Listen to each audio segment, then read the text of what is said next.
Hey Cindy, how you feeling?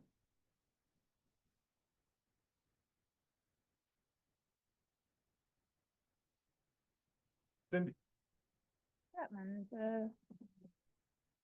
court reporter.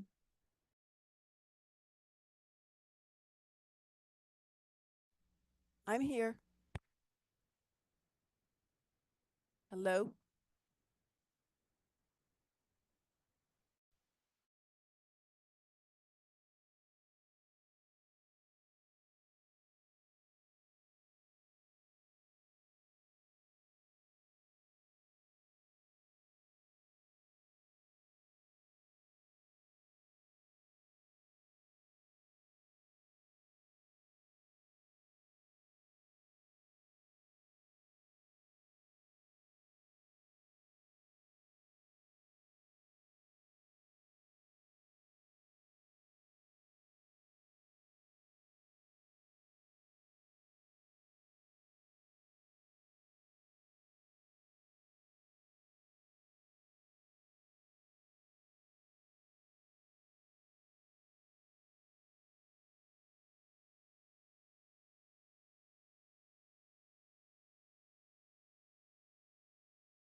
Testing, testing.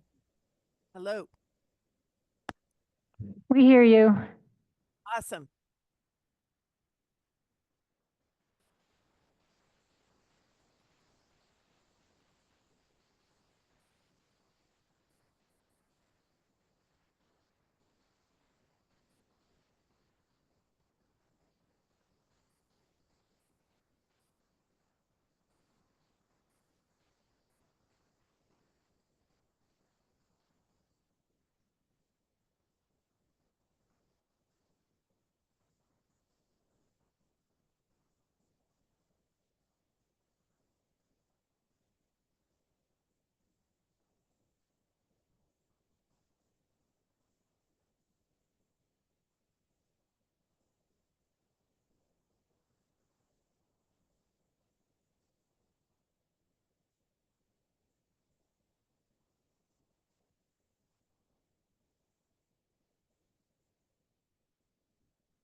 Ooh, yay, thank you.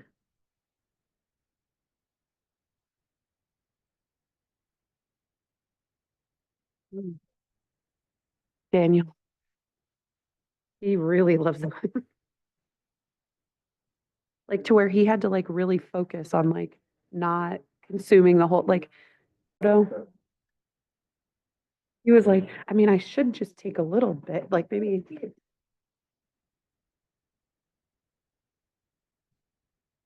Good morning.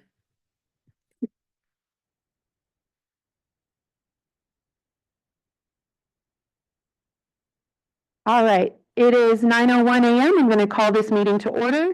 Secretary Carrillo, if you could do roll call.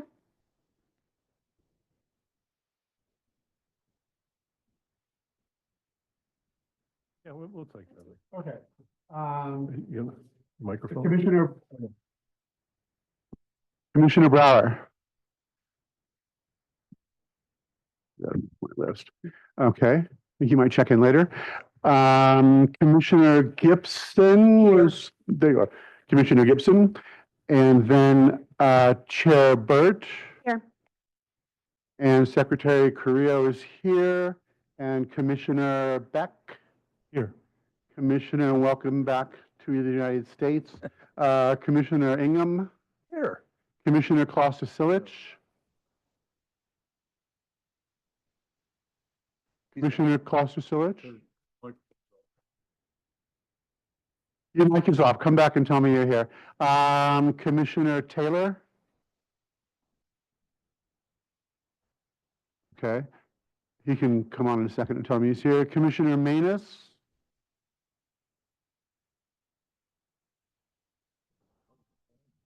That is everybody, right? No.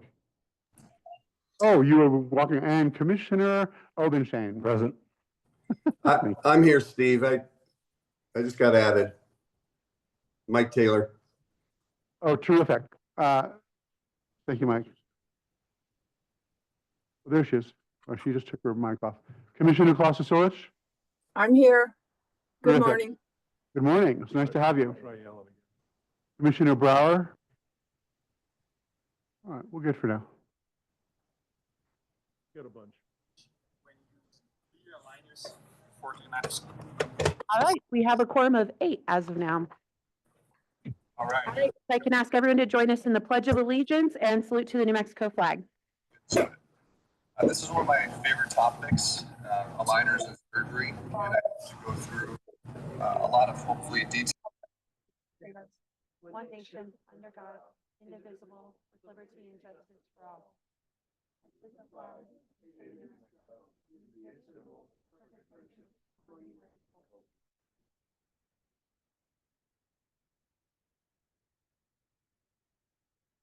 Thank you.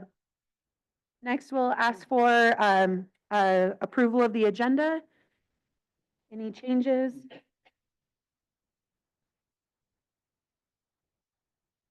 Move to approve. You, that's second? Second. All right, there's a motion and a second.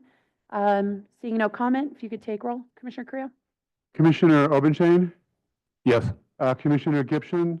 Yes. Chair Burt. Well, Secretary Carrillo votes yes, and one of the biggest and then Commissioner Beck. Yes. Commissioner Ingham. Yes. Commissioner Kloster-Silich. Yes, Commissioner Taylor. Yes. What are the advantages of using this when we've been using fixed appliances for so long? All right, that passes 8-0. All right, that'll move us to public comment. Ms. Brown, thank you. We have 3 people online and 1 person in the room who would like to make public comment. Let's go ahead and do the person in the room, and then we'll go to online. That's Katie Rarick.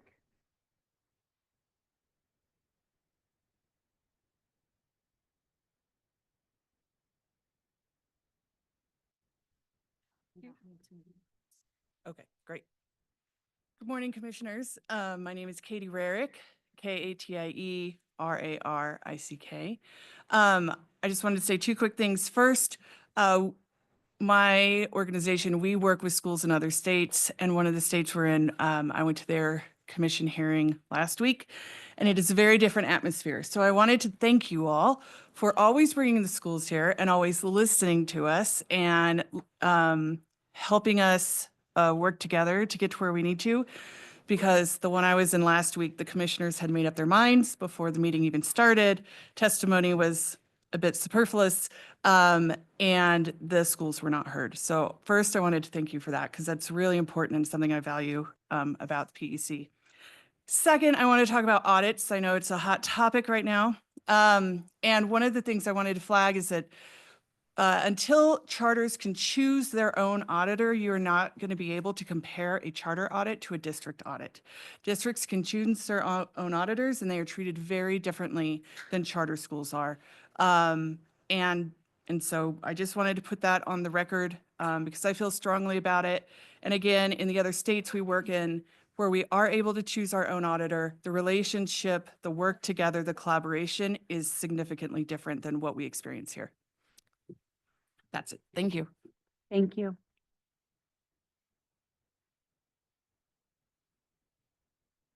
Okay, next we have Anna Holguin.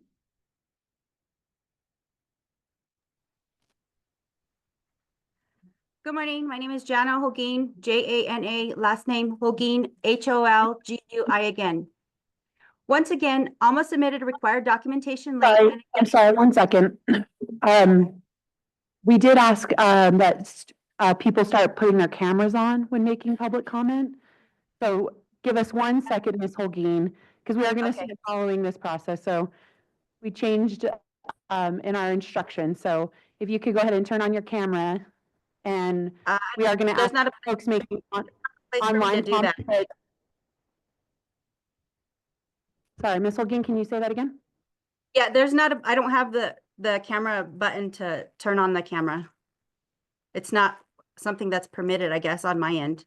I only have the audio right now. That had to be allowed.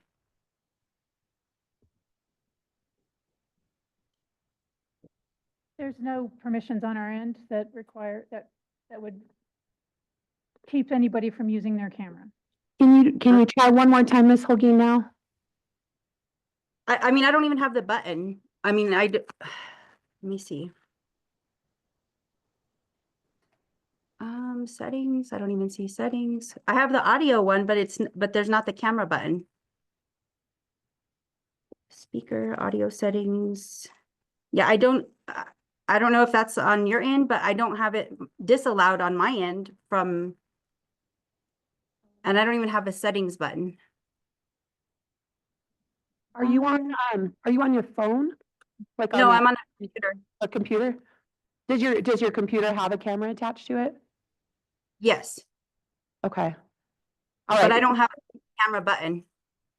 Is there, can I ask you, Missy, maybe have her, Ms. Holguin, bear with us. Thank you for doing this. Exit her out and then put her back in and see if maybe, You don't have to add people to the panel. I can allow them to speak. Easier to do, but I can try allowing. yes, that's what I need. Yes. Please add people to the panel.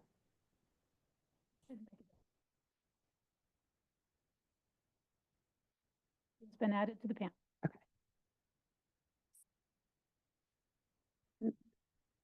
There she is. So it was a difference, sorry. Did not know. Thank you so much, Ms. Holguin. Okay. Now you can, your 2 minutes will start here. And you're muted. Okay, sorry. Do I say my name again? Yeah, we'll just start from the beginning. Okay, my name is Jana Holguin, first name Jana, last name Holguin, Holguin. Once again, almost submitted required documentation late, and again, there will be no consequence. The meeting materials confirm the proposed cap was submitted past the deadline and remains incomplete with blank sections and implementation dates from January and March, now conveniently moved to the end of June. It was claimed that grievances haven't been filed. That's false. I, along with others, have submitted formal grievances. The few responses we've received are filed with outright lies, such as claiming the school is and has always been in compliance with the OMA. That is clearly untrue. Violations continue, including at this month's meeting. We were told we were, quote, invited to come and talk, another lie. A group of us attempted to speak with the board when a meeting was canceled due to a lack of a quorum. Instead of engagement, we were told they wouldn't speak with us, and then the lights were shut off on us. No meeting was ever scheduled, and no dialogue has occurred. We're told public comment is an opportune time for communicating concerns, yet our concerns are consistently ignored and dismissed. A false narrative is now being pushed that students are being bullied and harassed by parents at meetings. This is patently false. No students have attended GC meetings since April of 2024. Check the sign-in sheets and video recordings. There's proof of it there. The rhetoric is not only misleading, it is a deliberate attempt to silence legitimate community concerns. The board and administration continue to deflect accountability, blaming community members for this, quote, nonsense and the school's drastic enrollment decline, while taking no ownership for the conditions they created. Some board members have been in place for at least 4 years. It was said that the administrator has been calm and kind with all students and all the parents. That is simply not true. Many students, parents, staff, and community members have come forward to share different experiences, and many more are afraid to speak out, but because they've seen the consequences. Regarding special education caps, it was said that all items have been resolved. What wasn't said is that many of these cases were closed only because the students in question did not return to Alma or transferred out. The issues were not addressed, students left, and the cases were closed by default. Let me be clear, just because the PEC is tired of hearing from us does not mean the problems no longer exist. The PEC's position appears to be that issues are at a publicly funded charter school only matter when raised by current parents. That is unacceptable. Students are still at Alma watching, and they're afraid to speak out. Thank you. Sorry. Thank you.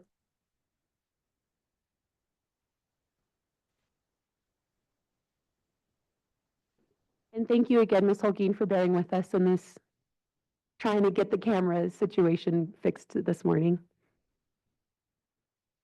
Next, we have Dr. Jerome Campbell. I'm promoting him to the panel.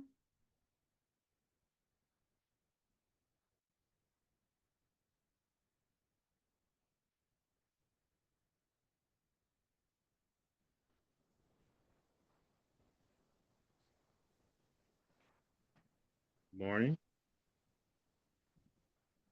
Good morning, Dr. Campbell. If you could please spell your name for the court reporter, and then I'll start the timer. Sure. Jeron, Jeron Campbell, Campbell.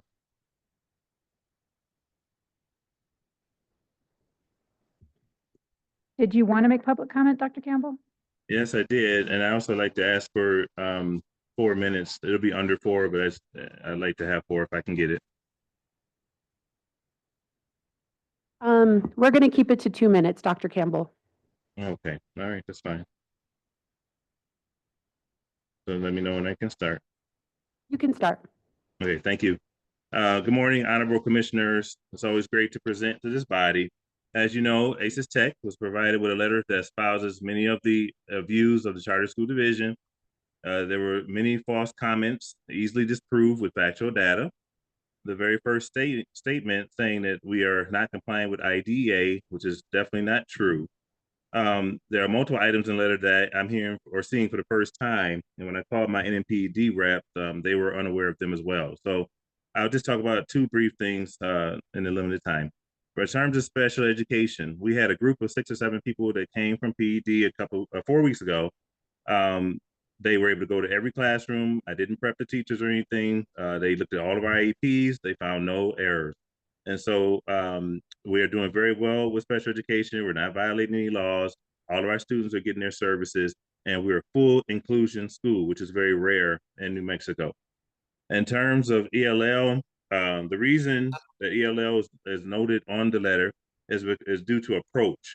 The letter refers to a cookie cutter approach where all students receive a state required minimum of 45 minutes of ELD instruction. However, NMAC 6.29.5.13 states that students are individuals, their proficiency levels vary greatly by age, and consideration should be made for each individual student. And despite that in writing, the Language and Culture Bureau refuses to accept our plan for serving our ELLs the way we have been doing in the school. So that's why they're in that letter. These are just a couple of things. I would make comments about Indian Ed and data as well, but I don't have the time on this, but I will be submitting a written response to the complaint. Other than that, have a great weekend. We have 10 volunteer healthcare professionals coming here to ACES Tech today. We have 10 teams going to the regional robotics competition tomorrow. We're doing great, great work here at ACES Tech. And so despite the challenges, we'll continue to fight for better educational outcomes for our students. All right, thank you. Thank you.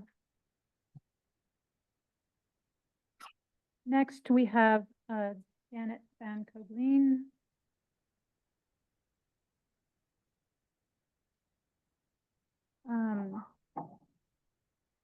Janet, if you could raise your digital hand so I can see who you are, which one you are.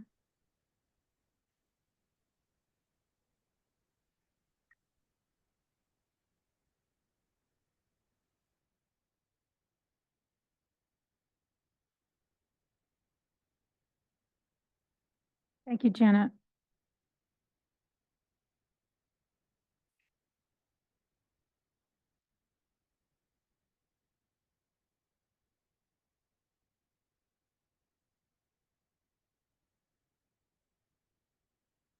Janet, if you can accept the, oh, there you go.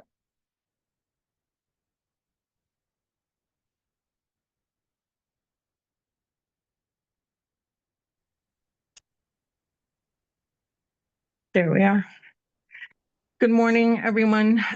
Sorry, Janet Van Kobleen, VAN space COBLIJN. It's been a year since some of us appeared there to talk about the ongoing concerns at Alma, which had started almost a year before that, regarding the current situation. Unfortunately, Alma has a legacy of trauma or drama, as it may be. But it was really disheartening last month to listen to the comments by the PEC and the continued lack of accountability by PED and the PEC about the many concerns that have been lodged and documented about the current administration and the goings on at Alma. Despite the fact that you hear from what are now 2 non-parents, whether willingly or unwillingly, we're representing, all along we've represented students, teachers, staff, and parents, and community members, artists, and otherwise educators who were afraid to speak out or couldn't speak out for fear of retaliation and retribution. And a lot of those people either have had to move on because it was their livelihood, their employment, their education, and so on. So in indulging the current leadership, whether it's the governance council or the administration, and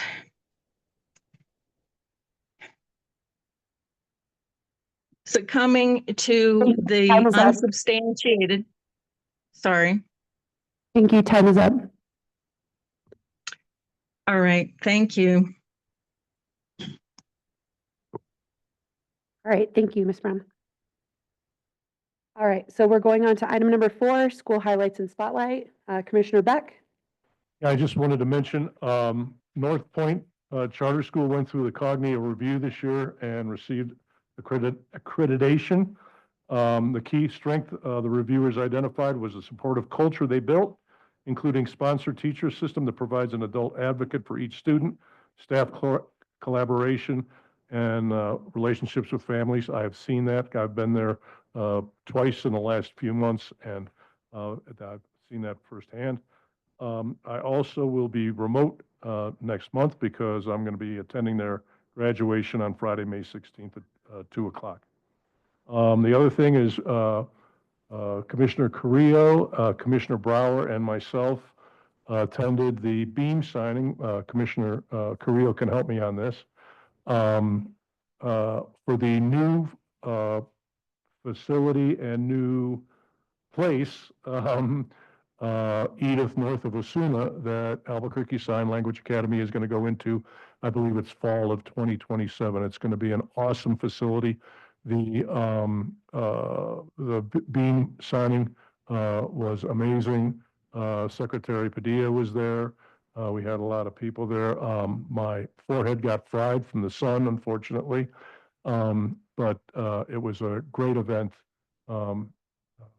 And it was certainly well attended. Go Honey Badgers. Commissioner Gibson?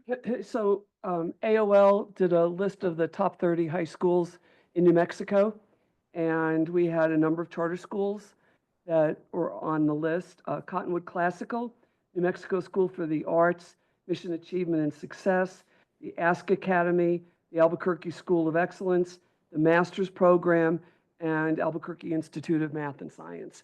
So congratulations to all of them. I also wanted to just recognize former Senator Bill O'Neill passed away recently, and he served for many years on the MAS school board. So he was a charter supporter and fighter for many years. So I just wanted to recognize his service to the charter community at this time. I'm done. Thanks. Commissioner Correa? Just to build on what Commissioner, yes, I know who you are. Beck said, it was a great event.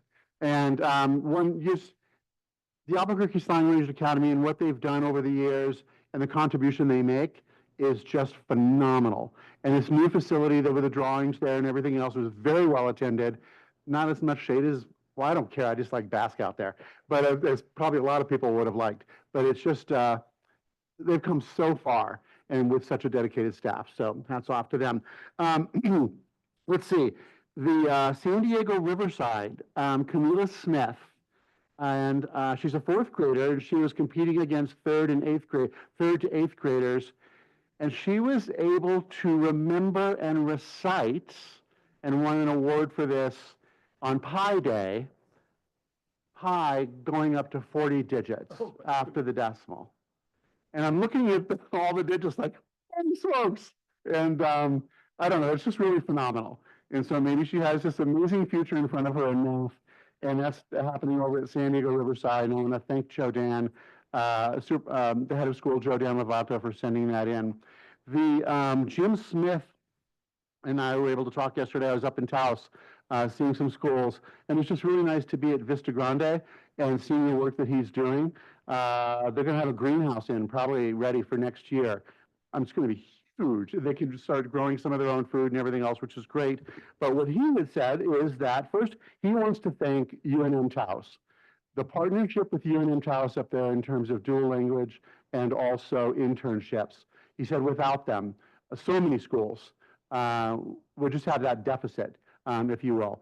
So he right now, and the school has 66 kids right now, but he has 29 that are in 2 dual language courses or more, and 54 doing work study and internships. So Vista Grande is a school that's come a really long way. We're going to support Joe Dan any way we can so they can reach their goals. And the last thing I have, which segues into something else, is Monte del Sol Charter School is celebrating their 25th anniversary. So hooray for Monte. And just the vision that the people had in the beginning and the vision that the head of school, Zoe Nelson, has now, and everyone that contributes to the success of the kids.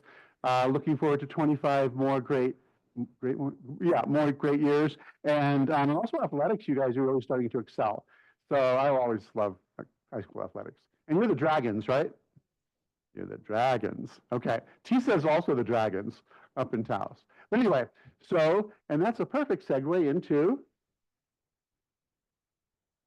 right. Okay, any other commissioners? Okay, all right, so we're gonna go ahead and I'm gonna rearrange the agenda just for a moment. Before we go to item 5, we're gonna do item 8A, and then we'll go back to our regularly scheduled agenda. So presentations of schools is of actions taken as a result of state charter audit results, discussion and possible action to take action under the intervention letter for Monte del Sol Charter School. Dr. And Russell, we've moved thank them you up so because much. they have to get back to their school. It's fine. I I don't wanted to say that. I do.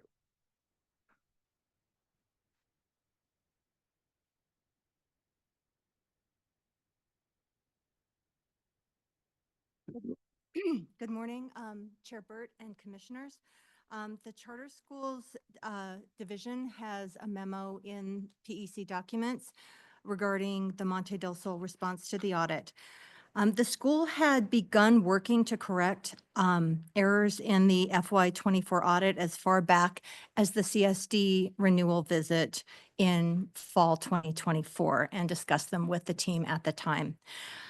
For audit findings number 1 and 4, CSD recommends no action beyond reviewing the 2025 audit to see if the finding is repeated. For findings 2, 3, 5, and 6, CSD recommends providing as documentation a process document showing how the business manager, head administrator, and governing council finance committees do the following. Review the budget versus actuals to determine when budget adjustment requests need to be submitted. Test for internal controls to identify errors in recording revenue and expenditures. Review the trial balance alongside the bank reconciliation and ensure documentation of all cash receipts. Thank you, Dr. Russell. All right, and we'll go ahead and ask the Monte del Sol folks to go ahead and come up.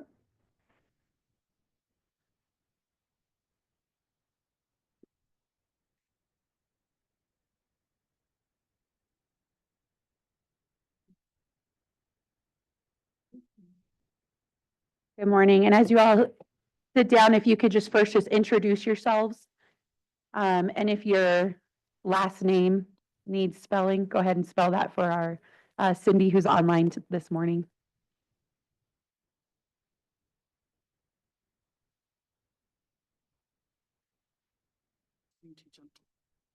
I'm Ann Moses, MOSES, and treasurer on the board for Monte del Sol. Zoe Nelson, NELSEN, head learner. Kimberly Gonzalez, GONZALES, Axiom Analytics. Hi, everyone. My name is Katie Rarick, RARICK, and I'm one of the business managers that works with the school. All right, you all can go ahead and just kind of walk us through what the audit findings were and your plan. So did you all receive the document that we sent out? Is there any way we can project that so we can walk through it together?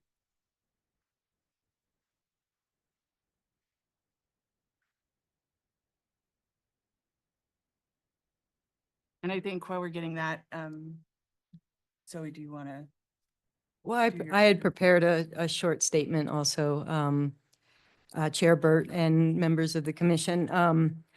I just want to take a couple moments to acknowledge my disappointment and responsibility for the circumstances that led us here today. Our disclaimed audit is unacceptable, and we're committed to doing better. And I know we're positioned to do that. In December at our hearing, at our renewal hearing, I started to, outline or give an overview of some of the circumstances that contributed to this situation. And some of them I inherited, and others I didn't move quick enough to make the shifts that were needed. In the fall of 2023, it became really apparent that we needed to make a shift in our business office, in our business management. And then the governing council and I started negotiations or talking with Axiom Analytics. And at that time, we made a partial transition in the 23-24 school year. I think in hindsight, we would have just made a full transition. And I think we would have been in a different situation. It would have been also, you know, a tricky transition, but I know that I think we would have been in a different position anyways.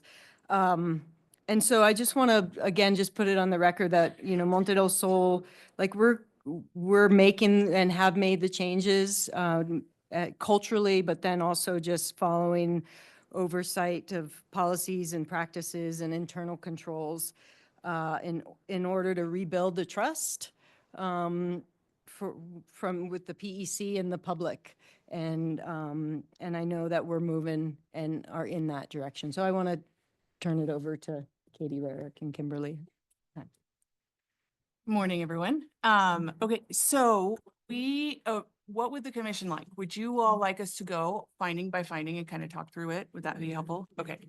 All right, so when we look at our, the first one here and unable to first get the support, essentially what they needed for the audit, whether it was accounts payable or as compensated absences. So this again was part of the transition issue.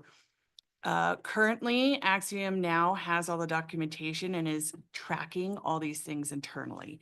And we will be doing the audit, so we should have everything ready to go for the audit for this one. Again, the budget authority and the funds. So this was an issue with, again, the transition. Most of these had to do with the transition. The current business manager at the time, we were doing our best to work with, but we weren't always given all the information. And so when we did the final financials, some of this information was excluded from the data we had. And so then when we gave the auditor the data from the old system and the new system, some of these findings occurred. Right now, it all lives in one system. And every month, the board does get a reconciliation by fund and function to see where we are to budget. And we highlight any areas that maybe we're over or significantly under, and we need to make sure we're spending down, or we need to do a journal entry to correct those, that budget authority line. Sorry. The revenue misstatements again, when you learn a school, it takes a good year to learn the school to understand all the revenue that the school could potentially have, including cash carryover from the year before. So that was part of the issue, is the fund balances were not booked appropriately by the prior business manager. And so then when we inherited it and included everything in the audit, it did not capture everything from the previous year. So the financial statements, the good news is for those, is that we have submitted every quarterly report, every financial compliance piece to PED on time this year. So there are no more late financial statements. The board and the finance committee get their statements appropriately also, and they are voted on at the correct board meetings. And we also plan to now that we have everything and we control everything, it will be much easier to get everything to the auditor in a timely manner this year. As far as the deposits go, again, that was something that was kept at the school by the prior business manager, and we worked with her to the best of our ability to get some of that documentation. We now have a seamless system to get that information. We have a Box account, which is an online cloud sharing file system. Every month, the office manager uploads everything. Our accounting team checks everything off to make sure that we have it, and we will not close the month until we have all the proper documentation. So that is working very well, and there are no uncategorized expenses or revenue in the GL at the moment for Monte del Sol. Bank reconciliations, those are done on a timely manner. Instead of having one person doing everything, we are departmentalized. And so our accounting team has a closed schedule, and they close schools at the appropriate time so we can do the financials. Sorry, all, I am on number 7, 6. We're on 6. And so our accounting team makes sure that the bank reconciliations are correct, matches with cash, and they are in the board packet in a timely manner so the board can review and the finance committee can review and ask questions before the actual meeting. Number 7, so cash disbursements. There were 5 disbursements totaling $25,000. What is that one? Over cash disbursements. Oh, and then also mileage reimbursement. Okay, so there are kind of two things here. The first is the $25,000 in disbursements. What that means is we just didn't get the proper documentation to prove what those disbursements were to the auditor. Again, because things were kept in file folders at the school versus now they're all kept in our cloud sharing system, we just didn't have access to it or couldn't find them at the time. The mileage reimbursement is, and I think this was actually a finding you will see across the board in schools this year. The mileage rate changed mid-year, and so it did confuse us on which rate we should use. And so the auditor has made it clear we should always use the rate as of January 1st, even if it changes during the year. So that has been established, and that is what we are doing this year. Procurement.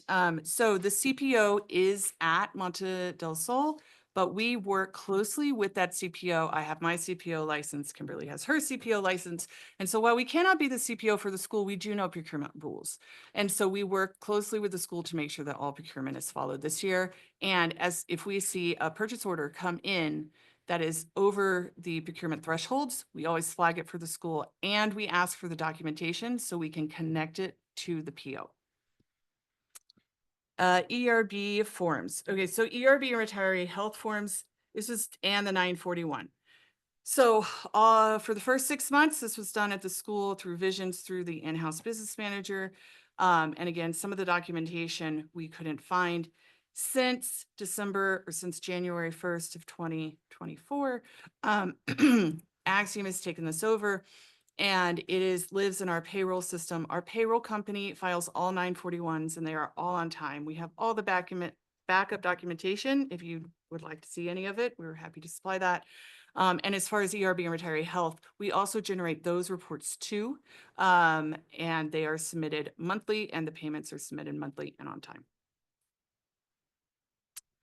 And so capital assets. So this is one that I know Sue Fox, their legal counsel, and us, we are still talking to the auditors about to actually understand why the school received this finding. The school does have an LPA, but we felt like we did categorize it correctly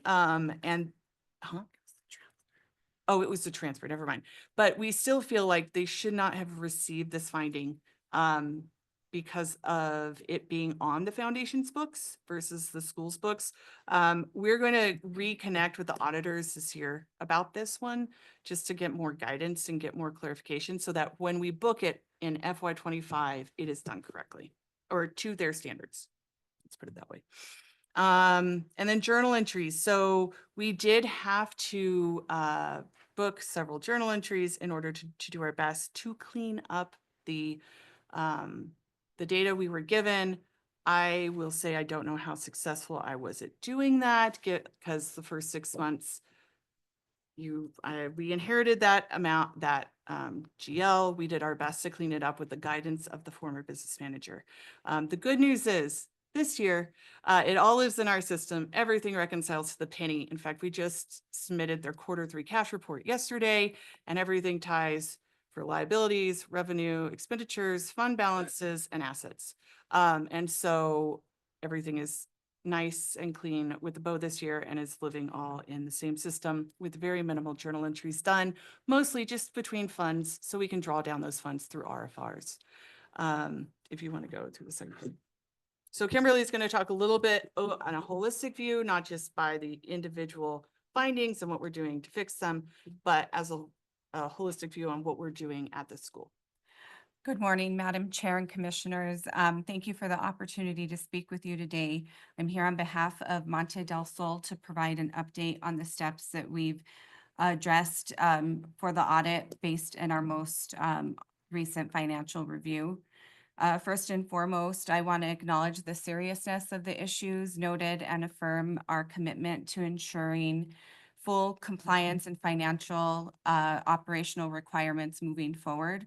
Since the conclusion of the audit, we've implemented a number of corrective actions aimed at strengthening our internal controls at Axiom and ensuring accountability across financial processes with the Monte del Sol Business Office. One of the most important pieces that we've implemented is coming on as the business manager for Monte del Sol, but we've also hired new office management staff, and that staff has strong background in finance and compliance. We work very closely together with the head administrator and with other partners to make sure within PED to make sure that our business office is running smoothly and that everything is getting submitted timely and correctly. We've revised internal processes for the school. We've thoroughly reviewed and updated what was going on and what needs to be corrected. This includes implementing clear protocols for payroll adjustments, leave tracking, purchase order approvals, bank reconciliations, and timely financial reporting. These updates are designated to prevent the recurrence of past issues. We also have regular monitoring and training. We've established routine internal controls and reviews, reconciliations, checkpoints, and are conducting staff trainings regularly to ensure that everyone involved in financial operation understands their responsibilities and follows proper procedures. We've worked closely with our external, with Axiom and Monte del Sol to make sure that everything is getting submitted correctly and on time to PED and to CSD in terms of the documentation needed for this meeting. As far as the memo that was discussed earlier by Dr. Russell, I do not have record of that memo, and I do not know if the school received memo or document of that. But once we receive it, we will definitely take a look and respond accordingly.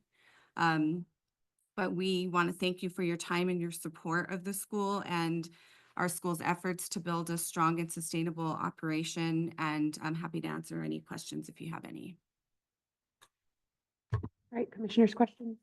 Commissioner Gibson, Commissioner Obenchain. So just to clarify, that was a memo to us making a recommendation for what we might want to do. So that's why you would not have received it. It was just for guidance, CSD's guidance to us. Got it. Okay, that makes sense. That makes sense. And I want to thank you for all of that. I was here 5 years ago for the renewal, and you're right, you've inherited a lot of this. At the time of renewal, there was a business manager that left abruptly, I think because there were issues. And then a new one came on, and it was a lot to try to fix. And obviously, it wasn't getting done appropriately. So I appreciate the level of detail that's here for what you want to do moving forward. And I do have a lot more confidence that the financial concerns moving forward are going to be cleared out. I did, so I'll ask it is a question about that memo. Just in terms of, yeah, so Bridget, Dr. if you could, I should have asked it when you were up here, and it just, I think that's what we'll probably do. Yeah. Where people present and then, but yeah, Dr. Russell is available for questioning. Ms. Barnes is also, if anyone has any legal questions. Thank you, Chair Burt, Vice Chair Gibson, and Commissioners. All CSD Hold on, memo. if you want to, hold on, let her ask the question first. yeah, so I'm fine with the substance of it. I just had a question about the timing. Like when you asked for that, I forget what you called it. I So have to pull the memo up again, sorry. This is 8, right? No. Oh, it's just all. So anyway, the memo, when you're asking for some guidelines for when they're going to, let me find them. Want me to I don't know. I wasn't looking up there. I don't have it. Okay, Want I me do to have go? it now. You have it. Okay. So, oops, it's gone. Thanks. So you're asking for providing documentation process documents showing how the business manager and so on will do the reviews and so on. What's the timing of that? That's the only thing I'm asking for, so that if we do put that into a motion, what would your recommendation, can we talk about what that would look like in terms of when you would expect them to provide that? Chair Burt, Vice Chair Gibson. First, all CSD memos are in meeting materials which were publicly posted on Monday. So schools have had access to Right. them since the meeting materials were posted. Nothing is in any CSD document that was not on the website.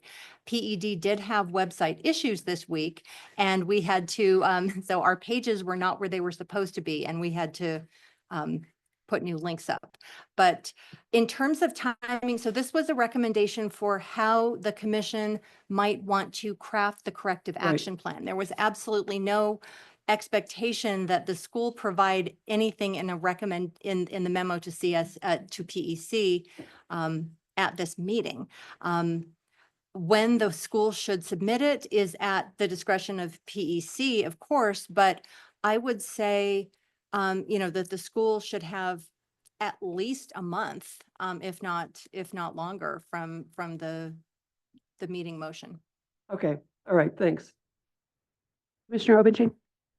Yeah, thank you so much for presenting. I have some recollections of audits that I've been through, and I remember most of the audits were the biggest learning experiences for me as a director. So I always take that concept of an audit is that one, they're going to try and find something, that's their job, but two, that our responses to it and what we learn from it are the most important thing. So I really appreciate your approach to that. I want to just look backwards real quick and then look forward. But so to what would you attribute the number of findings? I heard personnel change was one. Was there lack of training? What do you feel like was the kind of the overall reason that you got to this point? And personnel could be one, but are there other indicators that you saw that you're like, okay, that's something we need to beef up moving forward? Yes, thank you for that question. So, and Zoe, feel free to chime in if I get something wrong. I think one of it, or the main thing was the transition. So the business managers that they had in place did have a mentor for 2 years. And when we came on, that mentor had decided to retire. So she was on her own, the current business manager, or the previous business manager was somewhat on her own for a few months. Things were not being turned in on time, things were not being reconciled, things were not getting to the board on time. And then that's when we came in. So I'm going to attribute the majority of these to us trying to understand the systems that were in place, also figuring out some of them weren't adequate, working very closely with Zoe to try to, change the direction of the Titanic quickly, and then we just couldn't change it quick enough. And they were in Visions, and so when we downloaded that general ledger, it was a bit of a mess. And so trying to just essentially clean up 6 months plus of financials in a short period of time is honestly what led to most of these, and even some of the misses. Like, that's why I need to talk, I email the auditors regularly, whether they like it or not, and ask them questions. Like, we got this finding this year, now that it's public, I can ask this question, and so that we can try to fix these things, and we can understand where they were coming from, because actually the auditors have more experience with Monte del Sol than we did at the time of the last audit. Thank you. The other thing looking forward is you listed out a number of things that you're implementing, trainings, reconciliations. But as a school leader and as a GC, what are the indicators that you will be looking for to determine, yes, we are indeed moving toward full compliance and it's going in the, the appropriate timeline? What are those kinds of things that you all will be looking at to say, yeah, we're on track? Do you have a sense of that yet? Well, I would say our monthly finance committee reports and having like rebuilding that trust from the governing council and them all feeling as though they have the information that they need and when the questions come up, they have adequate answers to those questions. So that's directly something that I'm looking for in relationship with the school board or the governing council. And then with staff, also kind of building trust with staff, recognizing that, things will move quickly and efficiently through the business office so that they have the materials they need. And so there's a increased sense of confidence, as well as an increased accountability of staff following the procedures that they need to follow. And I feel like in this year, the efficiencies, there is that boost of confidence. Again, it took a couple months as we started this school year, but I would say now,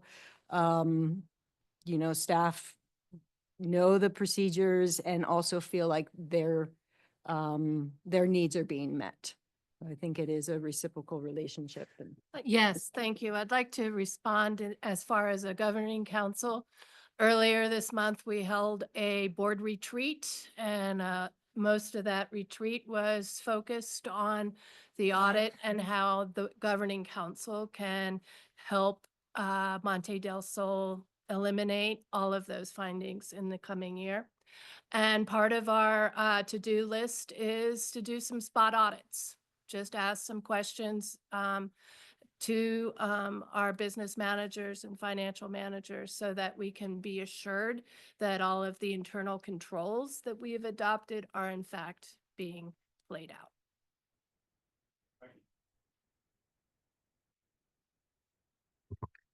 Okay, my question is also going to be about timing. And I think because of the uniqueness of you're in the last year of your contract, you're about to start a new contract, which I know, so I think this is going to be mostly from Ms. Barnes about what exactly it looks like. So I will say thank you. Like, I'm grateful for this presentation because of the clarity of it, of all the work you're already doing. Gives me a lot of trust that this school's going to turn everything around. You're going to get some clean audits in the coming years.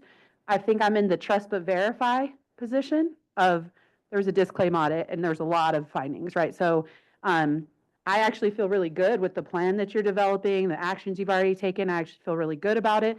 But I think just because of the seriousness of it, I would say I would like to see the school go onto a financial cap, have some additional monitoring, over the course of the next, not just this year, but the next school year, and then to where we can just make sure, like, just that little bit of additional oversight, make sure that the processes that you're planning on and have already started, that they stick, they become part of the culture, like, the ball doesn't get dropped. So my question is going to be for Ms. Barnes of, what does that look like, knowing we only have 2 months left of this contract, but really it's the next school year that I'm even more interested in having some maybe core, and I think we tried to talk about like the financial monitoring, Dr. Russell, about doing like quarterly, nothing crazy, but maybe like quarterly updates just to make sure that you're on track with what you think you're doing.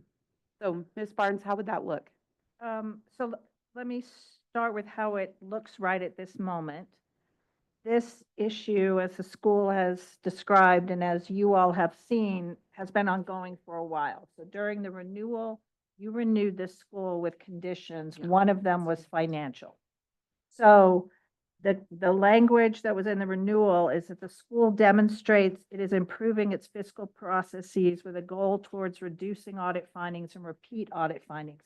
So that already is something that you voted on. And the contract documents, of which this school is one that you're going to look at today, the team that negotiated with the school negotiated a condition compliance form. And on the finance section, you have, the negotiating team has proposed that you drop in that condition that was developed successfully by McCurdy and is being utilized now. So first, that a form of the financial document is in two places. One, it's in the motion folder, so you can open it quickly and see it. The second place is it's in the Monte del Sol document. They're exactly the same. I was just trying just this second to go back and confirm that all of the suggestions by CSD are in that next year's condition document. I think it is. I still think it is. And you remember that condition document, you're going to look at it every year and you're going to decide if it continues on or you deem it satisfied. So that nothing that I've just said is going to change by any action you take right now. So that's where you are. I think you have been hearing this and the school's been reporting it and you've been working on it. So there's just consistency. There's not a, oh gosh, we missed that. I think that everyone's been seeing that. So that's where you are. What can you do right now? The only thing in number 8 of the agenda that you can do right now is a cap through June 30. There's the new contract and everything. So I'm just so that's already in place. By June 30, if you felt like you wanted them to provide something else, you could ask for that something else. In addition, I still think maybe you're already covered. I still think that the systems worked in the way that it was happening. So let me tell you what I think and this is true, there's 5 schools that are coming forward in item 8, and this applies to all of them. And actually, this is in the motion document at the top, describes what I think your options are. One, let's just take this school from now to June 30. If you're like, you know what, I'm feeling okay. They're going to have a new condition July 1. Then you just take no action. You just say, thank you for your presentation. And you just move forward. That's true for each of these 5 schools.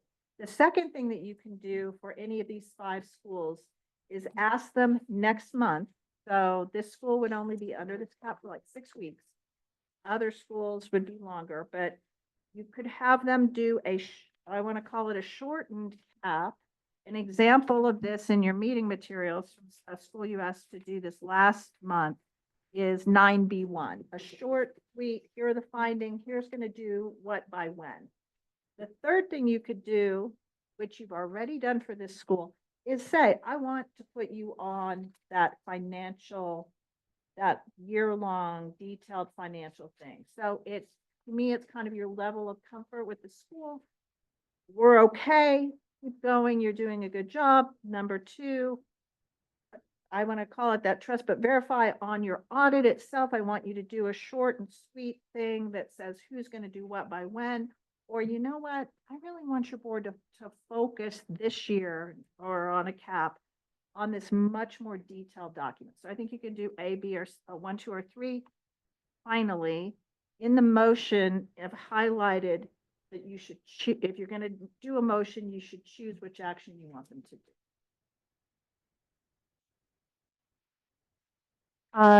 Okay, I think, yeah, I mean, because I would say if there wasn't this kind of overlap in contract years, I feel like this, I would be okay with. The disclaimed audit is what I feel like I just have this like sense of wanting to document that when you have a disclaimed audit, that's a whole other level. And so I'm thinking of it as more as like documentation of like having some kind of additional oversight because of that. Because I would say for future years as well, for all the schools, if you have a disclaimed audit, it'd be very hard pressed for me not to want to put a school on a cap for the next year. Like just almost automatic, like disclaimed audit, cap, that's it. And so I am having a conflict in my head of like, is there a way to document that is something we're looking at?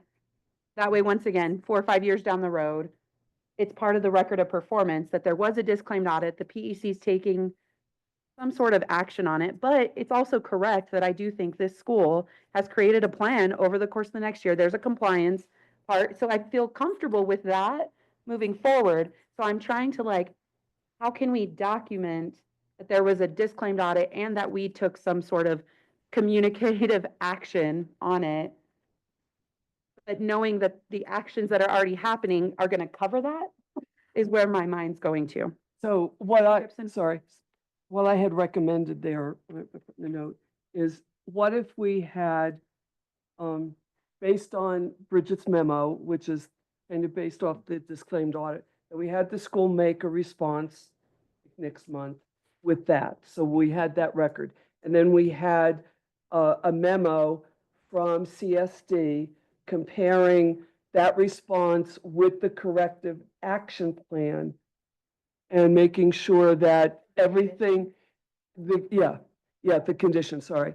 And that the corrective action plan that goes with the condition compliance document, that everything that's in that condition compliance document jives with what their response had to be, to see if there's something else that we might have to just add and say, in addition to all, everything's great, but because of that disclaimed audit, we also feel you need to be responding to this as well. It may very well be all covered, but honestly, I didn't compare at this point in time. But I think that would allow for the record, for the disclaimed audit, that they've made a response to that and their specific actions there. And then we can, and make sure that it's in the condition compliance reporting. Commissioner Creel? So I just thank you for the thorough presentation, and thank you, Ms. Nelson, for just really sitting there and owning everything. It's very respectable when anyone does that. So Ms. Barnes, I want to make sure I heard you correctly. Essentially, a lot of the things that are going to be addressed are going to be, that we're addressing are going to be addressed in the next contract.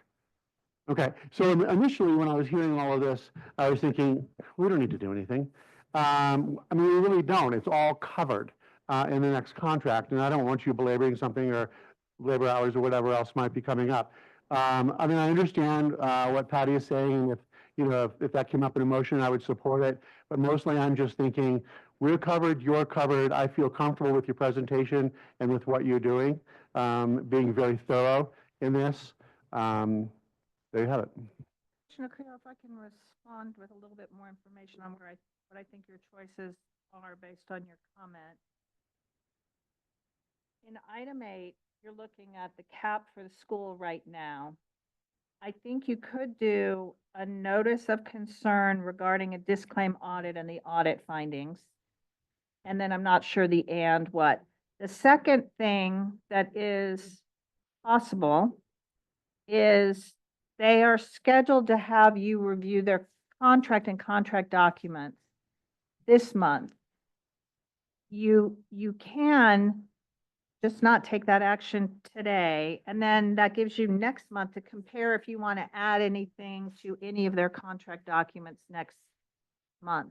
And you don't want it in the condition compliance report? But that's what we're voting on today. It's in the Up with Julia. How then would, if we did a letter of concern, what would we need to see and by when for it to be satisfied? I don't want this to be kind of hanging over the school for months on end. You think there's a lot of choices, but one of them, I'm sorry, I can't hear you.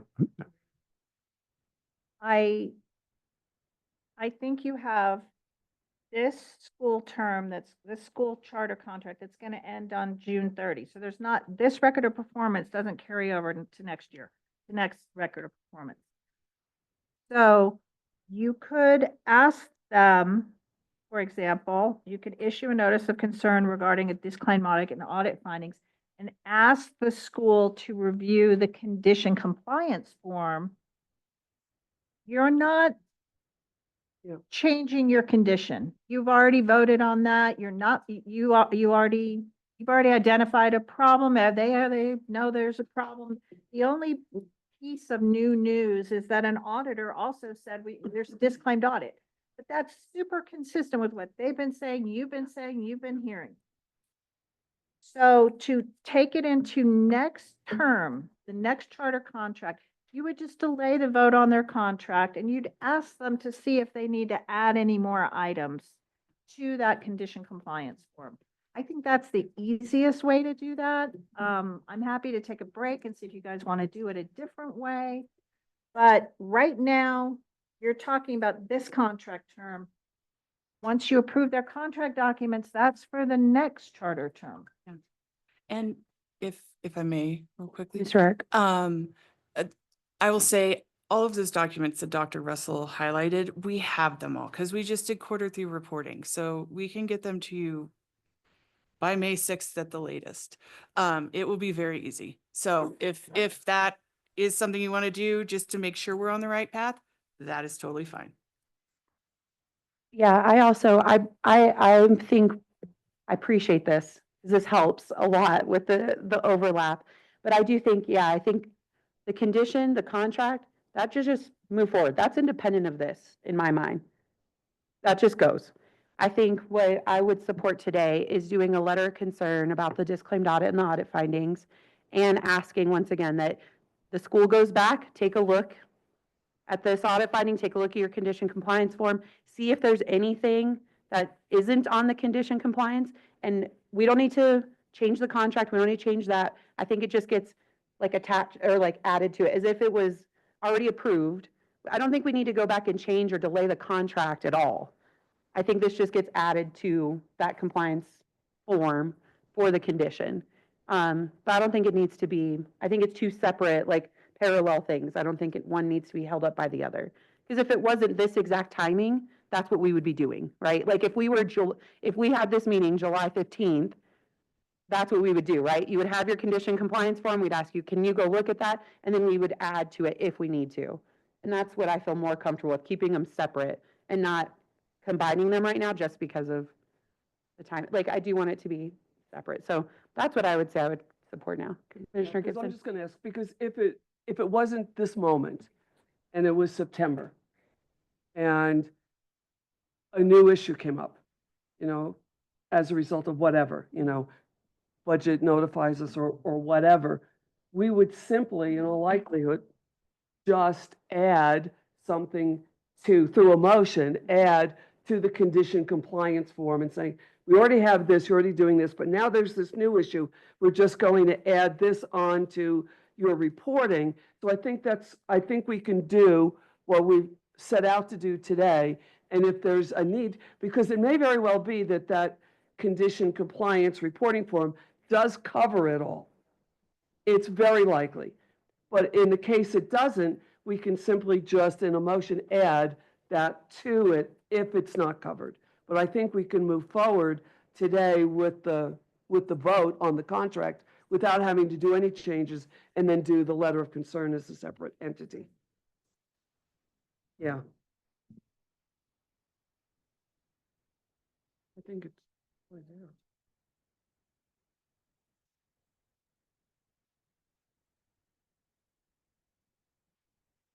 Commissioners, do you see what change I just made?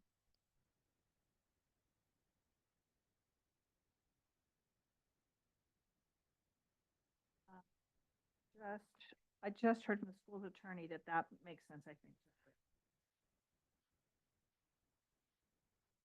think. Yeah, provide any additional proposed additions to. She's not here. Contract. Let's just pretend she's not here. A little bird whispered in my ear that looked a lot like their attorney. So I have to, let me look at it, make sure that.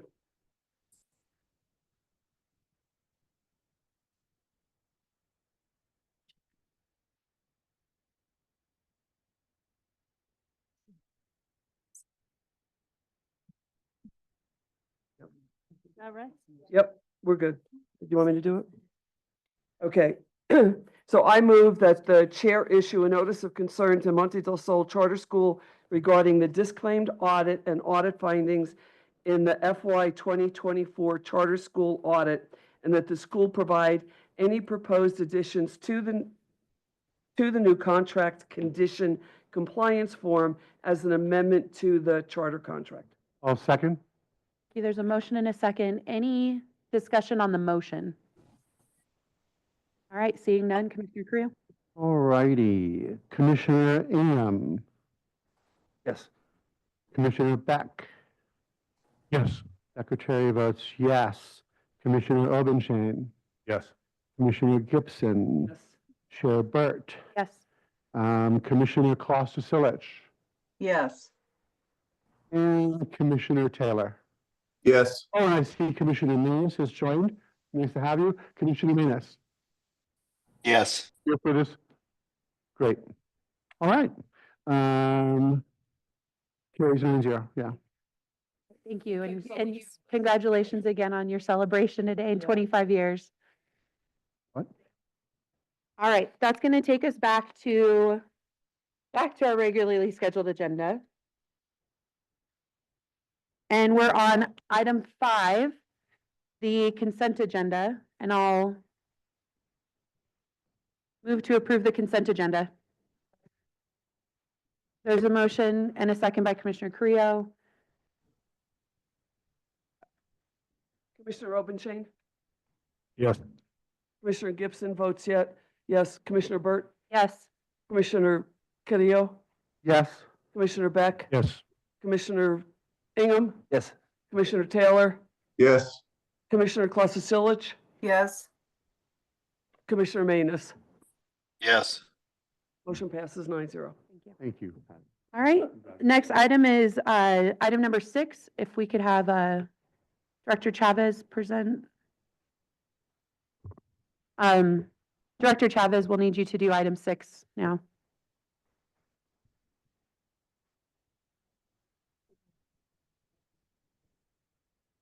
She's asked me to present on. Oh. Where's Dan Ivy Soto? He'll be so excited. All right, Ms. Brown? So, in, find my notes. So the Roots and Wings School had a board resignation on, February 1st that took them below 5. We are still waiting on the document, but, Director Orris has reached out and said that they have a 5th member. They're just in the process of filling out all of the paperwork, and he is here if you have any questions for him. Commissioners, any questions? Okay. Yeah, Director Orris is online. He didn't drive down. All right.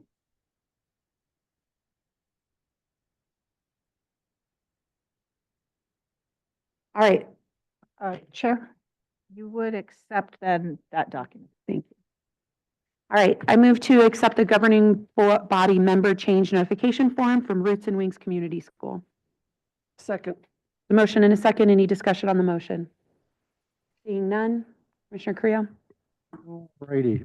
Commissioner Menis, Yes. Commissioner Taylor, Yes.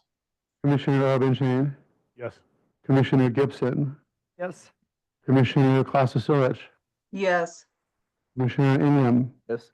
Commissioner Beck, Yes. and Chair Burt. Yes. Secretary votes yes. That carries 9-0. Thank you. All right, this brings us to item 7, discussion and possible action to support improvements to state charter audit results, management responses, and resulting school actions. This was done at the request of Commissioner Gibson. So if you want to start us out and give us a little bit of the why, and then we'll go to Dr. Russell to lead us in the conversation. Sure. So when I was looking at the audits, and I'm going to say that there were very few schools. It's easier for me to categorize it that way. There were very few schools that had audit responses that weren't labeled insufficient. I mean, all of them, it's like, oh, that's an insufficient response. That's an insufficient response. And it's like, why is this happening? So, and I know there's a disconnect between the auditor and the schools because of the nature of how our state charters have to do their audits. And that's through a PED contract. So that it's not a relationship that they build with the auditors, it's not a choice. And if you look at the audits of our state charter schools compared to audits of district charters and districts, it's very different. It absolutely is. And there's an inherent problem. But I was just trying to figure out if there was something that we could do to help schools in limiting those insufficient responses. It's like, what's going on that the responses are always, or most often, by the auditor, they're saying it's insufficient. And I don't know, I do know, I think there's part of this conversation, and after the policy committee met yesterday, I was kind of thinking, should we delay this conversation? Because I think we could we may be able to fix the chunk of it and then deal with how else we could do it when schools have maybe a different avenue. So I'm open to that as well. I do think, I mean, we do have, well, I know Ms. Yeah. Rose, but we do have business managers Right. here. I do think if there's anything we can glean, just information to help us move forward, helpful, but I see what you're saying. Yeah. Dr. Russell?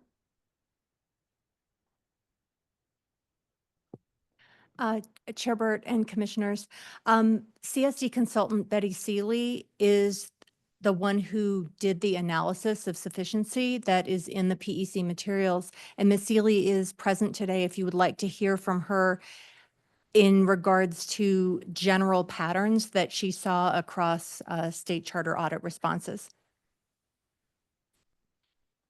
Commissioner Obenshain? Yeah, I guess the bigger question for me is that if a response is deemed insufficient, what is the remedy of an insufficient response? Great Right? question. So what would that? Ms. Seeley, if you can answer that when you get to hear it. that? Hi, good morning. Good morning. For the record, Betty Seeley, Bettyseeley. And when I'm looking at the responses on the audit findings, the main thing I was looking at on insufficient was the lack of detail on what are we going to do to fix this? It's kind of like, yeah, we're looking at it. Yeah, we did wrong. Yeah, we're going to fix it. It's almost like the general tenor of all of the audit findings. And then when it says timeline by June 30th, well, it just means by the end of the year, we'll get it done. And when they get their audits in September, October, it just seems to me that's the starting date that they should begin fixing their audit findings. And they should have them fixed relatively soon. It's almost like June 30th, we're going to kick it down the can down the road. And we'll have it done by the end of the year. Well, I just, for me, that's really not a good plan. That they should put a plan in place, such as the RFRs haven't been done. Well, when are you going to fix that? It's not the end of the year. You should start now so that your RFRs are done monthly or quarterly. And we'll put that plan in place by, say, December 30th. But everybody's just kind of like, yeah, we're going to get it done, and we're going to get it done by the next audit. I think there should be more clarification and more imperative on the school's part to get things done. And so that's what I was mostly looking at when I was kind of giving insufficient ratings. And it's kind of like a broad general without going through all the audits one by one at this meeting. Commissioner Obenshain? So then when a school sees an insufficient response that is from the auditor saying it's insufficient, or No. that's from your That analysis? was from my Oh, analysis okay, that I okay, was okay. asked to do. So in terms of what your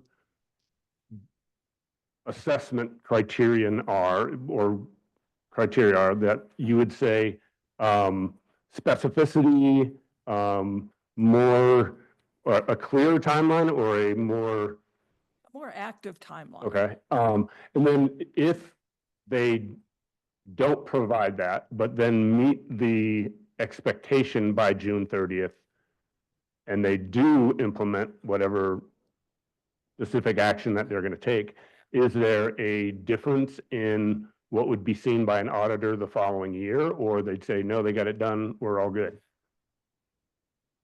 Well, I, depending on what the auditor looks at, I mean, if they don't get a repeat finding, then that's, that's going to go away. But as far as work processes and clearing your audit findings, there should be a plan of action instead of just a general statement. And that's, that's what I was looking at. Because when I was a business manager, that's what I did. It was like, okay, yeah, how am I going to fix this?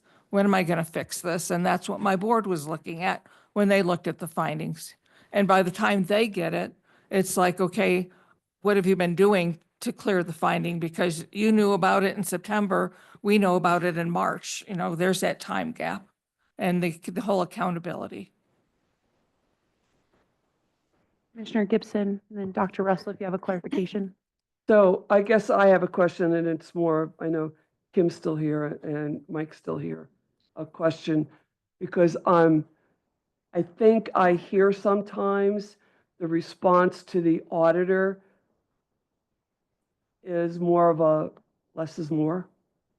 That the level of detail, I don't know if the auditors are expecting that level of detail. So I don't know if we have a disconnect with trying, you're trying to manage the auditor's response and make that, but then someone else is looking at that response and saying that's insufficient.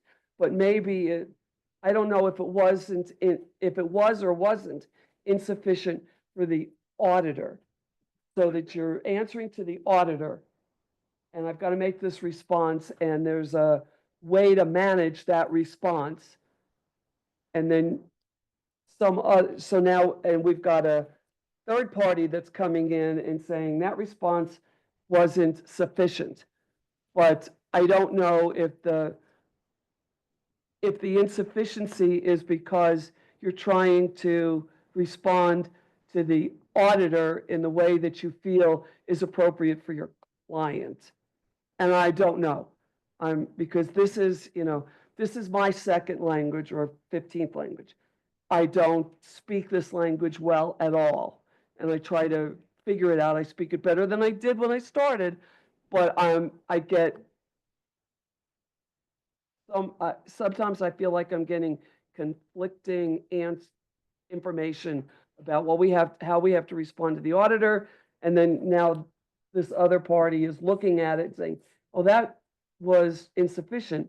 But I don't know if the audit, so I guess my question is, what is the level of detail that the expectation is to the auditor?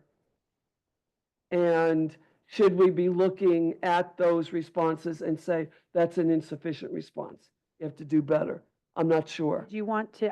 If Mike and Kim could kind of answer, because they're the ones that craft the responses. Mr. Einer?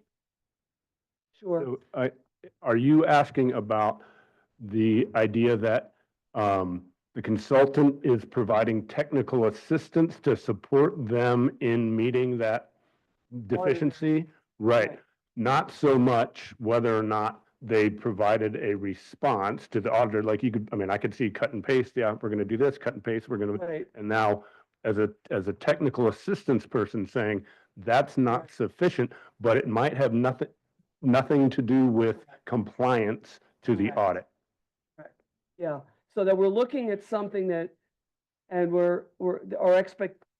so I'm thinking that what we should be asking is not look at the audit response, will look at the audit and say, what are you doing to fix X, Y, and Z? And not look at these were all insufficiencies because of how you're supposed to respond to the audit. And say, well, let's not look and say, oh, your response was insufficient.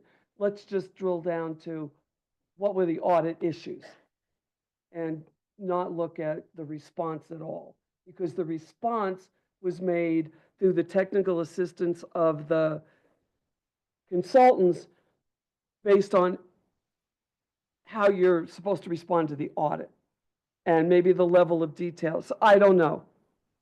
And I'm probably confused this and muck this up, I actually think it's very clear. So you know.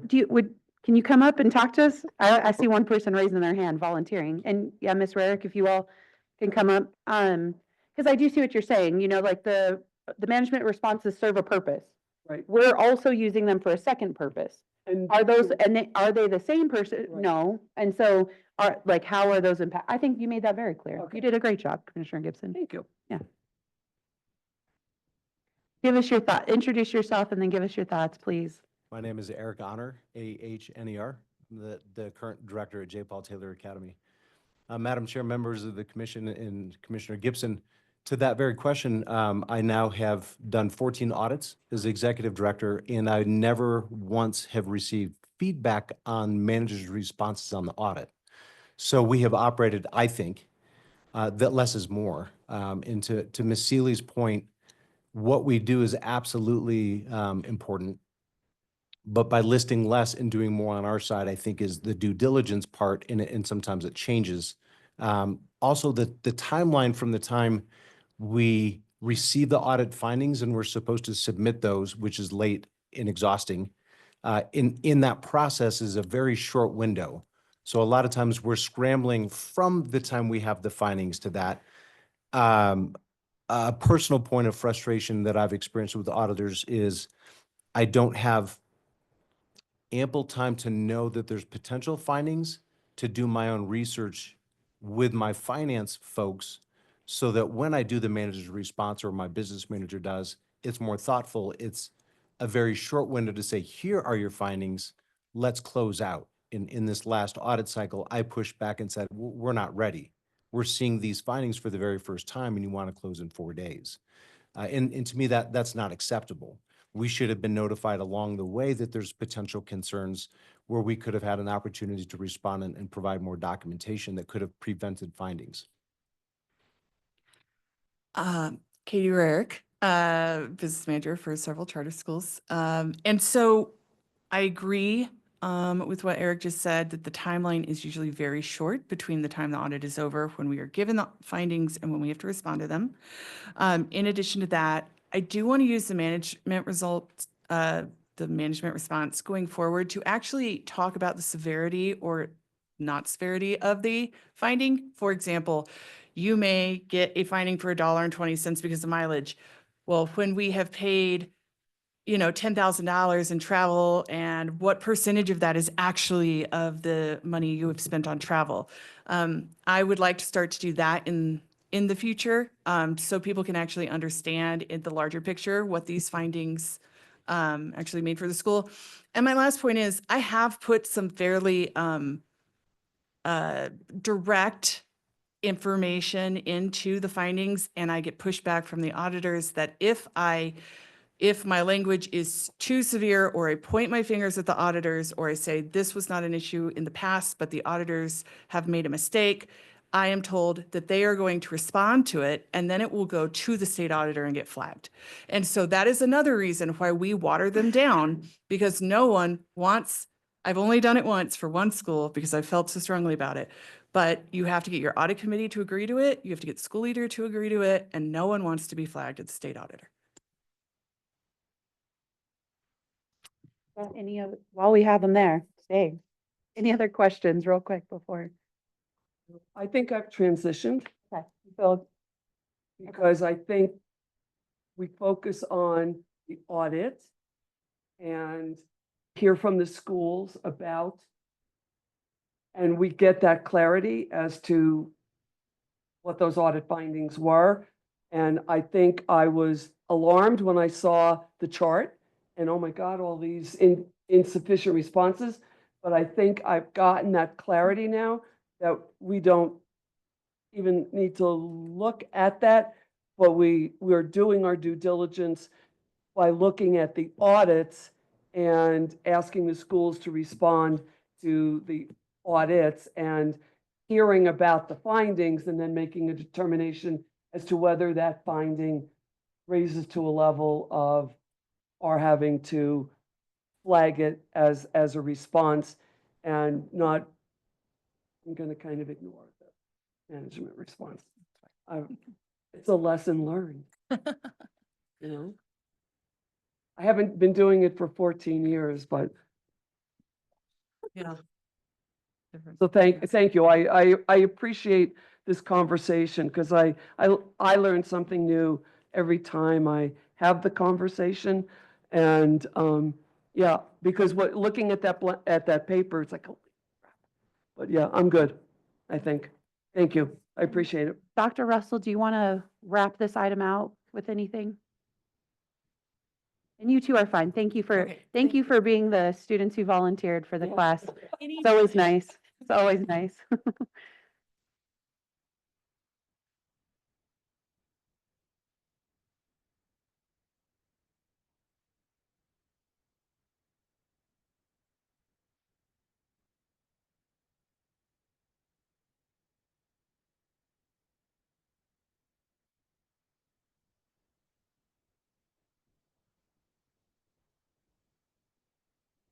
What I had intended to say was just to reiterate and clarify what was in the CSD memo in the meeting materials regarding management responses to audit findings, indicating that this was an analysis that our consultant did of the responses provided to the auditor last fall, 2024, and was not declaring that the school had made an insufficient response in their proposed materials for this meeting. So our individual school-specific memos address the school responses, not any deficiencies in management responses made last fall. Awesome. Thank you for that clarification. All right, awesome. All right, that'll take us back. We're to item 8B now. So actually, Mr. Honor, I think you're going to be coming back up soon, but Dr. Russell, if you can start us off. Thank you, Chair Burt and Commissioners. J. Paul Taylor Academy has had an internal corrective action plan in place since before the CSD annual visit in January 2024, and the head administrator advised CSD at the time, this past January, that the school was working with a consultant to improve fiscal processes, as well as with a new business manager who was phased in over the course of 2 months to ensure consistency. The school has identified and corrected internal coding misaligned to the Uniform Chart of Accounts, which resulted in at least one finding. And the new business manager continues to review FY25 revenues and expenditures to ensure alignment. For finding number 1, 2 issues from the finding were not addressed in the management response. The exclusion of one project from capitalization and the maintenance of the trial balance on a cash basis with accrual entries provided as part of the audit, which Mr. Honor can address today. For finding 2, the management response did not, and I referenced the management response because it was not also included in the school submission, because the school submission referenced management responses. And J. Paul Taylor Academy's management responses actually were more robust and detailed than most schools last fall. But from finding 2, the salary liabilities expenses being captured on the trial balance, if the school could address that today. CSD recommends providing as documentation a process document showing how the business manager, consultant, head administrator, and governing council finance committee review the budget versus actuals, test internal controls to identify errors in recording revenue and expenditures, including miscoding errors, and review the trial balance alongside the bank reconciliation. Thank you. Thank you, Dr. Russell. Mr. Honor.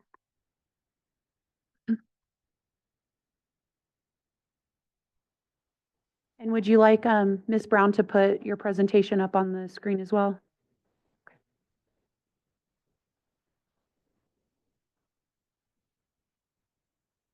Oh, I guess it's mostly your letter. You want that up, or you're just going to walk us through? Microphone, please. Okay, then yeah, I don't think we need to share anything. Mr. Honor, microphone. He didn't have his microphone on, but he will turn his microphone on now.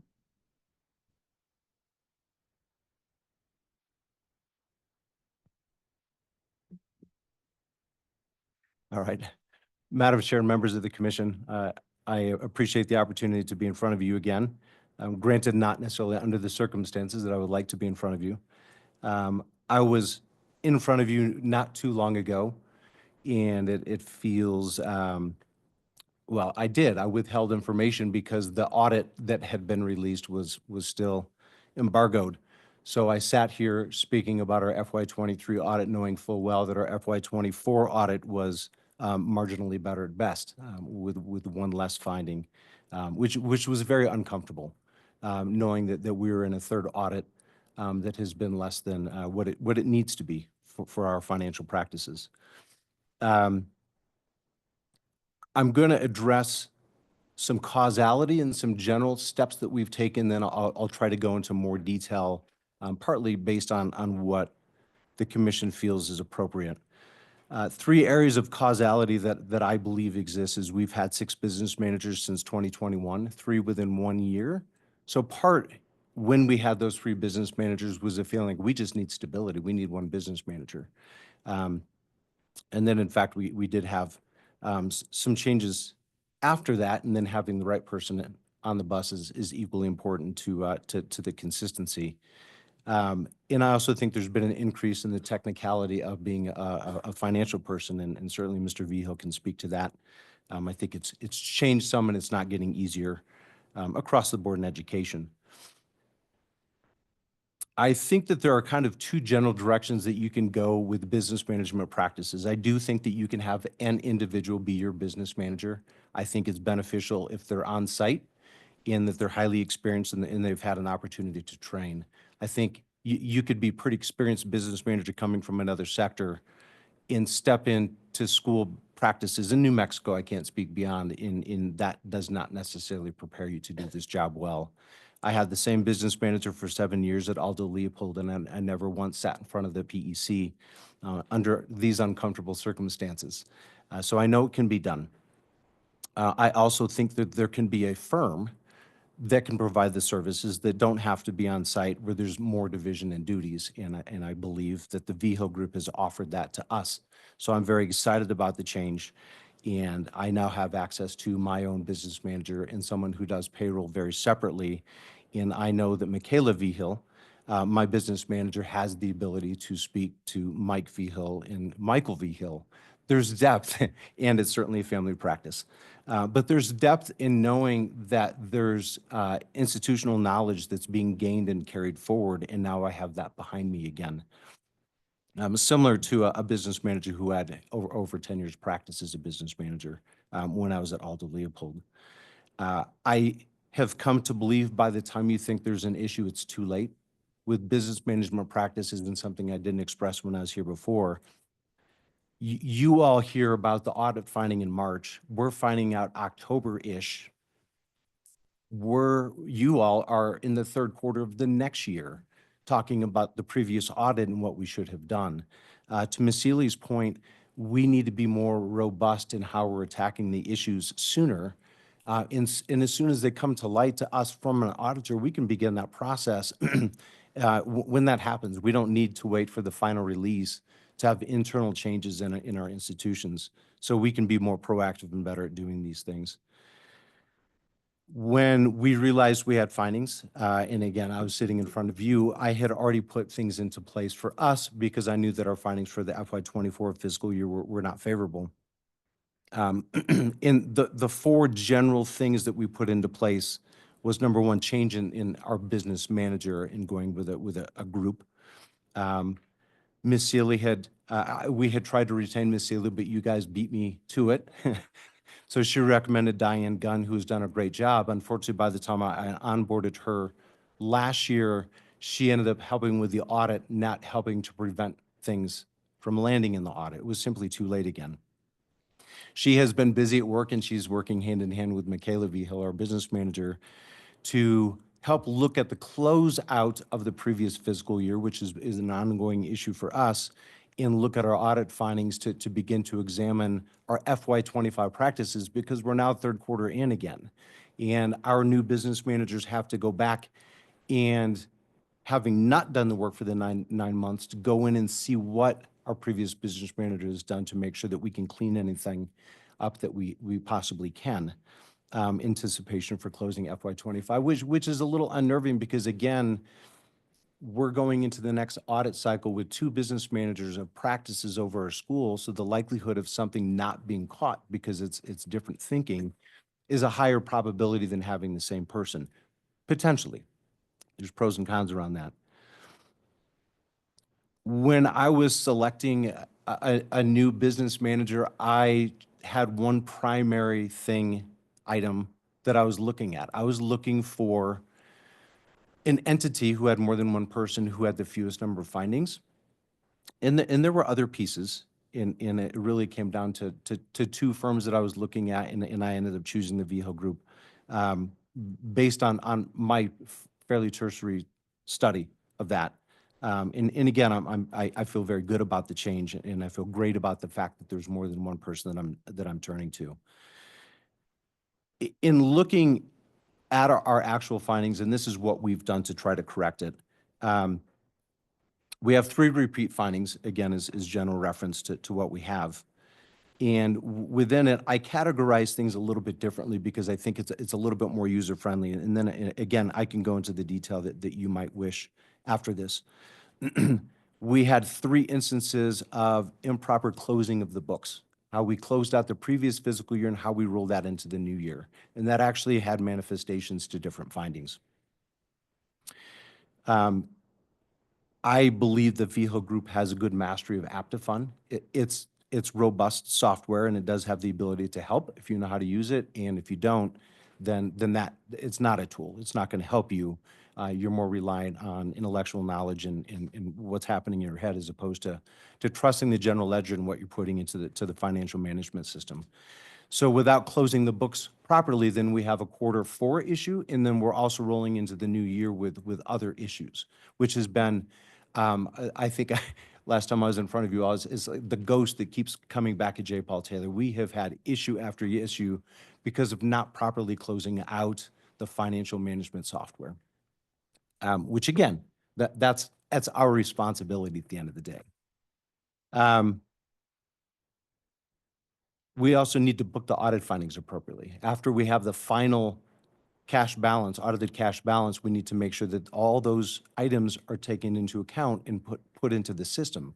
And we didn't do that correctly. We never corrected from what the auditor gave us, so we just perpetuated those issues into the new fiscal year.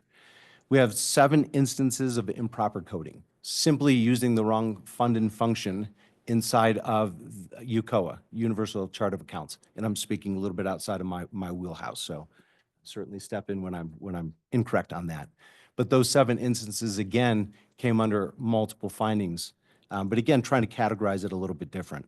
We didn't capitalize a new fence that we put up that was a little bit over the $10,000, I believe it's $10,000 threshold, where we have to list capital items that depreciate over time. And there are some other nuances, but those are the major issues that plagued us pretty significantly in this last audit cycle. So the challenge we have are making sure that we clean up the books for the last 9 months, and even back farther to make sure that we're rolling over correctly from FY24 into FY25. So it's not just the 9 months of practices. Review the practices of another person, which is a compounding. It's someone else's thinking that our new business manager has to try to adapt and adopt to make sure that we don't walk into the same things again. Again, I feel very good about the work that we've done. We've uncovered some things that could have been potential findings. The Vigil Group has looked at our procurement policy. Diane Gunn has stepped in very significantly, and she's working hand in hand with the VHIL group to look at the practices of closing out the books, entering into FY25 and our practices there. So these pieces systemically that we've made as changes and had made as changes before I sat in front of you the first time, sorry, the last time, not the first time, they're in action. They're in process.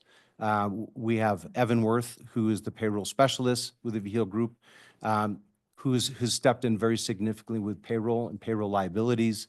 I think that addresses the second component that was brought up. And I might ask you if you could remind me of the first so we can speak to that more specifically. Or any other general questions at this point. And also maybe, I don't know if Mr. Vihel has more. I was pretty verbose, so I apologize for that. So I can tell you the two items that were in finding one that were not addressed in the management response that you can address now. One was the exclusion of one project from capitalization, and then the maintenance of the trial balance on the cash basis with accrual entries provided as part of the audit. And I believe that might be Q4. Again, how we closed out, we didn't close out Q4 correctly. So what our auditors were looking at, what they thought was the close of the fiscal year was not what our business manager thought. And it was two parallel conversations and trying to provide the documentation of we thought were the closeout amounts. But again, the auditor was doing it correctly. We just didn't close things out correctly for that Q4. So there was it made very challenging conversation, and we felt like we had the correct amounts, but not booked in the system correctly. Commissioners, any question for the school? Commissioner Obashain? Yeah, I'm just for my curiosity, because I remember there was a time when exit meetings happened with component units in a big room together. Do you all have individual exit meetings with your auditors now as a component unit? Okay. That's all I wanted to know. Seeing no questions.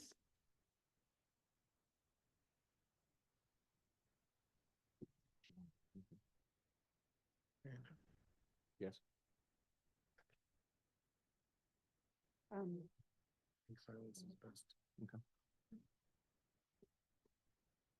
So I personally don't support the school going onto a cap. I do think it makes sense what you guys have done, taken a lot of actions. Totally understand that we're always looking like, I mean, the PEC in general looks in the rearview mirror. This is like, I don't even know what possibly could be another euphemism to talk for, like, it's like super far back. So we do understand that even after you find out, a lot of times you're going to get the findings until like a year or two down the road, then it finally like kind of clicks in. So I think what you've presented, the plan that's been put in place, the actions already taken, makes sense to me. And just the traditional monitoring makes most sense for the school for me. I agree on that. All right, so no action needed. Thank you, Mr. Honor. Thank you, members of the commission. We're going to go ahead and take a quick, we'll come back at 11 for the next school.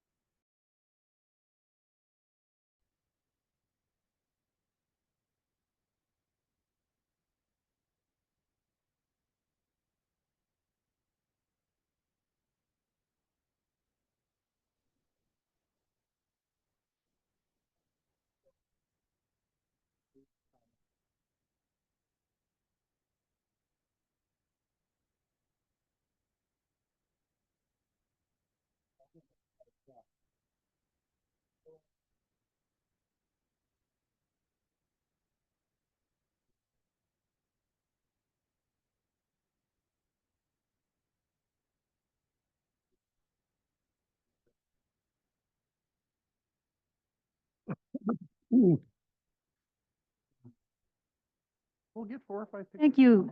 Separate them. Yeah. Senator Ivy Soto, I am aware, I just don't know how to make it not be that way. If you would like to come and show me where mirroring is, because I can't find it yet. Oh, is that what's doing it, making everything reverse? All right, thank you all.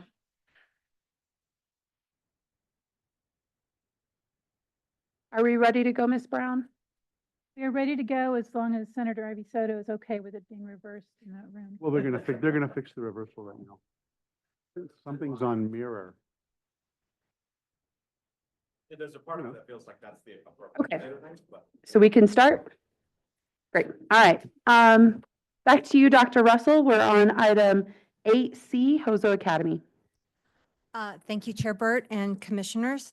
CSD's memo regarding Hojo Academy's response addresses each of the findings individually, and some of CSD's comments are questions, just for clarification that the school can provide regarding the processes that they have proposed.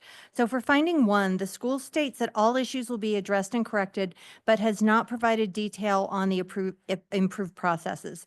There are double checks of trial balances and bank reconciliation, but it's unclear if the business manager and head administrator or the governing council finance committee is responsible. So we just wanted to clarify who's doing that.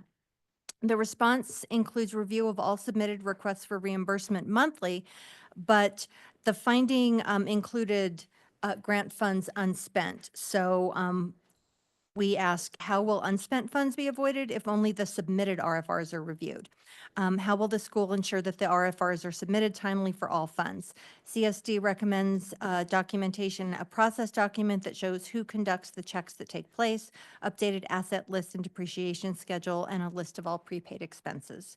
For finding 2, this resulted from expenditures made for transportation, which will not be required in FY25, and CSD agrees with the school that the finding is not likely to repeat and a review of the FY25 audit is sufficient. Finding 3 resulted from expenditures made for student meals in excess of reimbursements. The school is moving to an in-house food program, which will decrease costs, and CSD does not require further action on this, or would not recommend. Same with finding 4, review the FY25 audit to see if the finding is repeated. For finding 5, CSD recommends a process document showing how, when, and by whom steps are taken by the school payroll office, business management office, and head administrator to ensure documentation is in all staff files. CSD will review the staff files at the site visit day after tomorrow, actually on Monday, we will be out there. So we can look at files then and see what their processes are. For finding 6, does the governing council request backup documentation for random transactions to ensure purchase orders are in place? If so, is this outlined in a policies and process document, and has staff training been provided regarding procurement procedures? For finding 7, CSD requests that the school clarify the explanation and proposed correction for this finding at the PEC meeting. The audit report refers to deposits not made within 24 hours, but the school explanation concerns the Ed Fellows program. With a better understanding of the circumstances around this finding, CSD will be better able to evaluate the school's assurance that the finding has been addressed and requires no corrective action. For finding 8, this resulted from transportation expenditures, which again will not be required in FY26. And CSD agrees with the school that the finding is not likely to repeat and no further corrective action is required. Thank you, Dr. Russell. We can have the folks from Hojo. Thank you.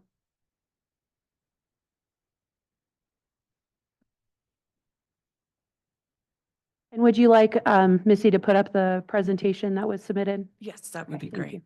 If you all could introduce Katie. And My name is Katie Rarick, and I'm the business manager for Hojo Academy, RARICK. I've been with the school since they started, so 7 or 8 years, a long time. So yeah, Julianne and I have been together for a while. Yes. So Julianne Hillick, Juliane, last name Hillock, and I'm the principal at Hojo Academy. And Chair and Commissioners, I appreciate the opportunity to come here to talk to you about these audit findings, but I have to apologize for wasting your time on that, not wasting your time, but having you to have to spend your time on that. It's my responsibility. and I take it very seriously. And as anybody who knows me, especially the people who work in the charter school division know, every time there's any kind of finding, I am on it and concerned about that. And I appreciate that you are concerned as well, which doesn't make it any easier to be sitting here today. Last year, I had a sort of prediction that I might be sitting here because of the transportation issue. We did take a risk in that we became the first charter school in New Mexico to run its own transportation program. There is no roadmap for that, and there is no way to predict all of the expenses, which have to be paid all up front. We thought we had a healthy enough reserve, but also we were expecting that the food program would be covered as well. But we overextended on that budget item as well because we're sort of limited in our area. We only had one person respond to our RFP for the food program, so we kind of have to just go with who we had to go with. And but made some plans for next year. So I just want to not to make excuses for this because I take full responsibility. But Katie will go through the findings one at a time, and then hopefully we can discuss any questions you may have at that point. Can you say how many kids ride the bus now? So right now, that's right. Right now, we have about a little over 400 students riding our buses to and from school. Most of our students come from more than 20 miles in any direction. So that was it was a heavy burden on our parents to have to bring them in, basically drive there 4 times a day to bring in, drop off, go home, bring in, drop off. And so it limited the students who could actually even enroll in our school because that was a requirement at that time. So we have more than half of our students riding the bus. We'd have more students riding our buses, except that we are limited in the number of buses and the way that the Department of Ed audits whether or not you should have more buses is on the number of riders that you have on the 2 days in the 80th and 120th day. But more people would ride, except that some of our students have to get on the bus 2 hours before school starts. And parents have elected to not have that option because we have to double our routes because you don't have enough buses to do every route without having to double up. And so we're kind of stuck in that little catch-22 where we can't prove that more people want to ride, and yet they won't ride, and so the number will never change. And so we're kind of stuck with the number that we have riding right now. Good morning, commissioners. I'm sure you're going to get tired of hearing my voice. I also want to take responsibility for the audit. We at Axiom feel we spend so much time and energy prepping for this every year and going through it. And we take it very seriously. So when we get findings, I do try to fight them, but we also want to learn from them. We see this as a learning opportunity, and so we will. So one of the first slides on our presentation is what are the things that were fixed last year. So while the categories may be repeated, and that is what we're on, that is what is flagged in the audit, we did have 3 categories or 3 items last year that we did fix, and they did not happen again this year. So I cannot read that. Okay, good. It's not just me. Okay, great. Okay, so the responses, the findings have multiple parts to them, and so I tried to respond to each part to tell you what we were doing. So one of the first issues that we had for this particular finding was that last year there were 2 funds that were created. 21000 is federal food and 21100 is state food. And so we had turned in cash reports went from PED that only had the first fund on it as the parent fund, and then the cash reports came out with both funds. And so that was one of the issues. Now that we have cash reports with both funds clearly identified, we are coding as such, and we are reporting as such. We've talked about this before with the accounting team in place. We have really ramped up our accounting team this year to help with the double checks, whether they are journal entries balancing by fund or whether they are checking and reviewing the financials. We review the financials internally. Julianne and I and her director of operations, we review the financials. And in addition to that, they are presented to the board. So to answer the question before, all parties review everything every month. We do feel like these issues will be fixed this year, given our next steps and the fact that we are taking additional steps. If you want to go to the next one. I do want to say holistically as we go to the next finding, that the majority, if the school did not enter into a transportation program, they would have only received 5 findings. So they received 3 of these findings were directly related to the transportation program. Oh, thank you. Okay, I clearly need to get glasses. Okay, so we, but we did feel like that was important to do for our students, and it has helped the kids get there and helped with attendance. The other thing I'll say is that when we first projected transportation, again, no one had any idea what this would cost, but we estimated. We leased our buses to keep costs down. One of those buses was a lemon, so we had to replace it. That did cost extra money. When there was we also, with 6 new buses, did not foresee maintenance. We had to do maintenance. Gas was higher than anticipated. And we had more special ed kids ride the bus than we were anticipating. So we had to have additional personnel on the bus, which cost money. So overall, the transportation program did cost $1 million. And I think at one point we projected closer to $400,000 to $500,000. But it is what we had to do to get the kids there. In addition to that, Hojo has a phenomenal food program. I enjoy lunch when I go. You should all go have lunch at Hojo. But the food, while it's excellent, it's also very, very expensive. And we only had one firm respond to our RFP. And so we had to use a vendor for the past few years. The school paid 30% of their food expenses. They were not covered by the state like every other school I work with. That resulted in about a $300,000 overage.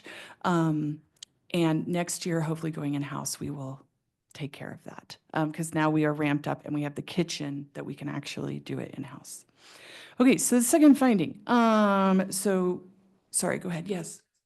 And it's about the leasehold improvement. Yes. You're in a lease purchase, right? No, not yet. So then I am confused. We made improvements to the building of $43,000? Yes, they're all removable. So we can remove them if we ever moved. Okay. They were, I think they were the mobile air conditioning units, if I'm remembering correctly. Does that answer your question? Yeah. Yeah. So they are, the way we categorize them for the audit is that they're capitalized and they're building improvements, but they're really not. But they're really not. Yeah, got it. Thanks. Okay, so the second one, our system has now been updated to make sure that things balance correctly. And also they said that, or the journal entries did not provide adequate support. We got more feedback on that from the auditor, and we feel like every journal entry has support attached to it in the system. So it's way easier for us to just pull the JE and also pull the support that goes with it. The next one is controls over payroll. Is that? Oh, sorry, I was on the one up. Can we go up? There we go. Okay, great. Okay, so this has to do with the majority of this has to do with the contracted amounts and the elections not being withheld correctly. At that time, we were working with the payroll specialist. We have tightened a lot of our systems. Hojo is such a big school, and there are a lot of substitutes and a lot of hourly employees with the transportation program. And because of that, we needed to figure out our system to working with hourly employees better, because until this point, we had mostly had salaried employees. And so we did learn from this, and we have a much tighter system with the documentation being uploaded with the hourly employees, so we make sure that we withhold correctly. We can go to the next one.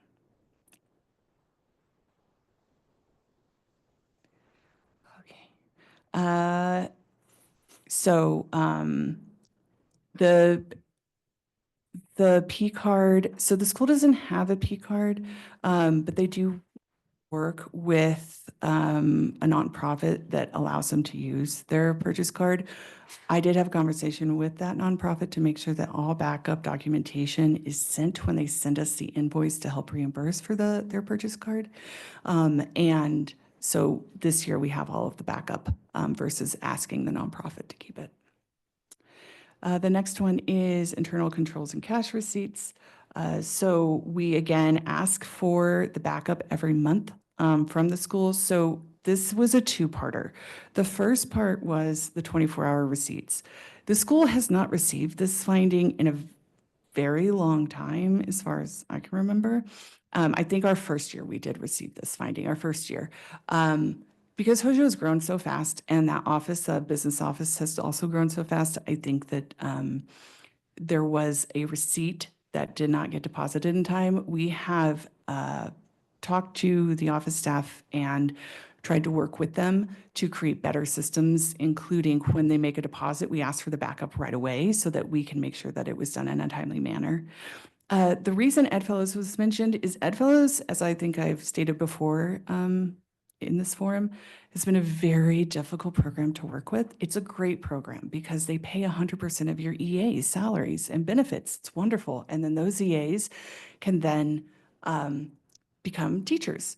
The problem is that they are not timely on reimbursements, and when we ask for reconciliations, we are not given them. So we never know what they are or aren't reimbursing. We don't know who they decided to fund and not fund on a certain month.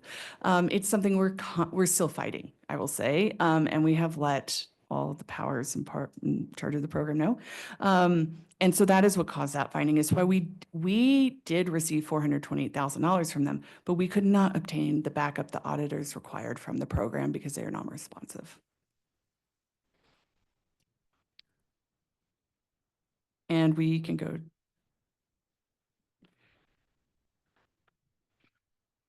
Okay, so these three are primarily due to the transportation program. So it has to do with being over budget because we just didn't have enough money to cover expenses in certain funds and functions.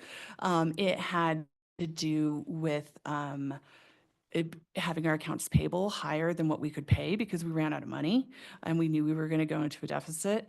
And the last one, again, had to do with the procurement issues specifically had to do with the buses. There are only certain vendors that are that can either tow your bus, maintain the bus, and if they aren't through a procurement partner and you go over 60,000, you get a finding. And so this year, the good news is that the buses that we contracted with, PED did buy them this year for the school, so we shouldn't have this issue anymore. The problem is PED doesn't buy the buses or help with the mileage or transportation or anything until year 2. So year 1, we had to take a hit because of the program we ran. The last slide, I did want to point out that while transportation did cause a severe cash flow and budget issue, we are right now forecasted to end the year positively. And in fact, since I sent this and this was published, the school has received an additional $150,000 grant. So I anticipate that operating income going up an additional $150,000. So we were able to pay off all of last year's bills, pay all of this year's bills. We are anticipating paying all the bills between now and June 30th for this fiscal year because we finally got the transportation funding we needed, and we are no longer paying for those lease payments for the buses. Any questions? Thank you. Commissioner Stewart? I just want to make a comment. I want to applaud you guys for stepping out and doing clearly in your area. Can't hear me okay? Yes. Okay, clearly in your area, this is a paramount issue. Food and transportation are absolutely paramount. You guys did the right thing. You did what you had to do. For me, that you have audit responses due to the inability to program how much that would cost and how much the actuals were. I just applaud you for doing it. And I'm not gonna say that there's any reason for us to have issues with what you've done. And so I want to thank you for your willingness to be that in that area. And I just love your school. Thank you very much. Thank you. Commissioner Correa? Want to echo what Commissioner Williams said. Just kudos for your commitment to transportation. And we know that in this last legislature, they didn't do one thing, nothing. And I also, I'm going to call Jogi into the mat. It's like you guys told us you were going to make this your number one issue, and we're ready to come with you on it, and nothing from the NMSBA. And this is where the state fails miserably, kids on inequity. And I'm thrilled that you're not going to let that stop you. So thank you very much. Commissioner Gibson? Now, this is my question actually for next year, just to make sure, because I know we had some schools last year that when they went to do their bus routes, they were told no.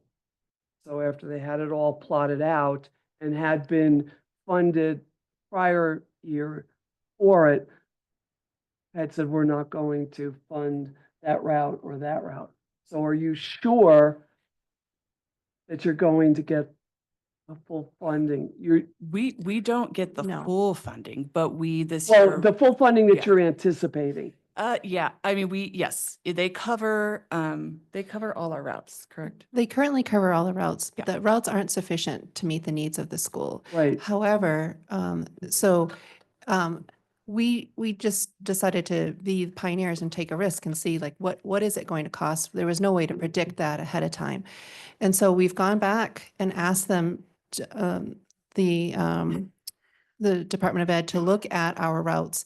And there are some things that are unfair as far as like the requirements for charter schools as opposed to district schools. And then.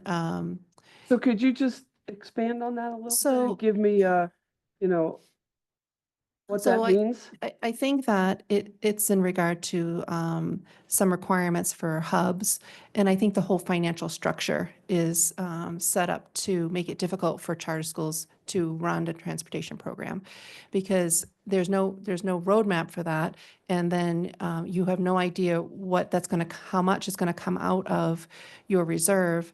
And then the way the funding is where you save 1/12 of your SEG, then you start off, you use your entire reserve to start the transportation program, then you start up the next year and everything is due at the beginning of the year.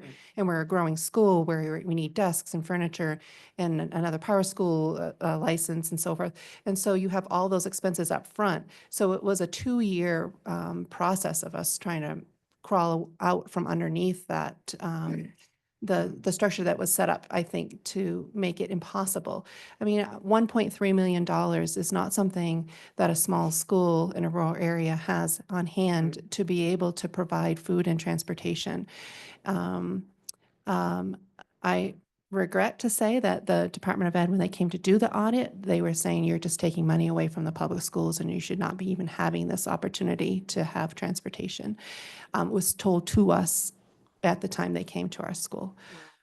So I think there's not a feeling that we're doing something that's good and right for kids. When our buses, when they decided to, there's no roadmap on their end either, I guess, because we're the first school to do this, to know what to pay for buses. And so I feel like there was a nickel and diming situation where they said, no, we're not going to pay, we're going to pay what it's worth right now. We're not going to pay you for what you've already expended. And then it was delayed and delayed. And then there were a number of late charges for our lease agreement. And then they said, well, we're not paying those late charges. Those are your responsibility. So it all comes out of the operational dollars of how we help our students be successful. And so I don't understand why it feels like it's a fight all the time. Our parents have elected not to have their students ride the bus if it has to be a 2-hour before and a 2-hour after school wait. And so I don't think that those things are fair. They tell us we have to have hubs. We're not allowed to have bus stops like a typical district school. We have to create these hubs, although we haven't been able to find where any of that is like statute or policy. And I feel like, if we're doing the right things for kids, we're already making people travel in our area 20 miles, even to get to a stop from the Zuni Reservation, other places. And so I don't believe it's been a fair process for our students. Yeah, and that's what I was getting at more is if it was a traditional school district, would the requirement for the hubs be there as opposed to charter school, the requirement for the hubs, which certainly does, excuse me, put the burden back on parents to still have to get in a car and drive. And also wondering if, I think that's something that we have to work on. And on the Okay. Thanks, I just needed that Yeah, clarification. and on the finance side, just to be clear, districts get a lot more capital outlay money, SB 9, HB 33. Hojo only gets state SB 9 money. They don't get local SB 9 and they don't get HB 33. So those Right. funds are usually go to pay for buses for districts, but because Hojo doesn't get them, that's why we had to wait for the state and enter into these leases with these buses. Thanks. All right. Any other comments, questions? I mean, I'll just echo what everyone else has said. And when we do separate it out into transportation, everything else, it looks a lot less severe and scary. So for me, I'll also support taking no action. It sounds like for the transportation, I mean, and once again, thanks for taking the leap, the risk.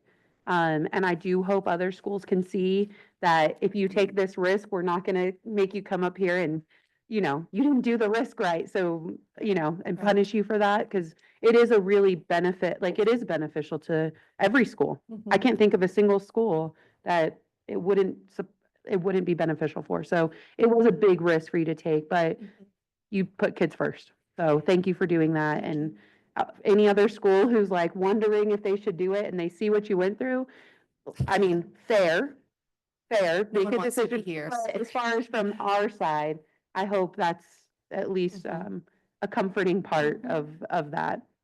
As far as the other things, seems like once again, you have a plan in place, you're executing it already. I don't see any additional monitoring needing to happen. All right, and seeing a lot of head nods, that looks like no action on this goal. So thank you for coming. Thank you. Thank you. All right, the next item D is racist. Dr. Russell?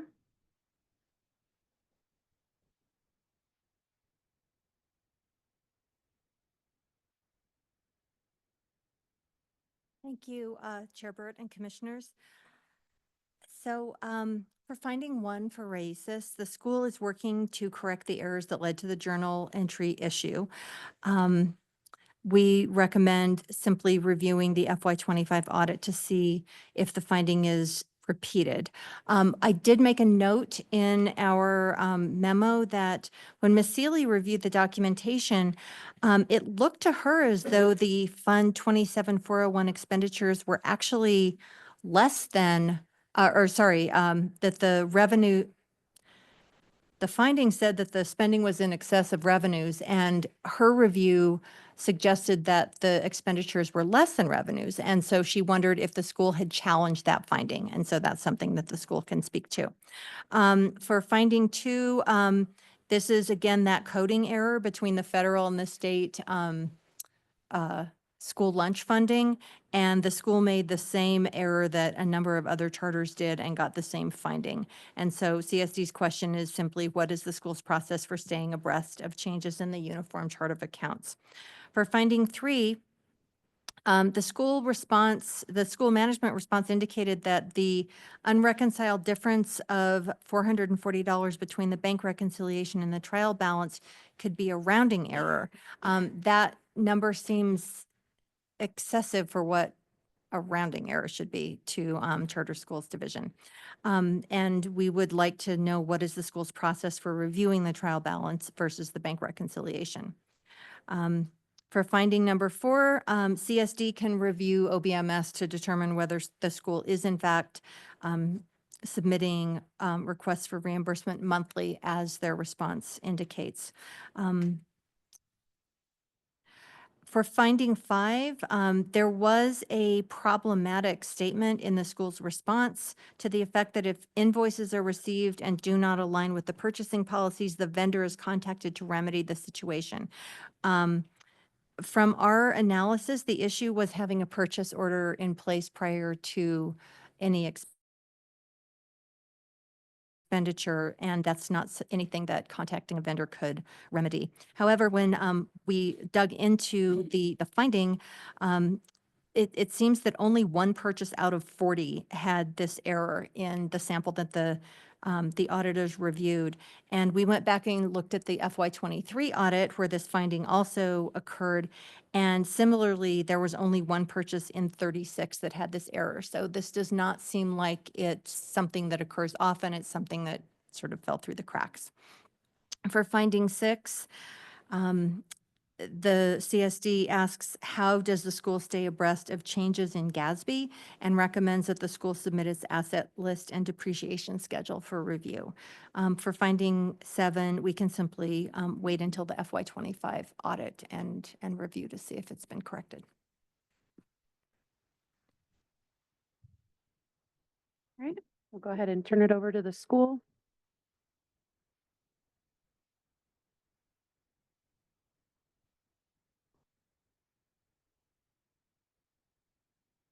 Good morning. We'll ask you to go ahead and introduce yourself first, and then it's all yours. And if there's anything that you would like Ms. Brown to show of any of the documentation you provided, let us know and she'll pull it up.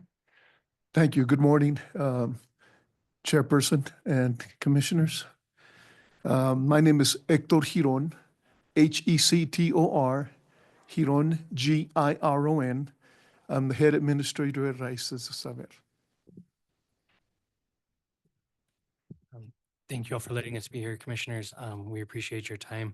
My name is Terrence Hester, Terrance. Last name Hester, Hester. I am the school's business manager. I have been with the school as a business manager since October of 2021.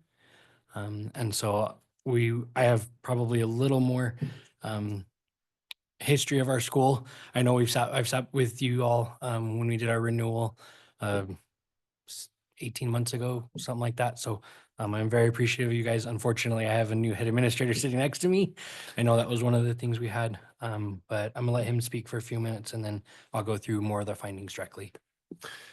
Well, you know what? This year has been a tremendous learning opportunity for me. This is my 40th year in education, but it's my first year in the charter school system. And public schools and charter schools function very differently. And so every day is a new day of learning for me. So I actually kind of appreciate this opportunity, and I took this opportunity to come in person to be able to be present because I really want to be able to understand the system and the processes so I can ensure that in the future I can take care of these issues before they become an issue for you. Okay. So without further ado, I would like to have Mr. Hester go ahead and proceed. So for our first finding, we did have a finding for financial close and reporting. This was a previous audit finding. This one is rather different than last year's. We did have where our fund balances did not reconcile for, it says for 10 of our funds, and this was due to net adjustments and related to prior year audit adjusting entries that were either not posted or posted incorrectly. So then we had a second part to this one, and it was where As brought up earlier, one of our funds showed excess revenue or expenditures over revenue. And then Ms. Seeley's evaluation on that does show that we actually had excess revenue over expenditures because we did have prior year revenue come in over into the new year. And then for the current year, it actually, and I did submit documentation for this, that showed our OBMS and our general ledger and our account balances showed that we matched exactly on those reimbursements and on expenditures to revenue. So it was brought up that if we did challenge that, I am still new to the business managers. I did question that in the audit with the auditors. And this was not on our exit interview. This one was given to us on our final statement when we did our management responses. And since then, I actually have scheduled with the auditors and been working on trainings, and it was brought up with them and they said, well, that's what it was. So I unfortunately can't give an answer because my records show that that was correct. But for what we are doing to move forward with that is we are trying to monitor more closely with our expenditures to revenues. This year has been a little bit of ebb and flow for us. So we are working through some things, but we are monitoring on our monthly audits and our monthly financial reports. We are monitoring those every month, checking balances across the board that we are not exceeding any expenditure lines. For the fund balance, that was the 10. Again, that was, they're saying due to prior year audit adjustments. I'm going to use an example. Mr. Honor and I have the same situation from what I gathered from him. There was some closeout issues last year. We did have the audit finding. The prior years were not closed out properly from what I understood. I was told rip the Band-Aid off, get it done last year. When we did that, then I posted the journal entries. They were posted in FY23, which is what the auditors directed us to do. But when they pull audit for 24, they only pull the journal entries for 24. So I have been working with the auditors and doing basically a line by line internal audit to see where these errors have occurred to create that $84,000 issue. For audit for number 2, we had it was revenues and accounts receivable. I will 100% own this one. This was a a deposit for prior year, and when I coded it to the incorrect fund. This was done in actually in this school year for last year for this fund, and it was miscoded to the incorrect fund. The journal entry has been done, set, and corrected moving forward. And so we have actually instilled some extra checks in our finance meeting to make sure our audits our revenues are reviewed a little more detailed line by line, and then discussed with as our deposits come in, myself and the head administrator discussing those immediately. And so they're reconciled quicker. So if an error is done, it is notified and noticed much quicker. We did have the same thing as a lot of the schools, the Fund 21-100 federal and state food reimbursement. I was not even aware we had no budget authority on Fund 21-100. I didn't know that the fund exists. I will own that one again. What I am doing to work with that is I have actually requested with New Mexico ASBO that we have more communication on when funds are allowed or what are available. But personally, I have started pulling all of our allowable uniform chart of accounts through OBMS, which is where New Mexico PD has those approvals. So that way I can look and see if anything should be there. And then I'm also have a little better communication now with our audit team. So if I have questions, they're more responsive this year than we have had in the past with them. So moving forward, if I have questions on funds, they're a lot more responsive to help to make sure we are following those. On our finding number 3, this one was where there was, I attribute it to a rounding error. The reason why I say rounding error, that was poor terminology on my part. So in the audit finding, they used approximate numbers. One of them is they had a beginning balance variance of approximately 77,000. When I pull my journal ledger, I have it about $77,348 right now. So that would, if we put the other numbers in there, we're a lot closer to that number with their approximations and what I have as a direct number. So we have been working very diligently to go through our budget and through our line items to ensure that we don't have this error again. And then this one, we also had that we're working again with our board to make sure that everyone is more clear and concise on what our financial reporting is. So if there are questions, we have our financial person from our community who's on our board, who sits and is on that committee, who's taking a lot more time, and we're taking more time to go through our reporting.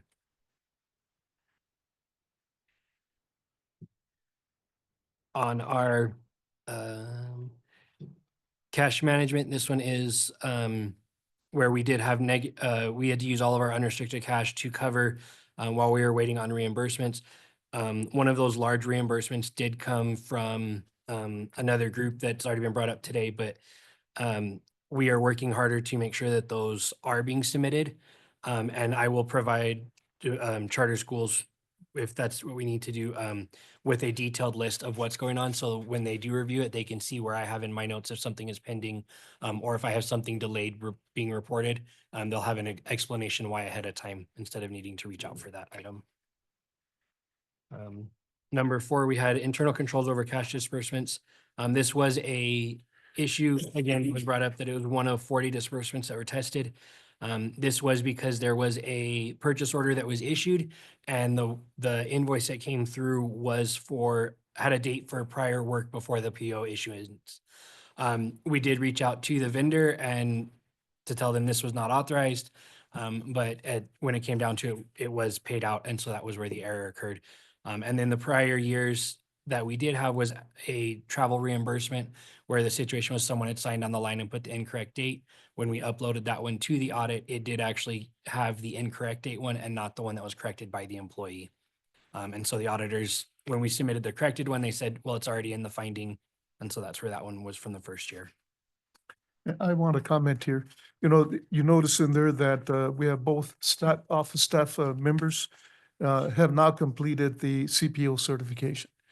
And so by doing this, we have a way of beginning to check somebody that understands what needs to be done on campus and can try to catch some of these things before they're sent to the business manager to handle. And we're hoping that we're expecting that this will eliminate some of the issues that we're seeing. And to make clarification, we do have a CPO on site who has been listed. We do have our other 2 additional office staff trained as CPOs, so they have that extra background, so they know a little more what the laws are and what we need to have behind them. On number 6, we have the internal control over capital assets. This was an error on my part with the new GASB rulings. It was a item that was purchased that was not intended as a classroom set or as a school set. These were actual items purchased and distributed to different classrooms. The new GASB ruling is that if there is not a policy in place, then it goes with the general capitalization policy. Our school unfortunately did not have that in place for these items when they were purchased. We are working to update our policy to have that for collective purchase sets is what I understood them to be for them to be called. So we are working on getting that policy to our legal counsel to have it implemented into our policy and procedures. So we will have the collective set purchasing, and we will also have the individual capitalization limitations. And then our final one was over our IT controls. We do have a third party that has our IT. They do all of our IT for us right now. However, with that, the information that we received back from them did require certain items that they have the access for the screenshots to be implemented. We did not receive that timely from them for the audit. We have actually already started that process with them for going into this year's audit to make sure that we have those items to be in compliance with that. And then the school is also looking at trying to expand our staff to include an on-site IT support services or support specialist right now. So we have not only relying on the external, but we have an internal person as well for that.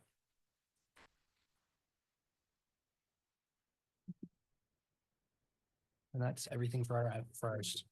Thank you. Commissioners, any questions? Commissioner Gibson?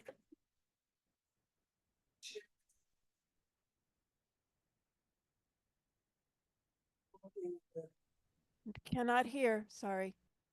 Oh, sorry. I pressed my finger and then I pressed it again. And your audit committee or audit team, you said audit team, Are you referring to someone from the folks that do the audit? Or is that audit team the audit committee from the school? It's both. Okay. So I have been scheduling, and as we have audit team members available with CLA to try to get through some of these processes, especially as I've uncovered certain things such as where we had questions about why we are showing expenses higher than our revenues. I've been meeting with them, trying to get more information as to, okay, if this is incorrect and I'm misreading it, where is this information that you have that's showing the audit finding versus what we have directly in our paperwork? And a lot of it is what has stemmed from where they're saying the journal entries were improperly posted. And I have provided them with, this is your instruction, this is where they were posted, what is done incorrectly. And I actually have a meeting scheduled again with them. We have not, and complete transparency, we have not posted our audit journal entries as of yet, because I don't want them to say that they're posted improperly until I have their direction. Or if they tell me at one point they're gonna, well, we can't help you any further, then I will have my notes that I have, and that will be supported for those journal entries. And will be the backup documentation at the journal. And those are actually separated already out in my audit file to be uploaded with our audit for this coming year in our journal entries. So if they do question them, no, that you told us prior year, here's where they are. And I'm also working with our accounting software team to see if there's a step that may have been missed, posting them in the prior year that was not done. And I've spoken with other business managers who are in the same boat, and they said they use AptaFund. Unfortunately, when I talk to the ones that are AptaFund, they've all had this issue. So I don't know if there was something. I have right now 4, I believe, that had a rollover issue, similar to the closeout of the year. So I think as we're trying to work through it, I'm also trying to update our business manager community through New Mexico ASBO for that as well. Okay, thanks.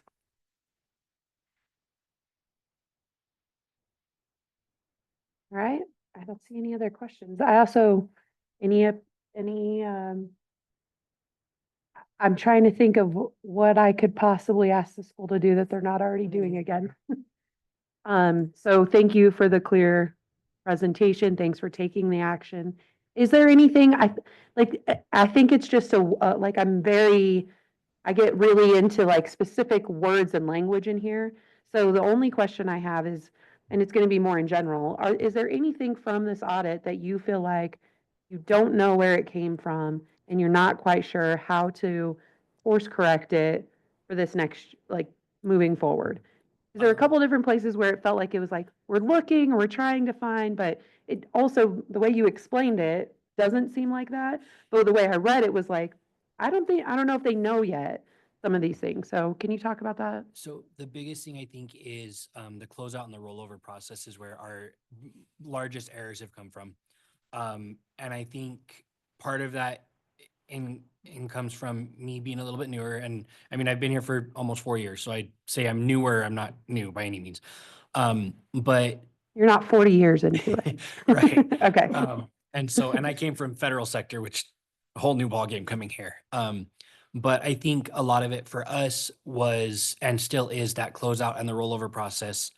There were years prior that one specific person I know at AptaFund had told everyone, well, you do manual journal entries to close everything out. Well, now that we're being told to close everything out electronically in the system, it's creating some rollover issues because those journal entries are being posted from their closeout and then their manual entries. And that's where last year we had the Band-Aid, for lack of the Band-Aid ripped off, get it fixed. And I worked with AptaFund and I thought this was all resolved. And so we are still working through that process. And I have reached out, and actually we will be, I work for Southwest REC. With the roles that we have there, we will actually be having another business manager. Right now we're in the process of they're helping, who's got a lot more experience. She was actually a business manager for Raices prior.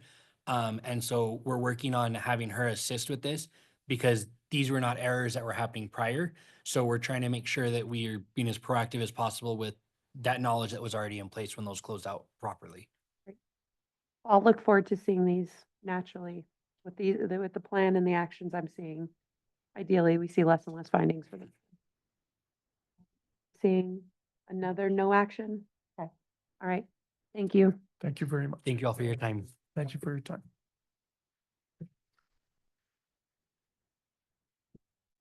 All right. We're on to item 8E, South Valley Preparatory School. Dr. Russell.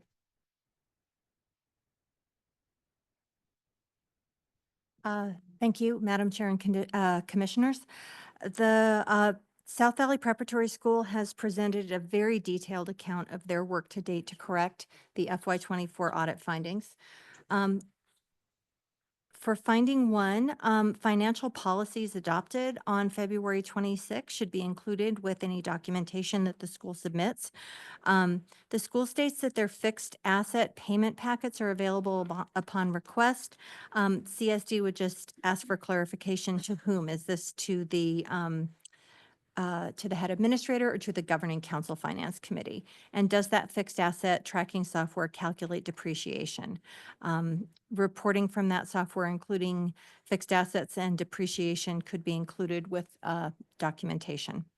For findings 2, 3, and 4, the school describes very detailed actions, and if the PEC imposes a corrective action plan, rather than having the school submit documentation of those detailed actions, the CSD would recommend just sending our consultant out to the school to do an on-site review of documentation for findings 2, 3, and 4 if the commission decides to impose a cap for this. For finding 5, CSD recommends that the school should attach meal count sheets to all of their claims. This can be reviewed at the visit if a cap is imposed. For finding 6, CSD just needs to review the fourth quarter report that's submitted through OBMS. For findings 7 and 8, no further action beyond review of next year's audit to see if the findings are repeated. And for finding 9, CSD will monitor this as part of our annual monitoring as when we check the DFA website to see that the CPO list posted there. Thank you. Thank you, Dr. Russell. All right, I'll go ahead and ask for the two of you to come on down.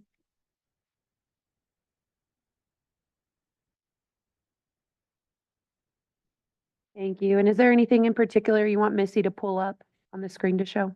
Yes, I think the first one-pager timeline for steps for the disclaimer opinion. All right, and if you can introduce yourselves first, and then it's all yours. My name is Baylor Del Rosario, and I am the head administrator at South Valley Prep. And my first name is Baylor. Last name is Del Rosario, Delrosario.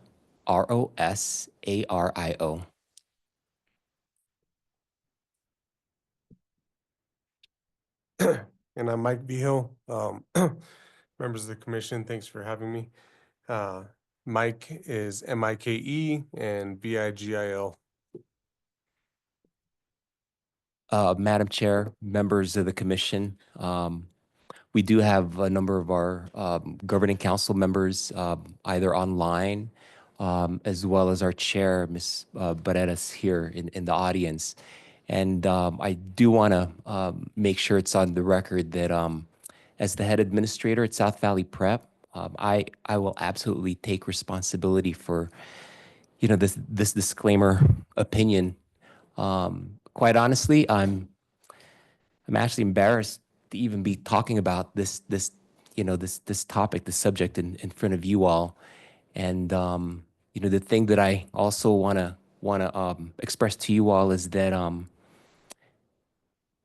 as the authorizers, you all are supposed to present, the best product out there. And this clearly wasn't the best product, at least in this area for this school. And again, on record, I want to make sure, you all know that I take full responsibility for this piece. And I apologize, as authorizers, your name is out there as well, too, for for our school. And with that said, I do want to just outline some of the steps that we've taken this far to remedy this this audit 2024. As you'll see, the the timeline, at least officially here, starts January 1st, 2025. We actually started working on the many of the findings without obviously disclosing it to those, without publicizing it or anything of that sort.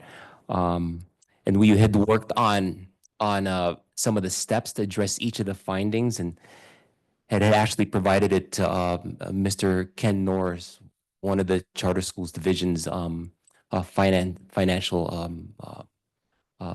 experts. So I think the first thing that we had to do was switch business managers, it's super hard to do. Had relationships myself with the previous one that we had, and but we had to vet multiple business manager services, multiple. Some of them you've heard from today, other than from Mr. Vihil here, and I'd say speaking with even CLA, the auditors, Mr. Matt Bone and even Sarah Cordova at PED, I think we've made the right choice. So I just want to put that on record as well too. The next item, the mini grant award from PEC that we received, super grateful for it.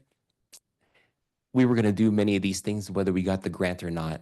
And one of the things that we began right off the bat was we did retain an individual, a CPA with many years of experience, who's, I want to say she's retired or close to retired already, Miss Mary Schofield. And she helped us really, what I would say, help try and build our 6/30/2024 statement, so that when we come up and are ready for our upcoming audit, it'd be a lot more cleaner. I know that these things take time, but in my head as head administrator, I wanted to make sure that we speed up the process. And so super grateful for Ms. Schofield for coming out of retirement and helping us with that piece. And the Vihil Group has also been super helpful in terms of what I would call cleanup from before their actual contracting with us in January of 2025.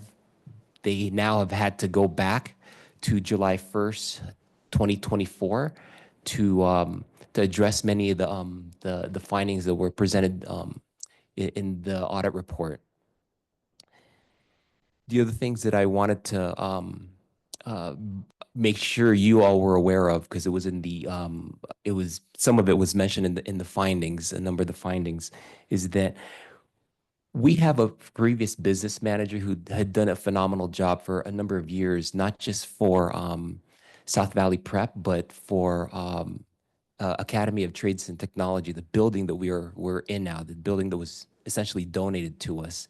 And his name is Alfred Martinez. He also had retired before I came on board, but he was gracious enough to come onto our finance committee. Been an incredible perspective, and in many ways, in a positive way, calling out, myself and our business manager to make sure that we're on the right path. And again, I'll bring up Miss Mary Schofield, who's been gracious enough to be part of our audit committee as well. And I know that was one of the other audit findings. I don't know if Ms. Barreras is still here in the audience. She is our chair, and she's actually been meeting with Mr. Martinez and with herself and our assistant to the business manager on weekends, going over some of the financials. And, kudos to her. And, for folks like you all who do this for free, and to give up part of her weekend, so that not only to make sure that the school is on track, but she herself learns more about the finances, being part of the board of finance. So I've seen that commitment from her and some of our other board members, and I just wanted to make sure that was on the record as well too. One of the things that the VHIL group had helped us with was review and refine our finance policies. They were able to help us with that. Ms. Justine VHIL is the business manager assigned to us. And she was able to go through it even before, obviously before our governing council approved it in February, and just shortly after the release of the audit. So I just wanted to make sure you all were aware that we were on top of it even before the audit was released. In addition to the required trainings that the state has for board members and governing councils in the area of finance, the VHIL group has been fantastic in providing that one-on-one work with our board. But most recently, they did provide a more formal training that just took place recently for our governing council this past week.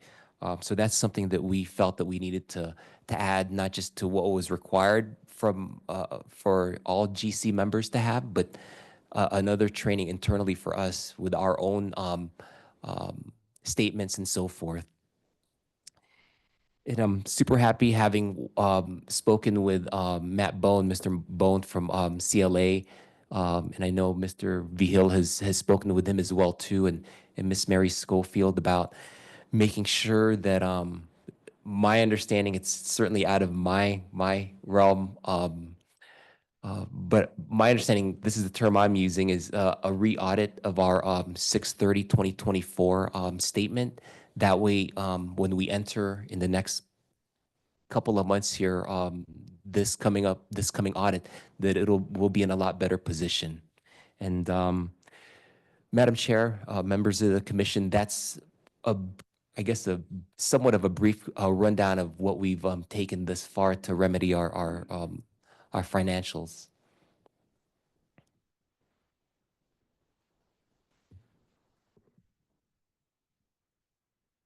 Commissioner Beck?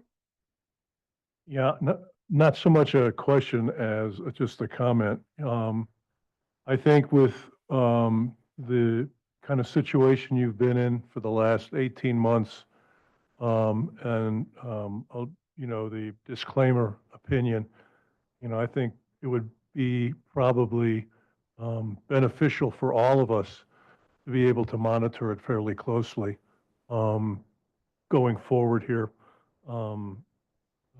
based on the situation that we have here. I'm sure that, I know that the VHIL group has done, great stuff and can really get on top of it and get a lot of these things fixed. I noticed that everything seemed to be late to the auditors, late to the auditors. And of course, then that becomes real problematic. But I think that would probably be a move that we should make to benefit all parties.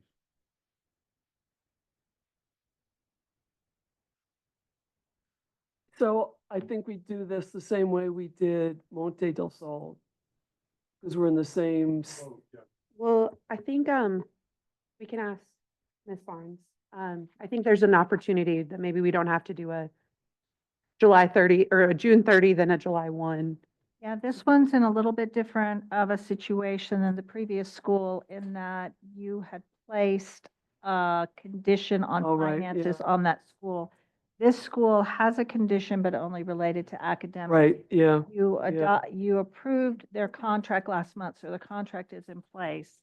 Yeah, I think that you could do something similar though, Commissioner, but that would require approval of their board as well, which is if you wanted the financial condition compliance form to be used in this case, past July 1, their board would need to agree to it.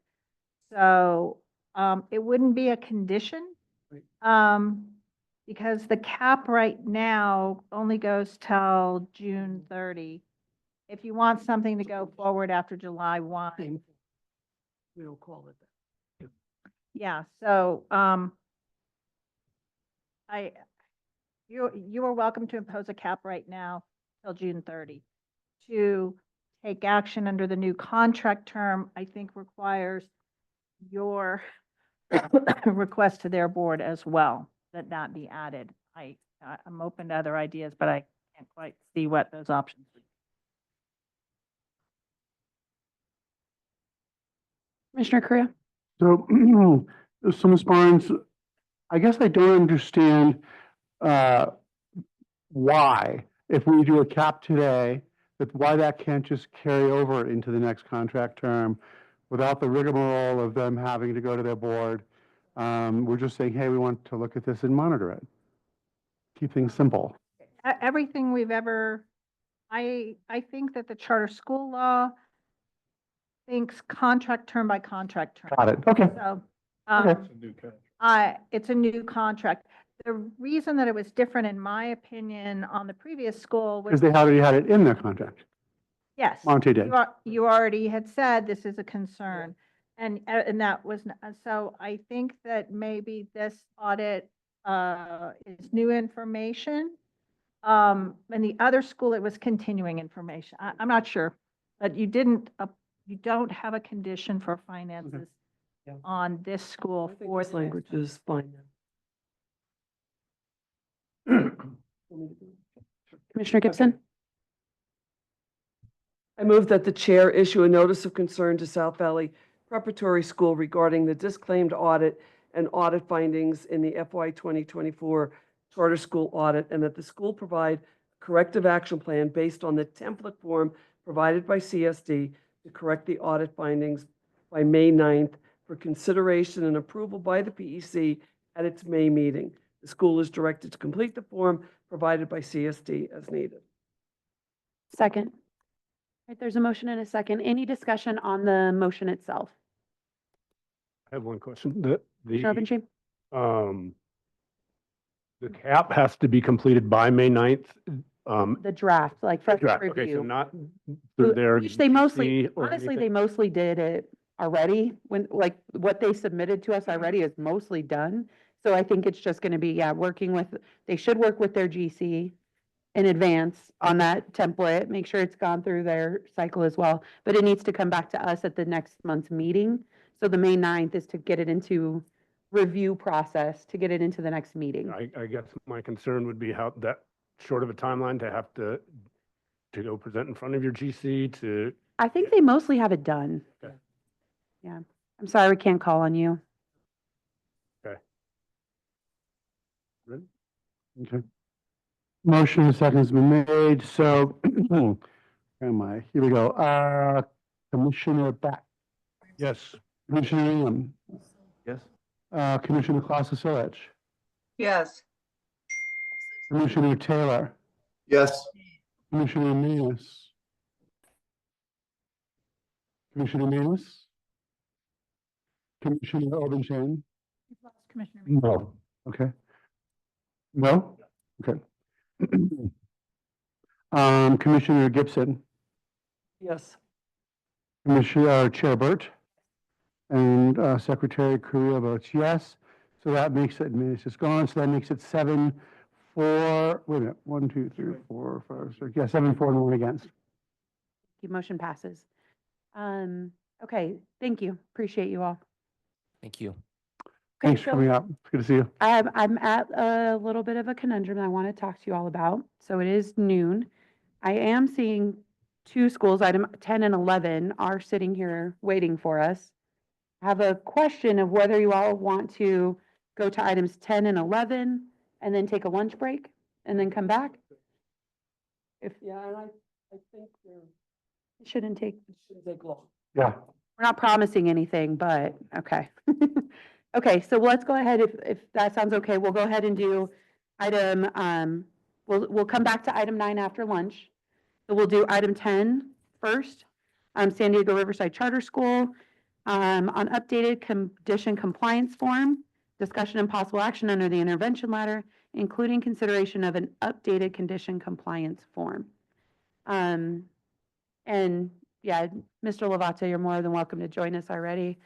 Dr. Russell, if you want to go ahead and start us off though. Thank you, Chair Burt, Commissioners. CSD recommends accepting the action steps to address the PEC's condition proposed by San Diego Riverside Charter School for the 2025-26 school year. Well, the remainder of the 24-25 and the 25-26 school year. Due to the complexity of the proposed corrective actions for the current school year, 24-25, CSD recommends conducting an on-site visit to San Diego Riverside on or about June 30th to be scheduled with the head administrator and any members of the leadership team he wishes to include to review all of the elements in the 24-25 corrected action plan. These are listed in the memo, but I won't repeat them all here. CSD will then report to PEC at the July 18th meeting as to whether the proposed, whether these conditions were satisfied and whether the proposed 25-26 can, okay, that was my, okay, typo in my memo, whether the 24-25 conditions were satisfied. For 25-26 and beyond, CSD recommends the same academic and tribal consultation conditions imposed on schools signing contracts in 2025, with the professional development and academic improvement plan incorporated into the dash plan that the school has to do anyway and uploaded into Epicenter by August 15th. Thank you. Mr. Lovato, first, if you could introduce yourself.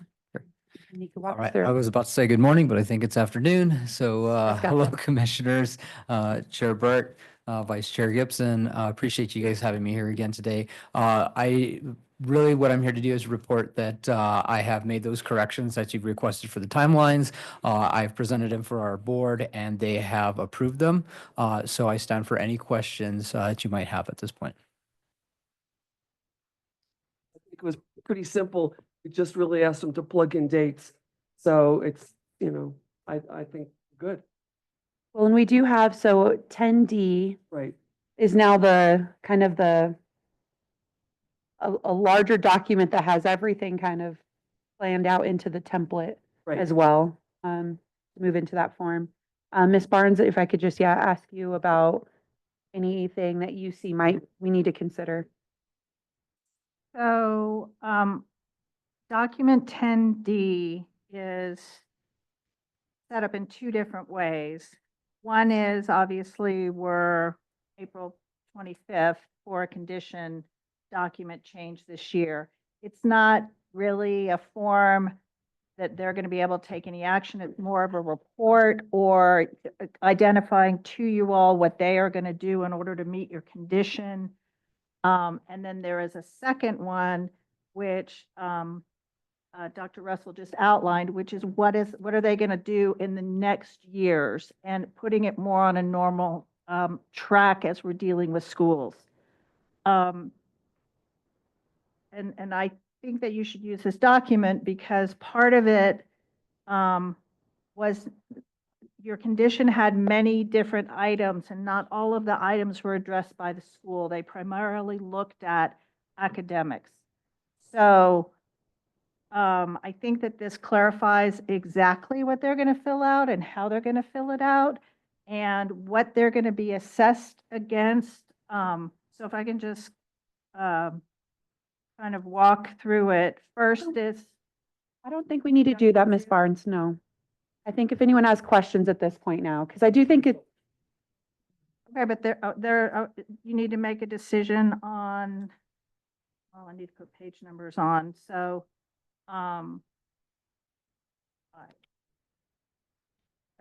several places it says, here's what is proposed and here's what was in the original condition, and whether you're going to use, maybe there's only that one. And I don't know that the school will certainly not reviewed this. I still think this is a pretty basic, like we're using a pretty standard template, standard language, standard information. I think we haven't changed anything about what the school's supposed to do. This just puts it in the form, but there's nothing new for the school to say, oh, I didn't know I had to do that. This is everything that the school brought forward.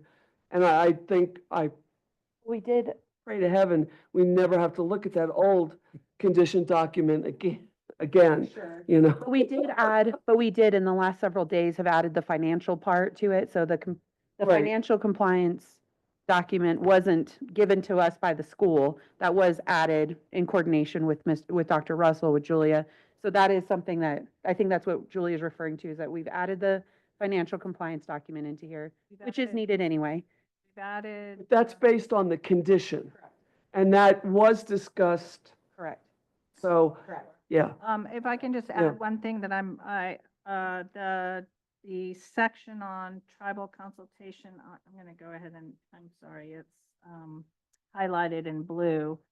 The original documentation from the school said that they would meet monthly and quarterly with the Pueblo of Jemez Education Department to consult on the implementation of the TOA language curriculum and other issues germane to language, culture, and tradition.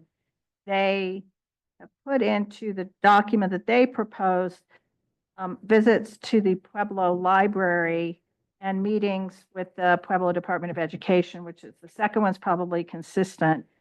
I don't know who would visit the Pueblo Library, how often they do it, or for what purpose. So I think that you might clarify that. Otherwise, I think that might be the only remaining question. Well, when the school came up last month, they did discuss with us how that takes place, the visits to the library and so on.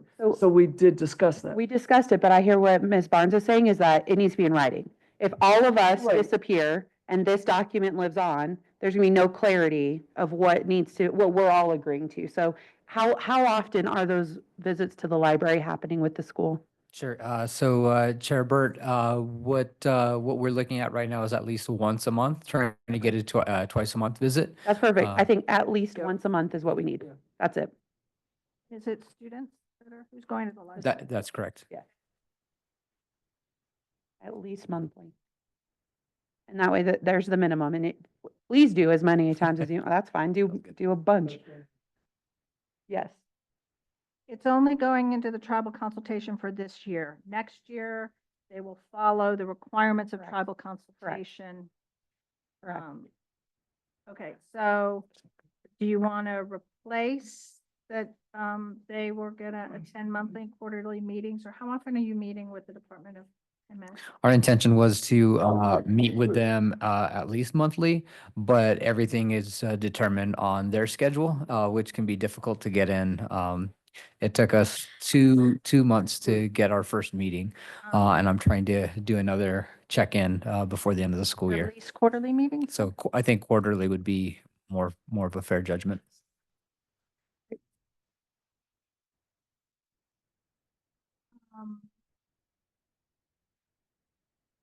Okay, I'm updating it now. And then at least 40% growth in both reading and math on your interim assessment. And then there's a chart that you agreed to fill out previously, so that chart is still there. Okay, I think that's clear. Great. All right, I'm gonna go ahead and make a motion.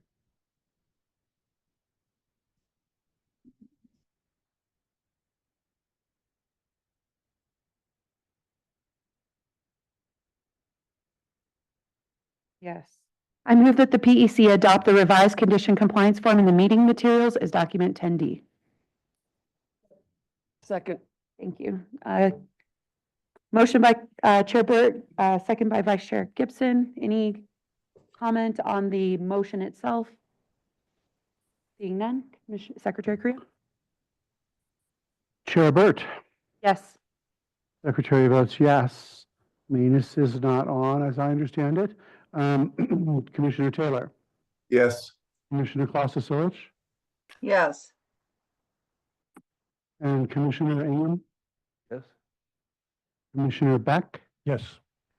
Commissioner Lobenstein, Yes. and Commissioner Gibson. So that means 7 yes and 1 no. What? Oh, I thought, I Sharon did. Voted no. That's herself. Oh. I didn't hear Hey. it that way. Sorry, sorry, Sharon.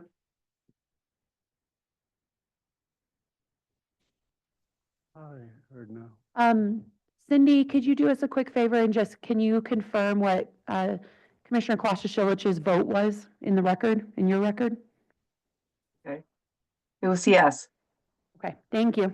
Mhm. All right, passes 8-0. There you go. All right, thank you, Mr. Hey, Lovato. thank you, commissioners. Appreciate it. Thank you, Thanks Chair for your Burke. time. Take care. Thank you.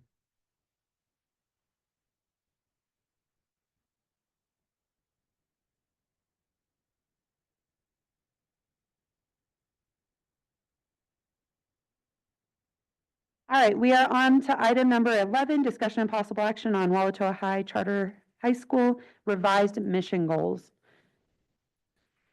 Good afternoon, commissioners and Madam Chair. My name is Greg Butz, B-U-T-Z, and I'm here to present CSD amendment analysis. So basically, what the amendment is proposing is a merging of item mission goal number 1 and mission goal number 2. And in doing so, both of those would combine the two cohorts, which would enable the school to measure growth by their target of 887 and or 5% growth. And so that in their original goals, that would have been mission goal number 1 and mission goal number 2. This proposed amendment change just combines those two elements. So it still captures all the academic requirements that was held under the first, the original proposal or their original mission goals. Item goal number 3 and 4 is in the Walsall Charter High School request PEC approval to replace mission goal number 3 and mission goal number 4. And instead, in its place, would have not measuring entrance by AccuPlacer because CNM no longer requires an AccuPlacer score for reading. It takes eliminates kind of that redundancy and instead in its place as a dual credit dual credit for 2 different classes. And so it is my analysis that the end result is better than the prerequisites. So it is of CSD's recommendation that we approve both changes to their proposed amendments. Thank you. Dr. Wilkinson. Good afternoon, PC Chair Burt and PC members. My name is Dr. Arrow Wilkinson, A-R-R-O-W, last name Wilkinson, W-I-L-K-I-N-S-O-N. If you have any questions regarding the proposed change in the amendment to our goals. Thank you. Commissioners, any questions on this one? Okay, I only have one, and I think it might be for Ms. Barnes. Well, and you as well, actually. I'll ask you first, Dr. Wilkinson, if this is a good move for you or not. I want to know if it's legal. If we could possibly backdate this to where it is in effect in the current school year. Because we know that this year, I imagine, by enabling it to go into effect July 1, 2025, you're probably going to not look great this school year again from this nuanced math, right, of how it's being done. So I was wondering if it would even be amenable to you to make it to where we can do it in the current school year, like it applies right now instead Yes. of waiting for another No, year? it would apply right now because I have So right now, the way this is structured, it wouldn't go into effect until next school year. yes. Yeah. So would it be helpful I don't even know if I'm allowed to, which is the next question, but is there a way we could approve it to be for the current school year that we're already in and for future school years instead of waiting until next year? Yeah, that's fine. We have the data for that. Okay. Yes. Yeah, because it feels technical, right? It does feel technical. It's like they're They're already doing the work. Like the way I see is the work's already happening, the testing's already happening. It's just how are we evaluating the testing data? So, that okay. if you were creating a new thing, A yes, new thing correct. now that went back to July, that wouldn't Right. make much sense. This seems technical. Okay. But, Could, yeah, does can the we? document itself, though, say the effective date? So yeah, it does. In the amendment request form. I can change that with an effective date Okay. of, I'm gonna say July 1 of Yeah. 2025, right? No, July 1 of No, 2024. 2024. Yeah. And that way you can start using this for your Yes, current year. Yes, and then Okay. when we do our charter renewal, we'll even go back to the original one because we have the data for the 2022. Correct. And the only, you have called it a revised mission goal. Yes. I think revised mission goal is still right. I think it's fine. Okay. Thank you all. Appreciate that. Any? Okay. If you don't I mind, can I'll make a make. motion. Okay, go ahead. Oh, whatever. Go ahead, Commissioner. I move that the PEC accept the revised mission goals of Wallatoa Charter High School provided in the meeting materials for item 11 with an effective date of July 1, 2024. Second. Okay, there's a motion and a second. Any comment or discussion on the motion itself? Seeing none. Commissioner Creel? All righty. Commissioner Kloster-Searich, Yes. Commissioner Taylor, Yes. Commissioner Robinson, Yes. Secretary Correa votes yes. Commissioner Beck, Yes. Commissioner Eden, Yes. Commissioner Gibson, and Chair Burt. And that then passes 8-0. Thank you. And thank you for going through the process to do that. Thank you. It's nice to see you. All right, we're going to go ahead and take an hour lunch until 1:30. Okay. Or do you want to? Okay. No.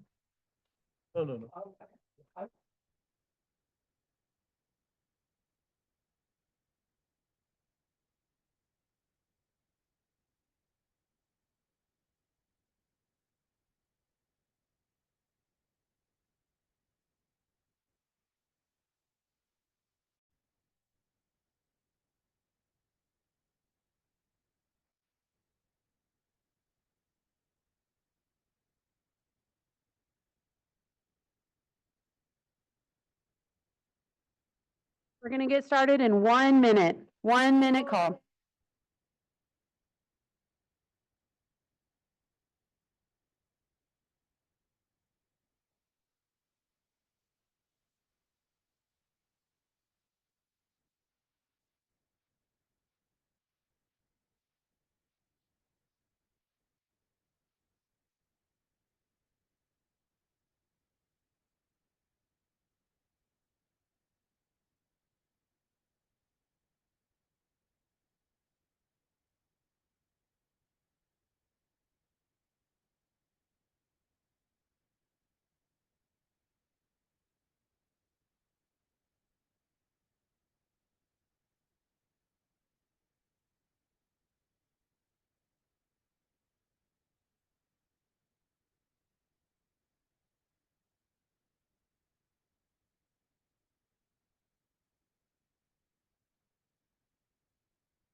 All right, we're going to go ahead and get started.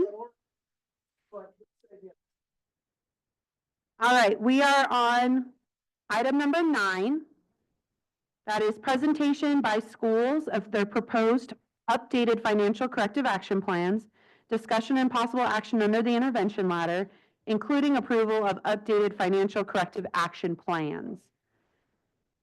And Ms. Brown, can you pull in the people from online who are here from Alma del Arte?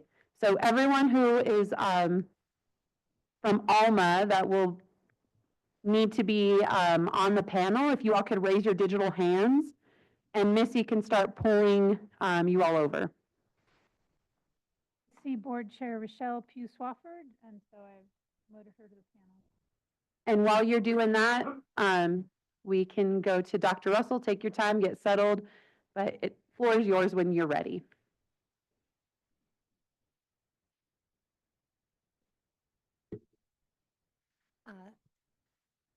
Thank you, Chair and Commissioners. The proposed corrective action plan,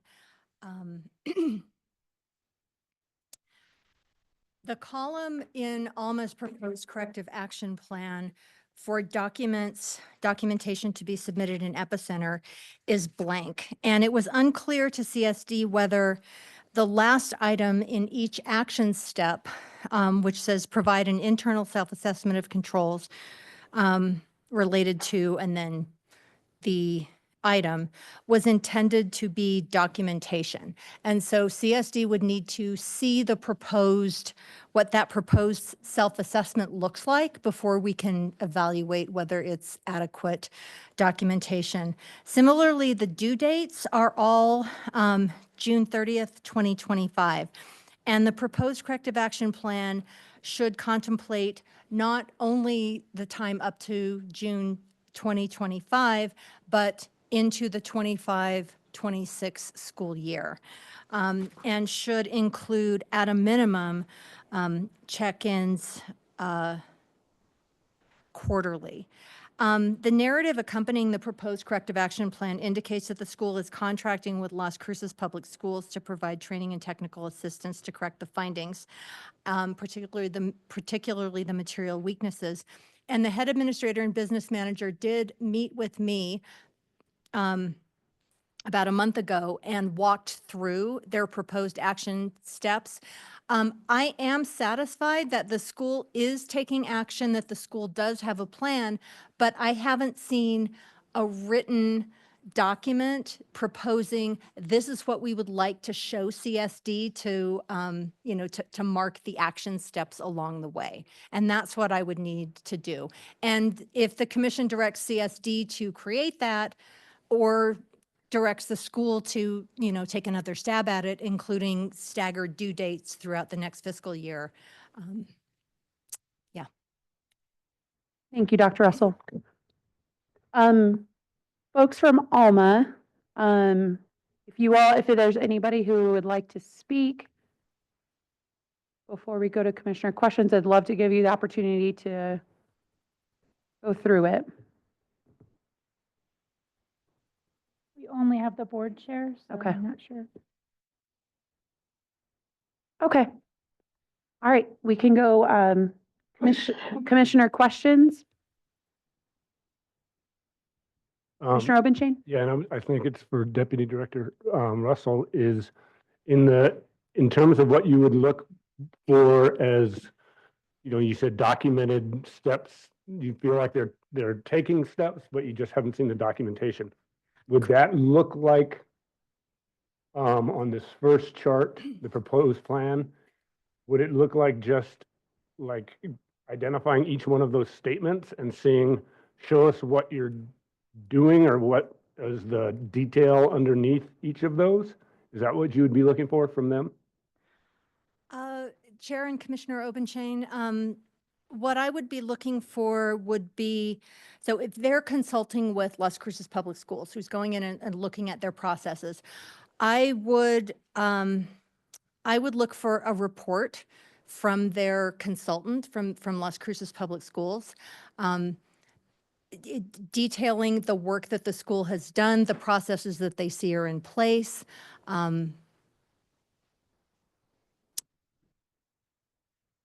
So not, for example, like if it says increase funds through donations and other methods, right? That's one of their expected actions. Is that correct? That is one of their expected actions. So as I read the plan and as Dr. Amador has expressed to me in the past, part of why the school is in the situation it's in is diminished enrollment, decreased funding, robbing Fund Peter to pay Fund Paul. And their big picture solution is to increase enrollment, thereby increasing funding, thereby, having a bigger pie to cut up. But the audit findings in particular, those processes still need to be addressed. So when we talk about corrective actions, I think it's wonderful that they want to increase enrollment and increase their funding, but those aren't corrective actions specifically addressing audit findings. And so what I'm looking at is, what are they doing process-wise internally to correct the issues that led to the findings? Right. So when you're saying, they say they will provide an internal self-assessment of controls, okay, but you haven't seen that, right? Yes, Okay. that's correct. They propose providing it, but my question is, what would that internal self-assessment look like? If they have a template that they plan to use, this is our self-assessment for fund balance, this is for general ledger balances. I would want to see what that proposed self-assessment looks like. So I just need just a little clarity on this. So what is missing at this moment in time is a lot of what Commissioner Obenshain was speaking to, that what the school needed to provide was, because you're, at the end of the day, at the end of the year, you're going to have to do an analysis of where they are in the progress of the corrective action plan. And hopefully we, in best of all worlds, we would be able to clear it out and say, okay, they're good, and we don't have to continue this for the following year. But you don't have that pathway forward. You don't know what the school's saying, we're going to do this, but you don't have anything that you can say, this is going to be sufficient for CSD to be able to give an analysis of, because we don't have anything to look at to say, yes, this is going to work. And we don't want the school at the end of the year to just upload something and it not be sufficient. So we'd like to look at it now to say, this is sufficient, so that at the end of the year, you are giving us the information that we need. And so at this point in time, if I'm looking at the cap for FY 2024 audit, the proposed plan due, so that that entire column that's blank is what there should have been some documentation of how they're going to do it. That's what's missing out of here. That should have been uploaded to Epicenter. Chair and Or at least Vice given Chair, to you. Yes. The school should have proposed what documents do they want to submit and by what due dates, not just all of them on June 30th, 2025, Okay. carrying on into the next year. Okay. And, moreover, the reason we're asking the schools for documents instead of CSD sits and says, we want this, this, this, and this. We want these documents to be tools that are going to help the school improve. We don't want them to be compliance, administrative burden, things that they have to spend their valuable time writing up to satisfy the CSD. That's not what we want. We want them to have a plan. This is what we're doing. And then just show us things they're doing anyway. And then whatever document that they're already creating as part of their internal processes that are it's going to help them improve, just propose showing us that. Yeah, because for me, this should be the template for the finance committee to be looking at, saying, oh, I know that, on April 30th, they should have had this, so we can ask at our May GC meeting, so where are we in this? So that it does, yeah, you're right. You want it to be a living document that they're using, not just, I've got to fill this out, and yeah, okay, thanks. I just needed, I wanted to make sure in my mind that's what was missing. Commissioner Beck? Yeah, it's right on the same thought process here, because I'm looking at 9A1, which was the same thing they're looking at, the corrective action plan. The action steps, is that the proposed plan that they did that was due by April 14th? That action steps? And then you have absolutely nothing until 6:30, correct? So there's nothing that is forcing them to do this prior to 6:30, correct? Based on this action plan. Am I right on that? That's correct, but what Dr. Russell was saying is that actually the 6:30 is actually too soon. We need steps throughout the whole next fiscal year of check-ins on these things. It shouldn't be 6/30/2025 where everything's due then. It's what is going to happen all throughout this next fiscal year with these items. Beyond 6:30. Correct. Right, Correct. right. And that there should be something in that documents, In this document, correct. And where it says documents, yeah. it's all blank. There Yeah, should have yeah. been, this is what we're going to provide you. Yeah. Okay. So the one thing I'll say, I think this is actually, for me, we're in a I'm almost in because this is insufficient, so obviously insufficient, that it almost makes it obvious and easy, that I would propose sending this to CSD at this point to go ahead and complete the cap, work with the school, complete the cap, get it back to us next month. I'm also concerned about the timeliness. I am disappointed that Alma didn't file this on time. Because I do think it definitely could have been. So I do have a concern with timeliness as well. But I think at this point, I would like to see CSD go ahead and take the lead on this. And it makes it, Dr. Russell, you know what we're looking for, you know what it needs to have. So I feel more confident sending it to CSD at this time than going back to the school again. And that way they can kind of take the lead at this point, work with what you have, work with the school, but be able to move forward and actually get this going so that we can start the monitoring. And once again, really focusing on the next fiscal year, even more so than June 30, 2025. That's great if some of these things can get done before then as a, little low-hanging fruit kind of things, but what's going to be happening over the course of the next year is even more concerning. Yeah. Any other questions from commissioners?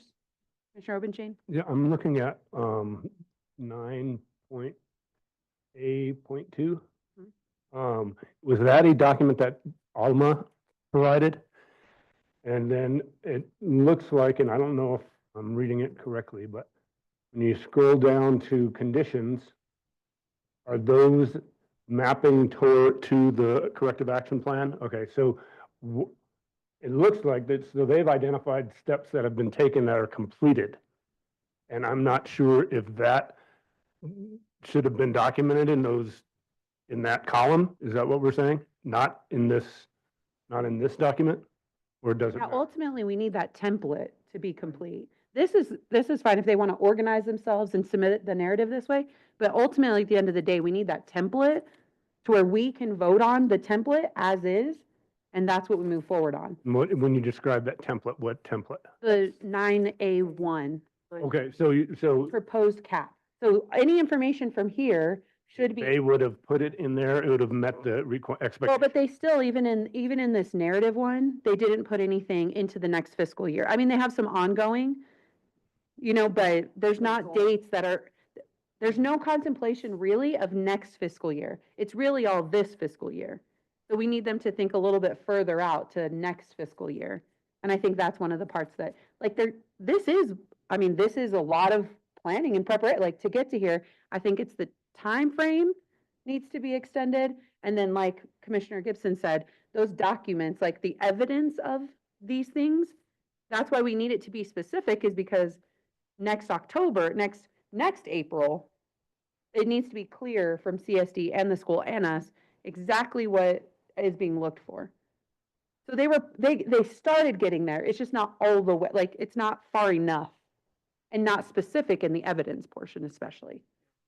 You don't want to get into that situation where the school submits something at the end of the school year thinking they satisfied this, and CSD comes up with an analysis that it doesn't satisfy it when, and then the school says, well, I didn't know you wanted that. Well, that's because we didn't have that conversation back at the beginning of the year saying, you know, they think this is okay, but it's really not. We're clear at the beginning of the year what they have to report out to satisfy the sufficient reporting.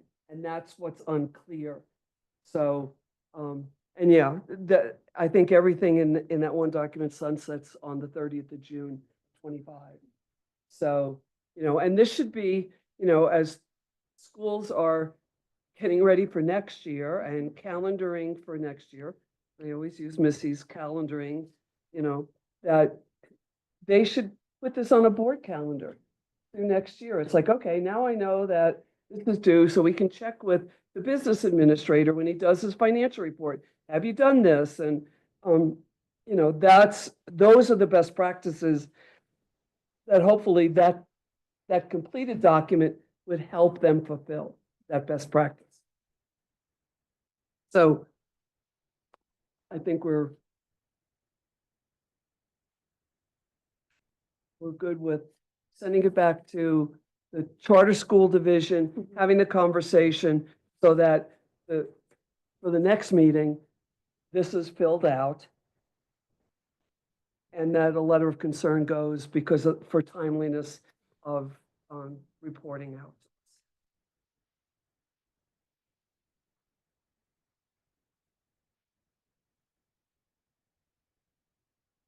This says it was due the 14th. When did we get it? 17. Yeah. Don't.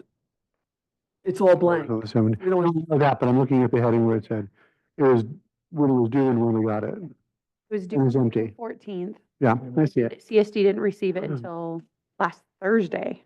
Yeah, and it was due on Monday. Yeah. And the impact of that is it leaves almost no time for CSD to do an analysis. It leaves no time for our attorney to do an analysis. I mean, it's just, it creates undue burden on school. Like, we tried to give to the last possible minute, and that's still, even only having that week to do that level of analysis is still, like, that's already a tight timeline. You know, so for schools to not meet those deadlines, it impacts, it's like a trickle, it makes a bigger impact than just not doing it on time. Go ahead, Commissioner Stewart. Commissioner Ingham. That's why I'm struggling with all this. But what is interesting to me is that they're using a team from Las Cruces Public Schools Finance Department to do their training and technical assistance. They already lease from Las Cruces Public Schools. In some ways, it almost feels like they're leaning on Las Cruces Public Schools like they are a district school. And they're not. They're our school. And I don't understand. I mean, it would seem to me,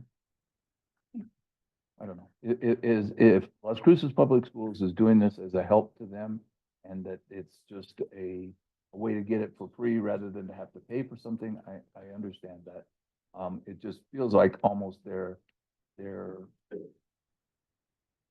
leaning so hard on LCPS that they almost feel like. I hear you. I think this is where I'm going to go to charter school autonomy, that at the end of the day, schools, we don't get involved with how they do things. We set the end results, we set the expectations. However they get to there, that's up to them. And we do have to, like, remove ourselves from the how and let them figure it out on their own. I know it's very uncomfortable, but we have rigor, we have high expectations for the end result. So if they end up picking a vendor that doesn't work out for them, that's on them, and we're gonna see it in the end results. And so we just have to hold firm to that we wanna see the growth, we wanna see those expectations be met. But charter autonomy is that we allow school leaders, the governing boards, to decide however they wanna do that to get there.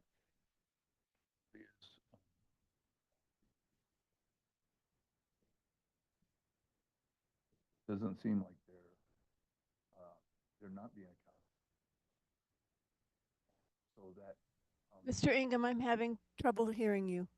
I'm sorry, I feel like holding them to the end game, they failed. Okay, and so what's the consequence of failing? I think that's why I'll support the letter of concern. Yeah. Can I just add, Commissioner Gibson. LCPS has often been a good partner with charters in the area in terms of, they've got a really good evaluation form, and they're willing to share it so that it's helped schools, especially new schools or schools that have changed, had difficulty in keeping head administrators. It's like they've shared their process and their evaluation forms to help make the school better. So I think it's, I don't see a concern about it. Sometimes I feel that cooperation helps to break down some barriers between district and charter schools, and it's, we're all in it to make it better for kids. So if I've built the best mousetrap, why not share it with you instead of making you reinvent it? I know. Are we ready? Okay, let me. Commissioner Korea. This is more for CSD than anything. I just want to make sure that whatever we're doing in our motion, the motion that we're taking provides CSD with enough time. Because let's say they come up with something and we say you need to have this by, I don't know, January 5th or whatever. I'm just throwing that out there. And then they don't turn it into the 10th. And then, we've come. No, I know that, but I just want to make sure that there's not kind of an undue burden on CSD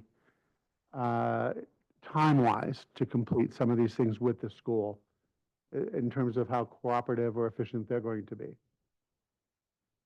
And we just have to wait and see. We can't make anybody do anything. Right. That you always make me laugh because sometimes you're like, get it in 2 days. And then other times you're like, well, how much time do you need? No, but sometimes, no, absolutely. I want something. No, there are times, absolutely, like 5 business days. One of those times. I do. Sometimes it's 5 business days or just go take a hike. Yeah. And sometimes it's like, it's just the way it affects everything. I don't think, somebody used the word the domino effect. Yeah. Their procrastination is not our emergency. I do think we're moving it. So now we've Yeah. given the school the opportunity to do it on their own and propose it. We don't like what they gave us. So now we're taking that from their control and giving Yeah. it to CSD. So now CSD has they're in control of the timing and what they're going to propose. The school will, like based off of the rule, the school will get, CSD will need to have their new draft of what the cap should be. And they'll need to give it to the school with 5 days notice so that the school can give a comment. Like if CSD puts things in there and the school doesn't like it, I mean, honestly, we gave the school a month to do this. So if they didn't like it, they should have done it right the first time. So now it's on CSD. CSD is going to give them a 5-day period of time to comment on this cap, but CSD is now in control of the cap. Like we're going to give it to CSD now. We're taking it from the school. So there is not going to be a worry about timeliness because now CSD is the one in charge. And the school doesn't even have to respond at all. In all honesty, like we can go straight with what CSD proposes and we can follow through and have the school follow whatever now these two entities decide without them being a part of it at all. They are given an opportunity to comment though, and then come up next month if they would like to Speaking of comment, do anything different. I'm curious because I understand the board president is on Zoom. I mean, I'm curious. I mean, you've got. Do you have a question for somebody? Because I don't want to just. Here, my You're ready question for for a the board motion. president. What are your thoughts on this? That's my question.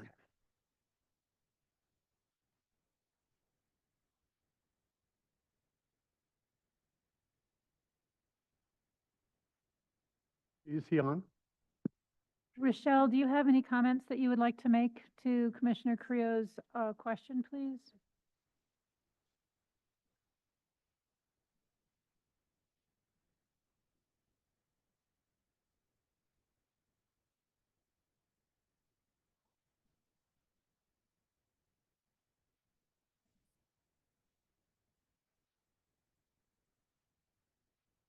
Dr. Amador has joined and I'm promoting him to the panel.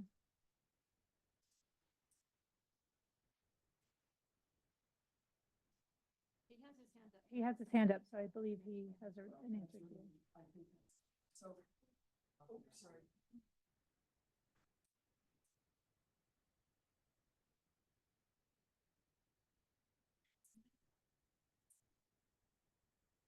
Okay, but so my question is more a CSD process question.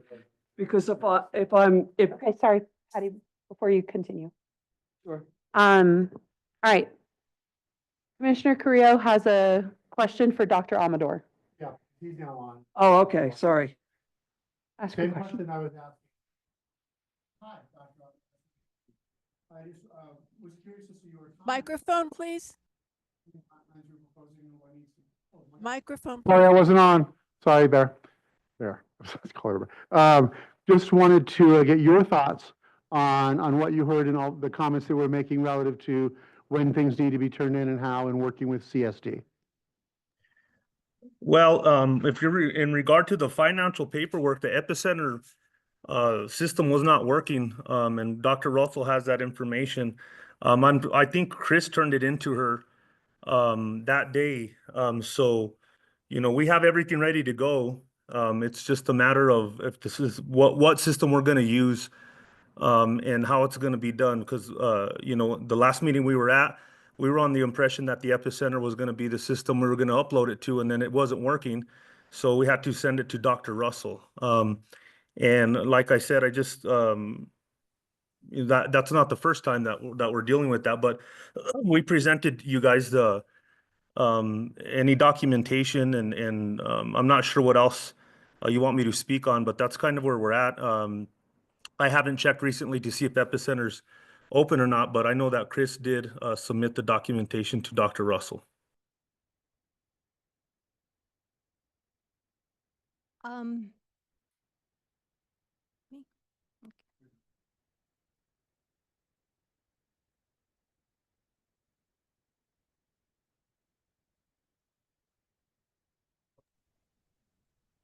Microphone.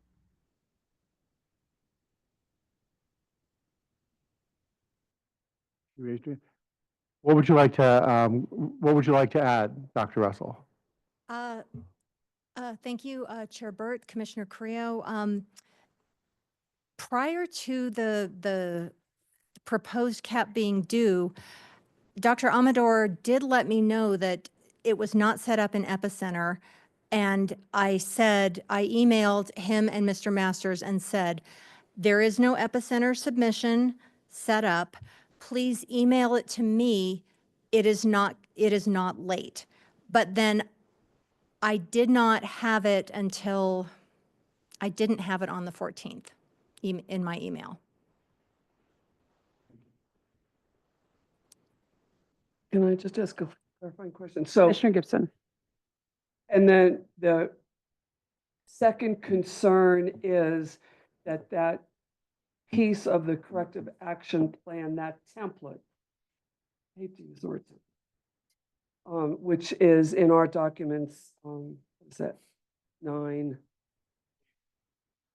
that 9A1?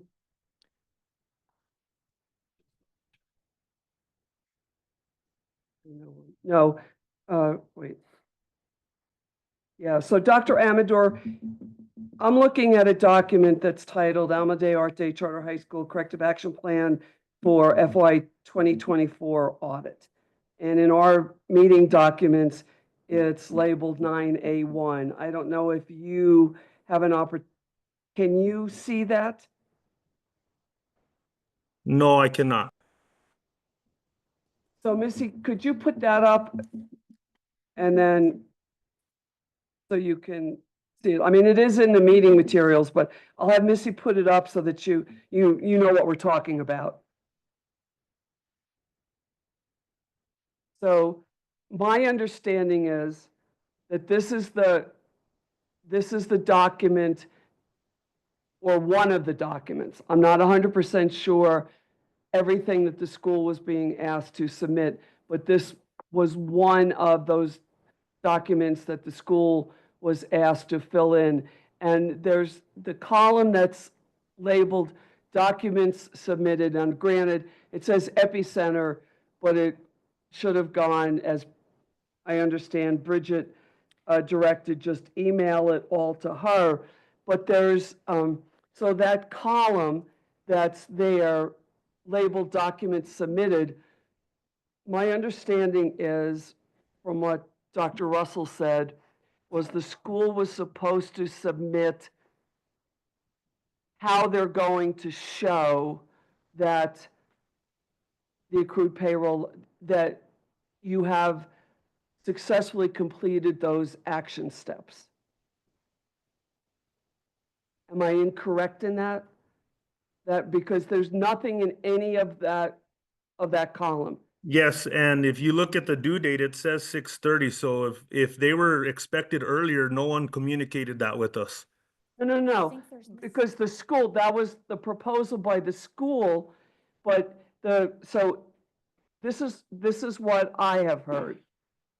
That the school was supposed to show what documents they're going to submit by 6:30 to show that that you've satisfied that finding. That yes, the submission is due on the 30th, according to this, but that what's supposed to be in that column is what you're going to submit, so that we don't get into a situation where you submit something on the 30th of June and CSD then does an analysis and they say, that doesn't really show us Sure.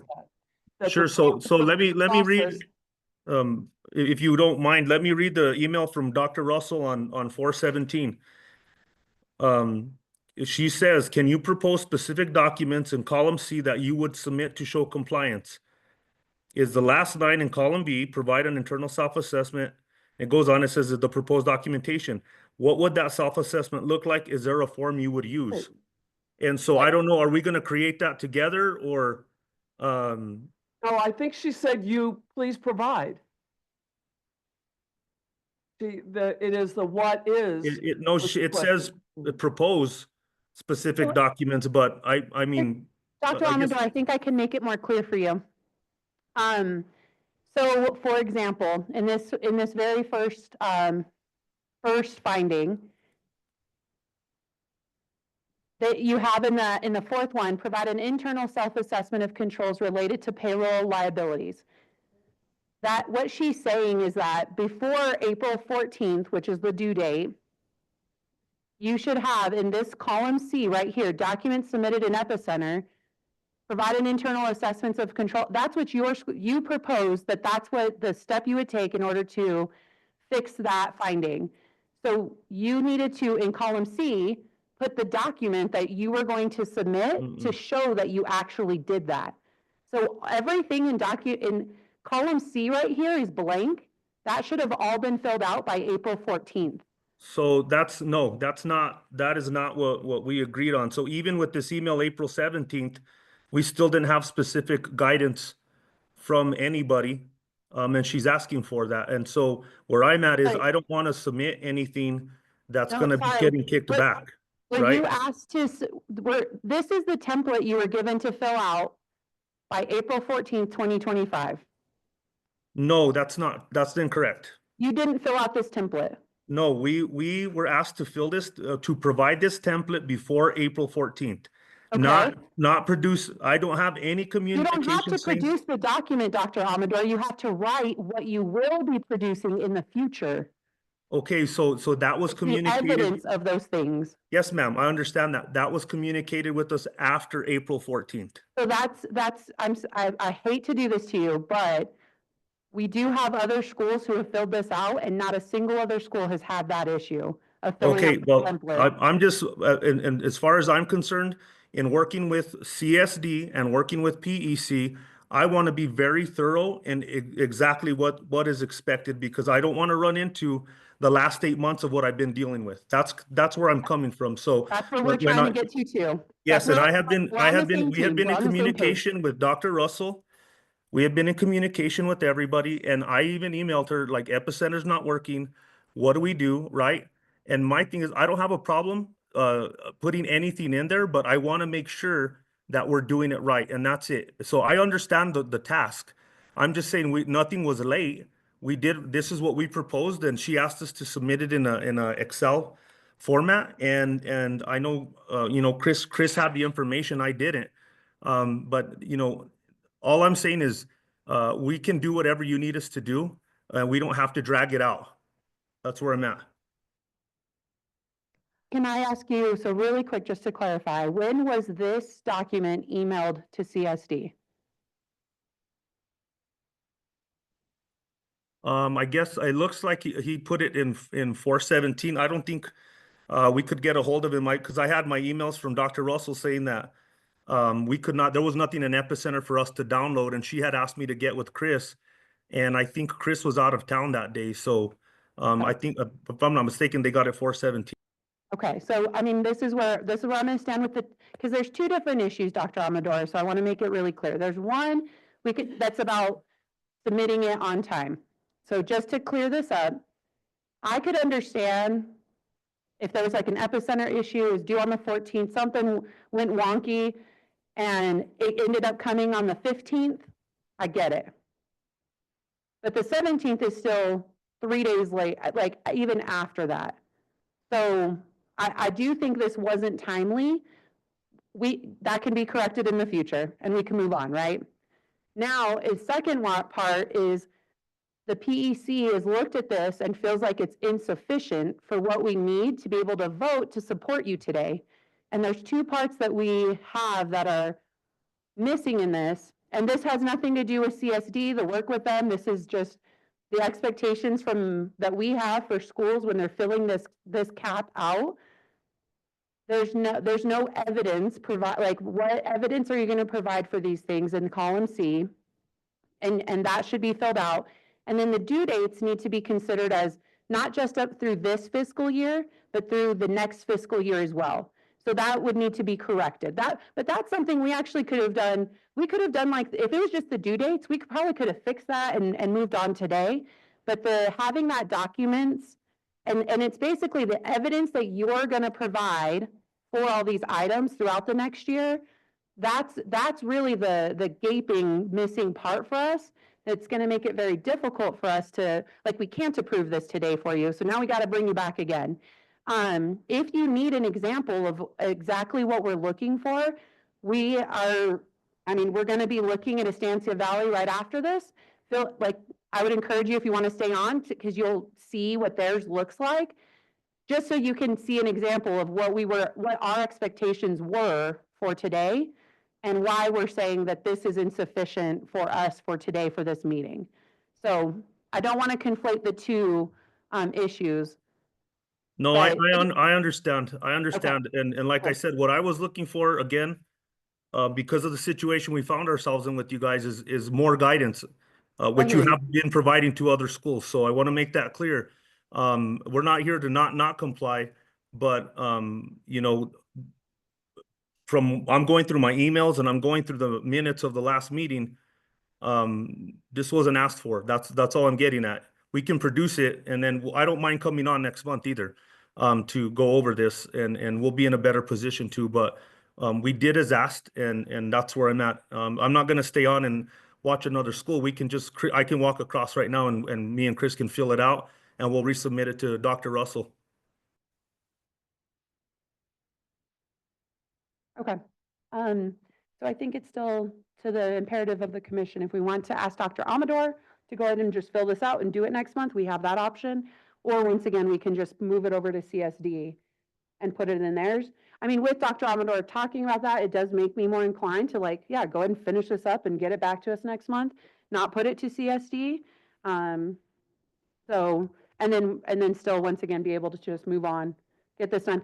I would say, actually, one question I have, because I was actually going to propose, if we were going to give it to CSD, I was going to say, because of the time, like how little time there is between now and the May meeting, to maybe have to put it on the June calendar. But I wonder, Dr. Amador, one thing that we can ask of you that maybe you can help us with Sure. is if you would be able to finish this out to where we could Absolutely. do it at our May meeting, that could actually help us with the, like, getting this through and moving faster. I would, if you, I can just walk across to Chris, Dr. Russell, maybe we can schedule a meeting for Monday or Tuesday next week.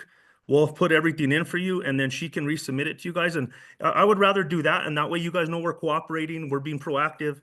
I just, and it may, you know what, like I'm that gonna be too. honest with you, it may have been my miscommunication. I was pretty tired after the last meeting. But we have no problem getting it done. We just want to make sure it's done and to your guys' standards. And Dr. Russell, if that's okay with you, if even May 5th, if we meet May 5th or 6th, and that way that gives everybody enough time to make time and then we'll have everything done. All right, we'll have you all talk about that offline. Commissioner Okay. Bauer? Thank you, Madam Chair.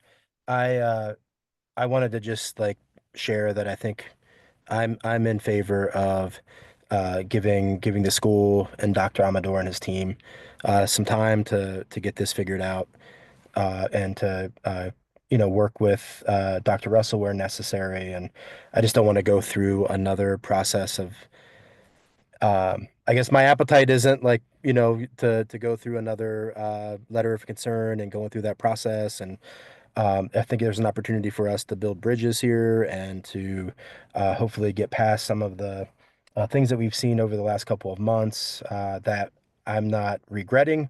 But I think if we can figure out a way to do this in a little bit more collaborative way, I'm more in favor of that so that we can just get down to the business of supporting students and schools. So, I don't want to drag this to June for sure.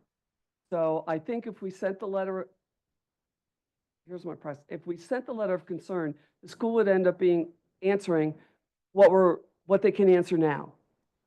So we're just like doubling what the school would have to do because they're going to have to answer the letter of concern and they would answer it by filling out that form. So why not just allow them to fill out the form? And because our May meeting we have a week less time between now and our May meeting, I'm way more comfortable in letting the school just fill it out and hopefully we can close the door on this at the May meeting.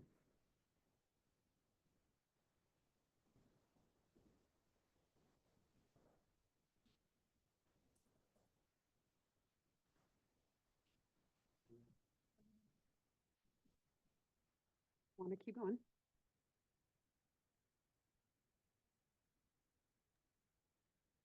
And Madam Chair, this is Dr. Amador. Again, if there was a misunderstanding, I'll take responsibility for that. But like I said, I don't see us fine. not being able to get this done ASAP. I got the sense you're walking on eggshells right now. I hear you. Don't want you to feel like that. But also we just want to make sure we get it done right. So we'll move on. We're just going to move this to the May meeting. So you guys want me to read the motion? Anyone else? It does need to be a Do we need motion. Motion. If we're just moving, are we just moving this? Can't we just move this vote to the May meeting? Why do we have to take an action on it now? Because we're not accepting the cap. We're saying he's going to fill it out and we'll hopefully accept the cap in May. So why take a vote now on? Table.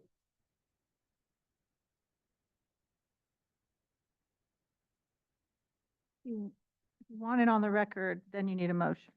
If you want to table it and move it forward without there being that documentation, you can skip that. I mean, I'm trying to do a good faith that they're going to have it done. So I would prefer not to have a record of this lateness. Okay. All right, Dr. Amador, we're going to go ahead and just ask you we're going to put the same exact item on the agenda next month. And just ask you to go ahead and work with Dr. Russell on the timing of it and when we need you to make sure and have it done by, and make sure you're just clear on exactly what it needs to look like and what it needs to have in it. Absolutely, Madam Chair. Thank you very much. All right, thanks. Thanks, Dr. Miller. All right, same item. We're on item B, Estancia Valley Classical Academy. Dr. Russell.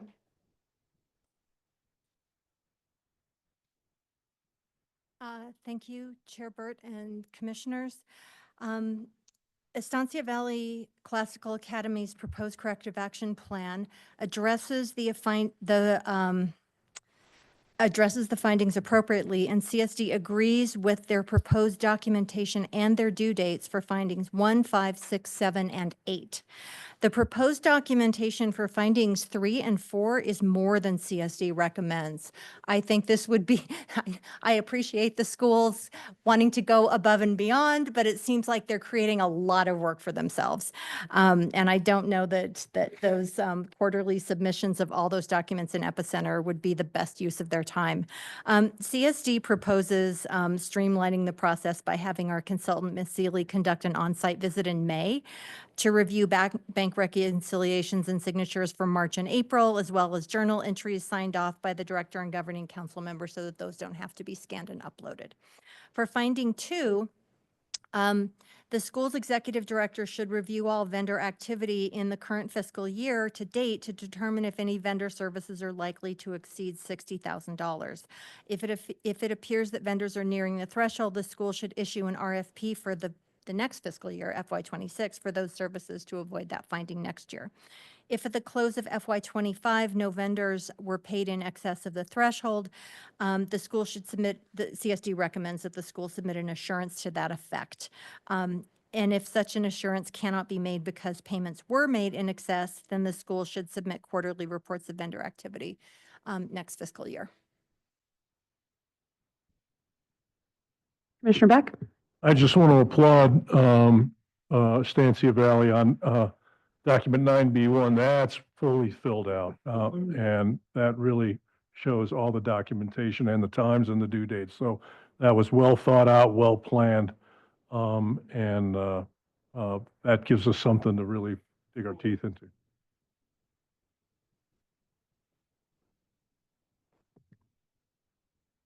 All right, any other? All right, I'll go ahead and make a motion. I move that the PEC adopt the corrective action plan for Estancia Valley Classical Academy without changes. Second. Motion and a second. Any comment on the motion? Seeing none, Commissioner Creel? Commissioner Robinson. Yes. Vice Chair Gibson. Yes. Chair Burt. Yes.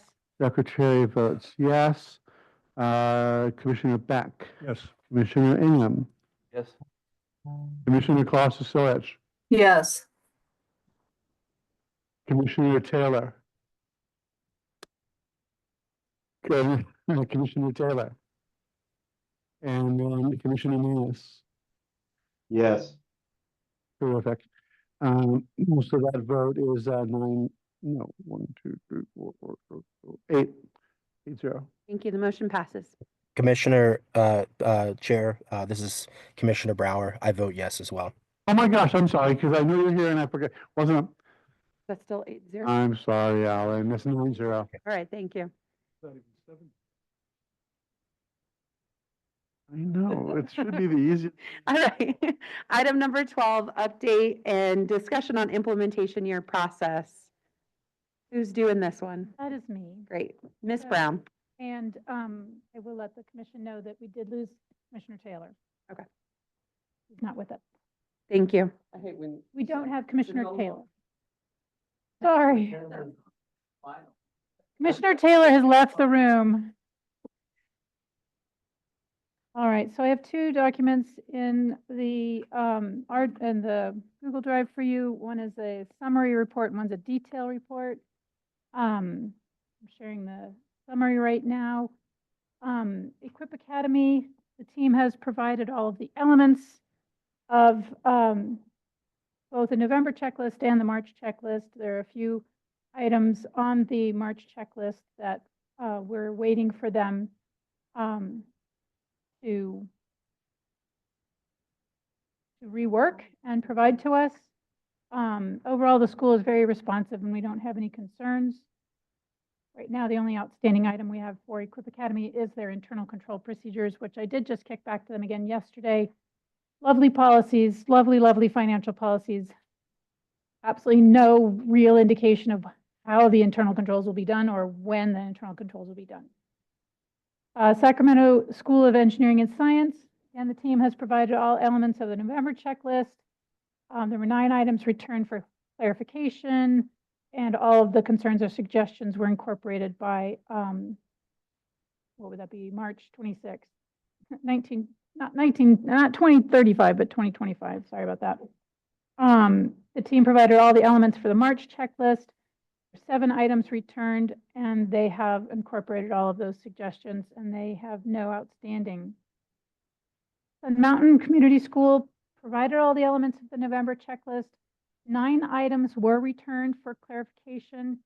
Only 6 items have been addressed as of the 18th of March. There's still 1 item, the board calendar. Oh, no, that was addressed by April 16th.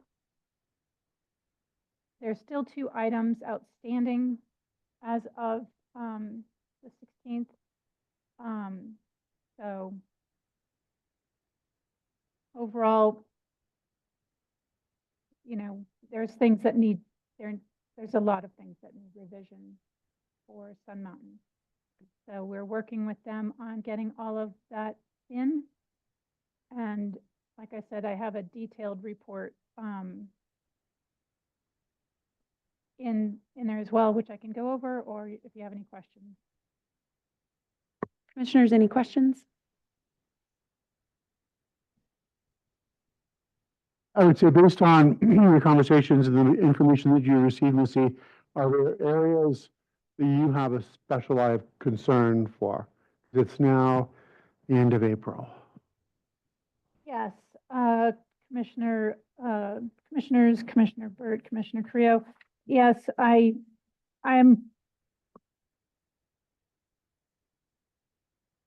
taken a more direct response with the items that are still outstanding, in that I'm giving explicit, this is what we're looking to see, and I'm giving them explicit language in hopes that I can eliminate any potential confusion as to what we're looking. Well, looking forward, I mean, they understand at this point, I mean, the urgency of all of this because we're headed into summer. Okay. Yes, I mean, they have the May checklist. I've never had this situation before where, since 2017, I've never had a school that didn't resolve all of the issues before the next checklist was due. I would like to propose at a different meeting, maybe some language that could be added for the implementation of your checklist, that things have to be resolved before the next checklist so that there can be more, we don't have these continuing things. That's my. That's a good idea. Commissioner Beck? Yeah, I mean, it's concerning enough that there were 2 items from the March checklist, but for 3 items from the November checklist, I mean, here we're sitting 5 months later. Yeah. That would raise red flags to me big time. Big time. Did they have any, I mean, is anybody here who could explain why the? Zoe was here earlier.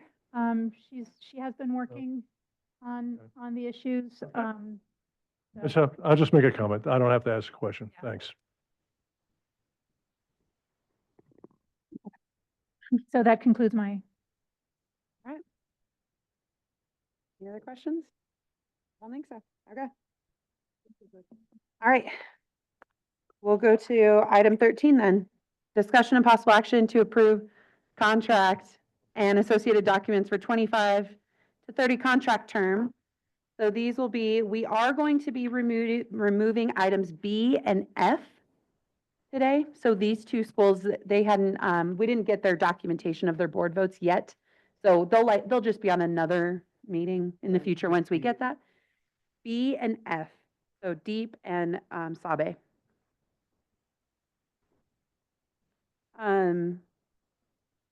If you all don't mind, we're going to go ahead and just rip through these motions. Does that sound good? All right. All right.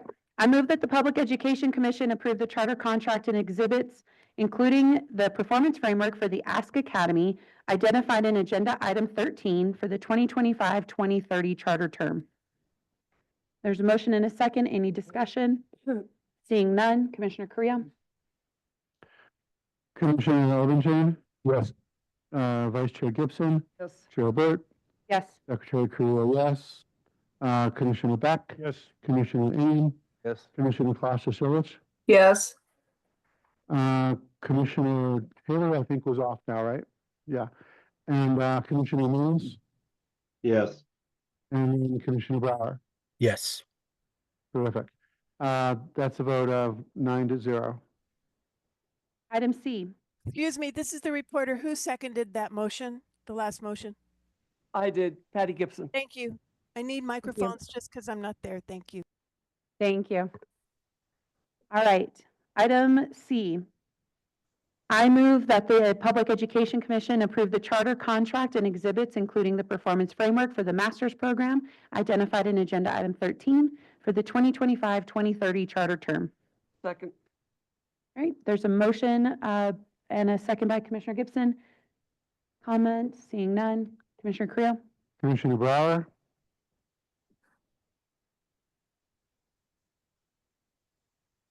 Yes.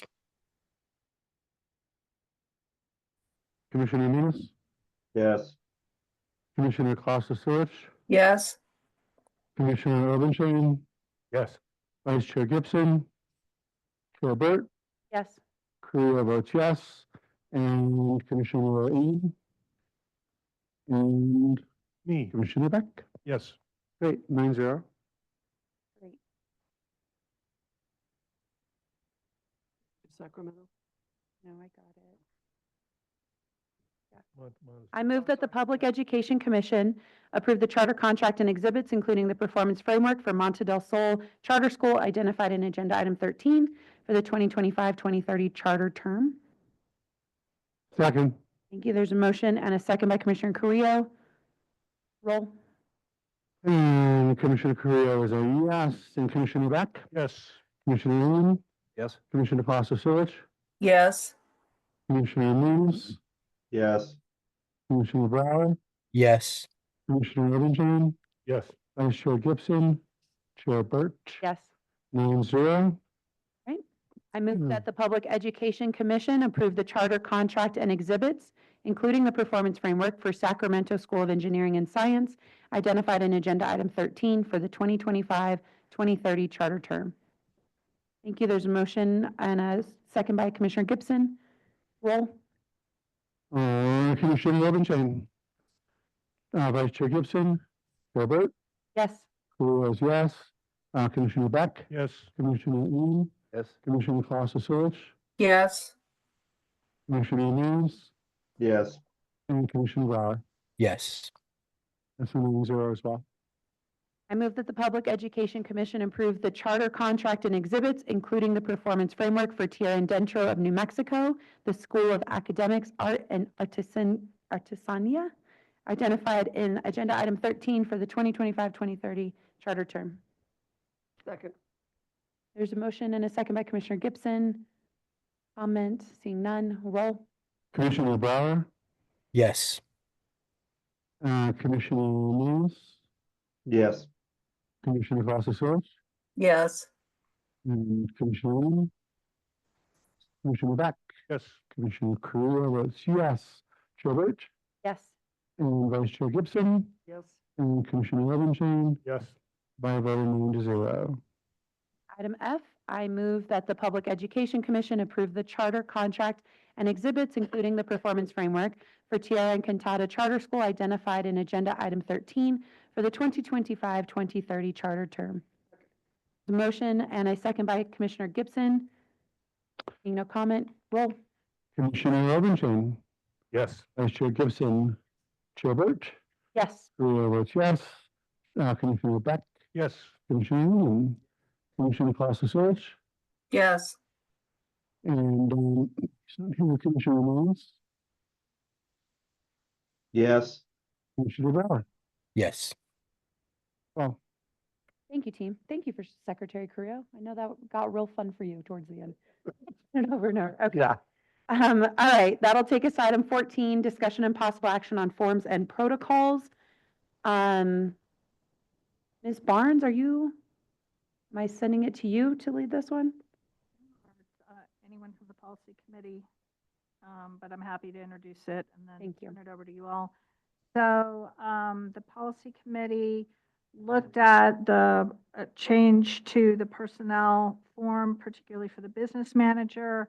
There was then a conversation based on a suggestion by CSD as to whether it made sense to have 3 separate forms or to have one combined form. And I think that's the conversation that you should have.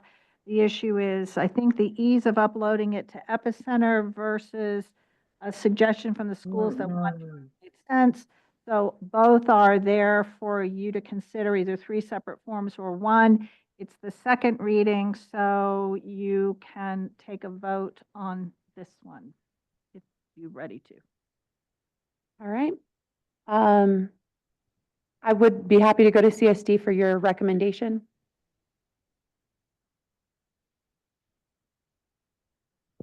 Afternoon, Chair Burt, Commissioners. Thank you. I know that Ms. Barnes said that the schools had suggested 1. The schools we're talking to actually want 3.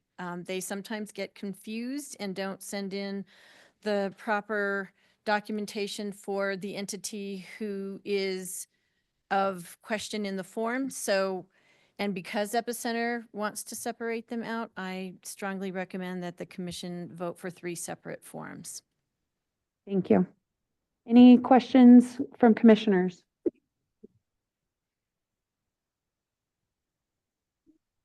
Seeing none, I'll be happy to make a motion. Yep. All right. I move that the PEC adopt the changes to the personnel forms as separated by type of personnel provided in the meeting materials for item 14. Second. Thank you. There's a motion by Chair Burt and a second by Commissioner Beck. So this is 14A, is that correct? Right. Right. Correct, 14A. Okay. Yeah, it's actually, yeah. Yeah, We're doing all 3 at once, A, B, and C? there's only one. Well, we're combined.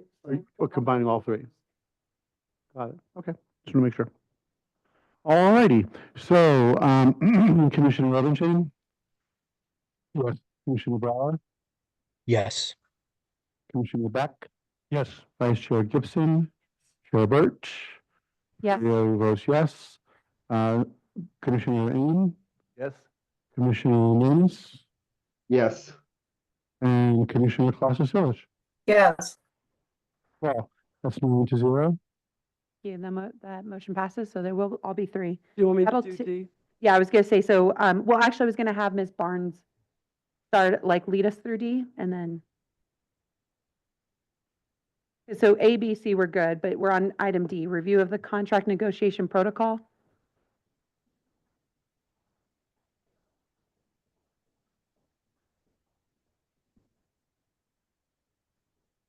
Sorry. I think there's a couple more documents that there's first reading. The bylaws change. That's all right. I just combined A with all of those, so it wasn't A, B, and C. So 14B, there was a suggestion by one of our schools to take a look at the timing for submitting documents if there was a bylaw change. And the issue was timing as to whether the school could get the form into you in a timely way and still attach board minutes. So it was just a logistical timing. The policy committee looked at it, this is the first reading, and suggested that instead of attaching board minutes, they could just have an assurance that they looked at that issue and are submitting it to you. That eliminates getting draft board minutes and final board minutes, so it just speeds up the process for the school. So the changes to the form, and again, it's first reading for discussion, is that this now also has an assurance form in it, and you do not have to attach board minutes because the assurance is in the document itself. So we've just put in the representatives below, which is the school representative and the governing board chair, provide an assurance that the information in this document is true and correct. That could be confirmed later if somebody needed to go check the board minutes, but I think an assurance is sufficient here. The only thing I'll add is we require board approval for the contract because that's a really important document once every 5 years. But for something that's more simple, the policy committee just suggested doing an assurance. You won't vote on that today because it's a first reading. So B and C, while they're two different forms, we're looking at the same exact issue and basically the same exact language changes on both.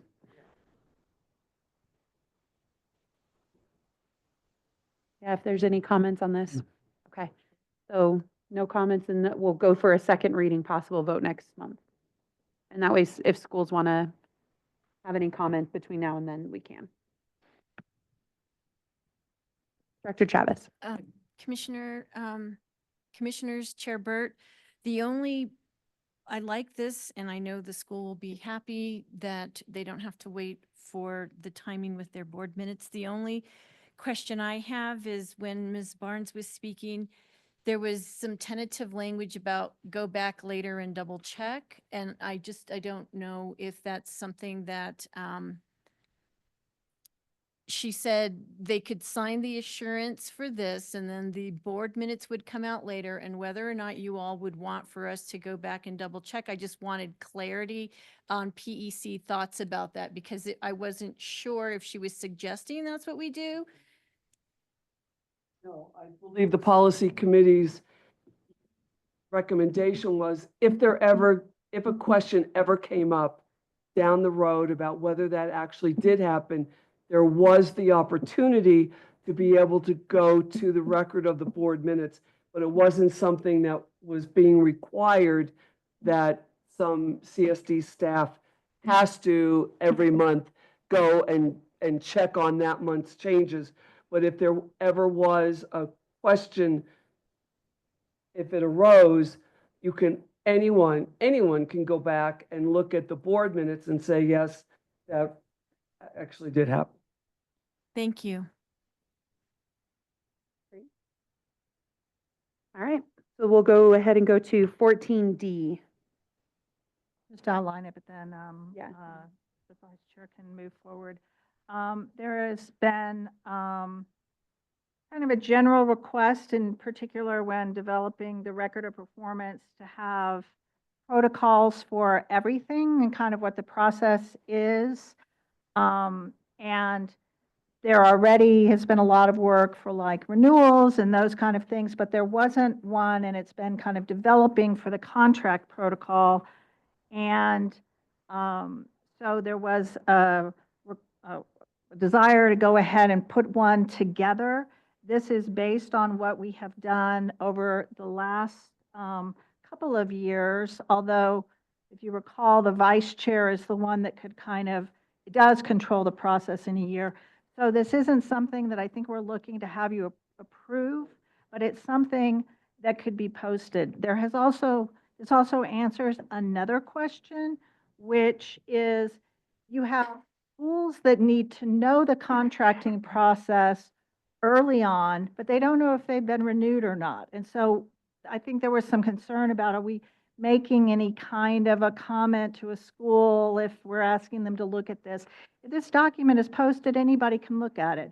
Anyone can see it. There's no assurance, there's no comment, there's no nothing or as to what action you're going to take at renewal. So I think it also resolves another action that was kind of concern. And then it pretty clearly identifies exactly when the schools are going to be asked to do something, because there's 4 or 5 times when we need something back from them, and this is an attempt to make it super clear to them. Particularly, you just passed 22 schools, but out of 22 schools, that's a lot of follow-up. What about this? Did you, and so this is an attempt to get it into their calendars early. You'll see, though, you haven't set your calendar for next year, so the dates are tentative. So we're kind of threading a little bit of a needle, but it's, I think the vice chair has looked at it. I have looked at it. I think that CSD has looked at it. And actually, a lot of them are being implemented this year. So there's a pretty clear handoff as well for when the contract is finished to when CSD takes over in implementing the new year. That's actually being implemented now. As soon as we get the contract signed off by the chair of both the PEC and the school, then CSD takes over. So this was something that, this was not something that the policy subcommittee looked at. This was just something that CSD, Bridget in particular, spent a lot of time organizing so that we're better prepared for next year. And it was my recommendation to the EC that it didn't require a vote, but it should be certainly public. It's important for commissioners. You've got a school renewing in your district and someone calls you and says, hey, what do I have to do next year? You've got this guideline to show them this is what the process is and this is the dates, that we're targeting so that everyone is much clearer going forward in this process as to when things are going to happen. So I really think this is really important, and I know it took a lot of work to get it done, so I appreciate everyone's effort in getting this done. Commissioners, any questions or comments? We're definitely getting ahead of the ahead of schedule. This is great. That's exciting. Go ahead, Commissioner Obuchi. Yeah, so I guess my question is, it looks like more than a calendar for the contract. It looks like the whole shebang. Is that right? Or am I missing something? It's a calendar for, well, it's a description of the entire process for contracting, not the renewal. It does start with the renewal application being submitted, but there's a whole series of dates and things already posted on the website that identifies all the renewal application stuff. This is that B. And Commissioner, that's exactly why we wanted to kind of get ahead of this, is they do overlap a little bit. If you're just thinking about renewal and you're not thinking about your contract at all, you had better be, really ought to be thinking about kind of both of them. And I think that there was, it's difficult to kind of find that line, do that line, but there's not much in here about the renewal. There's much more about the whole contracting. But what you are correct in is it's not just the contract, it's the performance framework, it's the mission goals, it's your condition, it's all of the things that come out of it. So it's a much bigger packet. And I think that our experience again and again is that sometimes schools are like, oh, I didn't know that you needed mission goals, or I didn't know that it need, whatever it is. So this is something that we're thinking will also be posted online as an informational document. And then when your dates are actually set, we might have to go in and revise those dates a little bit, actually. You're pretty consistent, but say you decided you weren't going to do contract negotiations in March, you were going to do them in April, well, then we would redo the date. And then it also, I think, surprises schools how much you have to backwards plan in order to get the negotiating teams, which, counting you guys for every time you show up, is several hundred people that end up, reviewing all these documents. So we're also preserving a large period of time. And I know that Dr. Russell has said before, oh, we've got to way backdate these dates. And then that can take schools by surprise. So we're trying to correct that. So then in the sense of providing this to the public on the website, I would see some value in, and I don't know if we need to do that right now, but in terms of the discussion of breaking it out by responsibility, like who has the response. So if I was a school and I looked at this, I'd be like, oh my God, that's a heck of a lot of stuff I've got to do for, but when you look at who's doing it, right, it's not as overwhelming, I think. I'm not opposed to having both, but I think it might be easier for a school to come to that and see, here are the school's responsibilities for, or maybe even another tab that has just cuts all of the ones that are school and puts them there. Okay. Another tab, you know what I'm saying? We try to do them in blue, but, Okay, okay. but that may, but if that's not clear enough to you. I didn't understand that, but We should put that.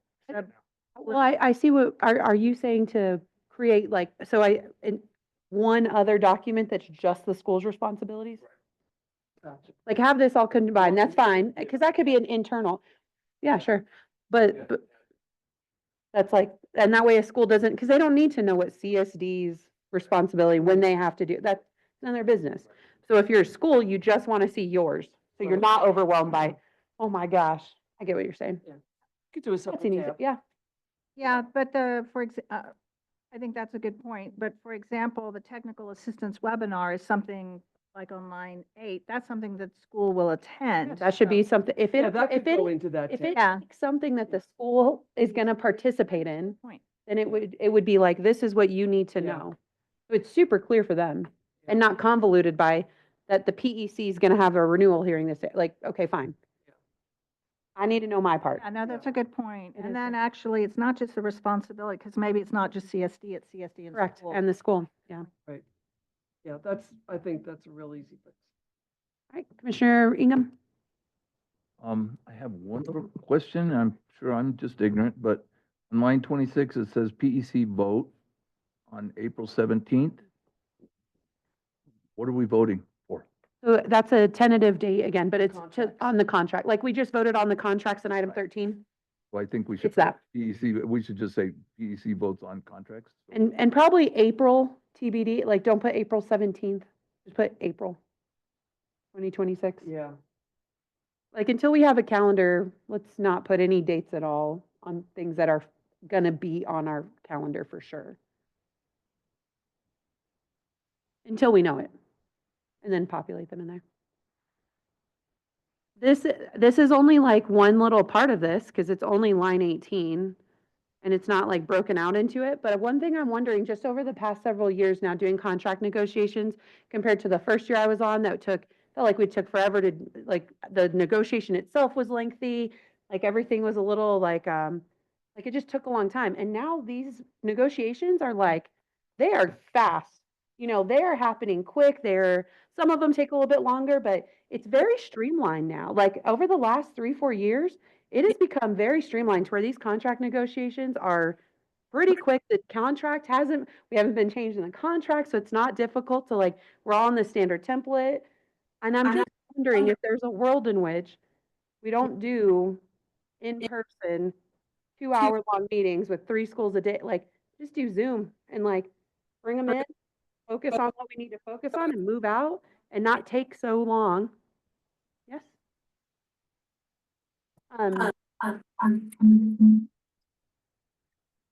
Just, and it may just be the next year's vice chair, can consider it or whatever, but I just, like, it seems like there's a lot of wasted time doing these contract negotiations, not just on us, but even the schools, just them having to drive up from all over the state, all those different things. So just maybe something to consider, because there was a lot of wasted time. So poor thing, having to do that for 2 weeks in a row. Well, I mean, I consider that part of my job, so I didn't feel overburdened by it personally, because I figured that was part of my job. I remember the world in which the contract negotiation team went to the school and the negotiations happened at the school. So the school didn't have to, and the school could actually have more people, board members and so on, participate. I'm of the mind, for the most part, and we have fewer schools next year, but I'm of the mind that it's one of the, I think there's a benefit to the face-to-face with the schools and the people that come up. I really do. I think there's those conversations that happen, and I think it's beneficial to commissioners, especially if they're new commissioners. It's one more opportunity to really interface with the school that they normally don't get to. So I've never I've never considered it a burden to have to do this, and I've appreciated the opportunity to meet with the schools. So, but it's not, I don't think that's something we need to hardline at this point in time. Agreed, and I agree with, Vice Chair. I got to know these people. The more I see them, the more I get to know them, the more I, can interact with them. But I don't know if we have to do 3 in a day. We could probably do 4 in a day easily. But it's something that's something for the new vice chair, whoever that might be, to contemplate. There were, I think, at least 2 that did go long. So that's always the difficulty, is you never know when something might, I think for sure, if we're looking at new schools, they need a little more time often than a school that, if you're looking at a school that if we had expedited renewal, we're most likely, they would have gotten expedited renewal. We don't need a lot of time with them. But I think those are decisions that can be made down the road. All right. That'll take us to, we're actually going to skip down real quick and just do a PCS&M's report real quick.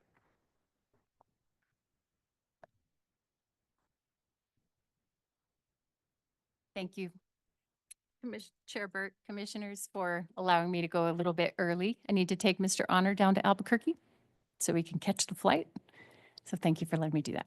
Just a little report out on PCS&M. We had an amazing legislative recap, and then the facility day the very next day, and now we're working with Commissioner Ingham and Karina on helping out with the facility day for the charter school conference. So very excited about that.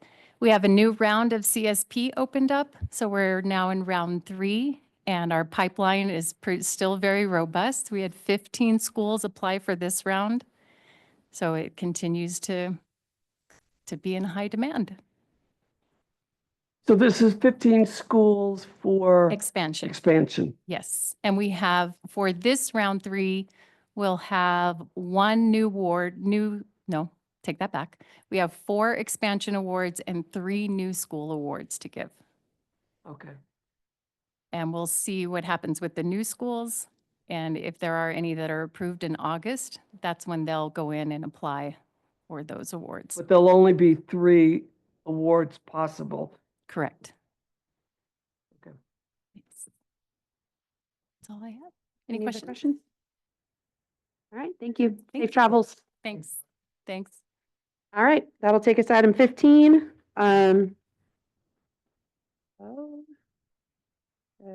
Okay, 15A, charter performance. So we have an ongoing conversation about expedited renewal coming out of the performance framework group, and looking at the bellwether organization, and looking at how they look, because they have a very robust process for expansion and schools that are ready. So we feel that we can hopefully partner in some fashion with them to help us. I don't think it's going to take a lot to get to what does expedited renewal look like. I think we're more looking at what the process of renewal looks like.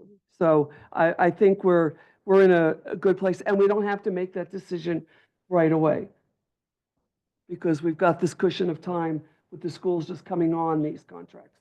So we've got time to be thoughtful for it. So we have nothing to bring forward to, a work session at this point in time for that. But hopefully, I would like to see something by no later than September, I'm hoping, for that. But we'll see. We're continuing the conversation with Epicenter to see how they're going to be able to do that record of performance and what those prior years look like in terms of being able to access that through Epicenter, so that you can get that concise look at it. So I think we're moving forward fairly quickly with this. Okay. Budget?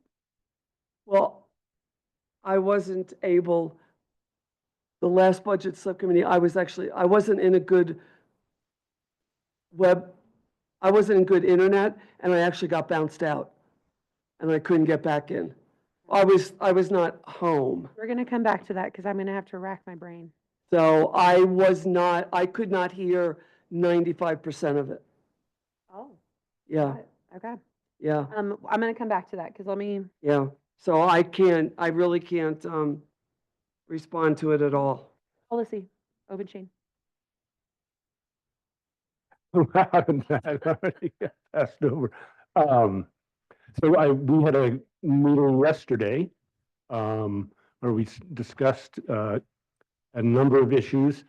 Probably most importantly is a look at the MOU that is currently with PED, and talked about potential, language change there and maybe reduction of some of the asks. I'm not sure we're ready to share that at this time, but we will bring it forward when it's appropriate. How's that? The other thing, I just wanted to thank Deputy Director Russell for her responsiveness to questions that we had with regard to the academic templates. And I think we all do feel confident after speaking with her and hearing what her process is that working with a new consultant and a new vendor that will feel very comfortable with what comes out of that. So thank you for that quick response and for your continued work. And anybody else want to add something from our conversation? All right. I'm gonna go, So I'm going to bring it up, just, can I mention this to, I think, Ms. Burt earlier, for the May meeting, in a work session, to have the MOU on, in the work session in the May meeting. talk about that another time. Okay. Right.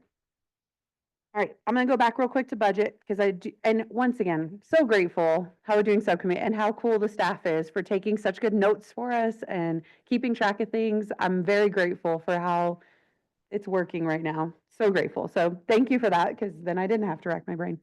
So we did in budget subcommittee, we did review the special projects, and what that IGA looked like. And one of the things,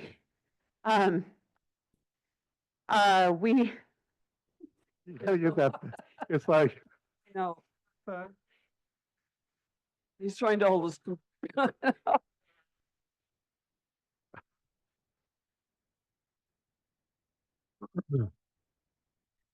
all right. Okay, so we talked about the special projects, and actually there's, like, while we awarded a lot of the expenditures haven't been coming in yet. So the REC, Karina, they've been diligent about reaching out to those schools all the time, like, spend this money, like, get us your receipts, let us reimburse you, let us figure this out. So, I'm sure it's all gonna be about June 29th, because I have to submit by June, I think we said like June 6th or so, it's earlier in June, but I'm sure that's when a lot of the receipts will start coming in. Yep. Is right at that deadline, but there is, it actually looks kind of scary right now, like with how little has actually been pushed out. It's a little scary, but I do think, I'm trusting that the schools, they want to spend their money and get it. So we're keeping our fingers crossed for that one. You all got the email from Consuelo about some branded PEC logo shirts. That way, if you're out in a school visit, if you're out in the community, you want to have that branded shirt, you have the ability to. The budget subcommittee approved that as an expense for the commission. So You're welcome. FY '26 budget planning, we did start taking a look at that forecasting. Director Chavez is going to provide us with a draft based off of our expenditures this year, what we have next year. We're going to get a draft of what that looks like, and we'll be proposing that to the entire commission very soon. So that's our next step there. We do have an ask into PED to ASD on how they spent their portion of the 2% funds. So that detailed explanation that we've gotten in the past that says, you know, this is the salaries, these are the programs that's going to, we're ideally, hopefully presenting that to you all very shortly as well, to be able to, so you have access and to that transparency. That's really it. Those were the big updates. And so we'll get you more, there'll be more to come, like more tangible information next month is what we're expecting. All right, now we're down legislative. So we have not met, but I know there are two things that have, I think, been put on our plate, so we will have to meet soon. I think there was transportation once again and building facilities, so that we will have to start meeting so that we've got ourselves together. You know, it's a 30-day, so it's going to be crunchy to try to get something in, but we will have to start on that in the next couple months. So I'll call a meeting soon. Can I comment on Unless you all have met already and talked about it, you probably shouldn't present it to No, all of us. all I'm going to say is, I'm really disappointed in what happened at this session, and that and it's kind of a shame that Valerie, I think we let too much on PEC S&M's plate to, and frankly, we can't blame them. We need to be proactive and be on it. And I'm just going to say, I probably only have one more session left, that unless I choose to run again. I have some high expectations, and I feel like we have to have a certain amount of urgency about this. It is a short session. We need to get our bills, the stuff that we need to have sponsors, and we need to get them ready and going and up. So I Sounds just like have, a perfect subcommittee meeting. it is. All right, let's go ahead and keep going. All right, board awards, Commissioner Correa.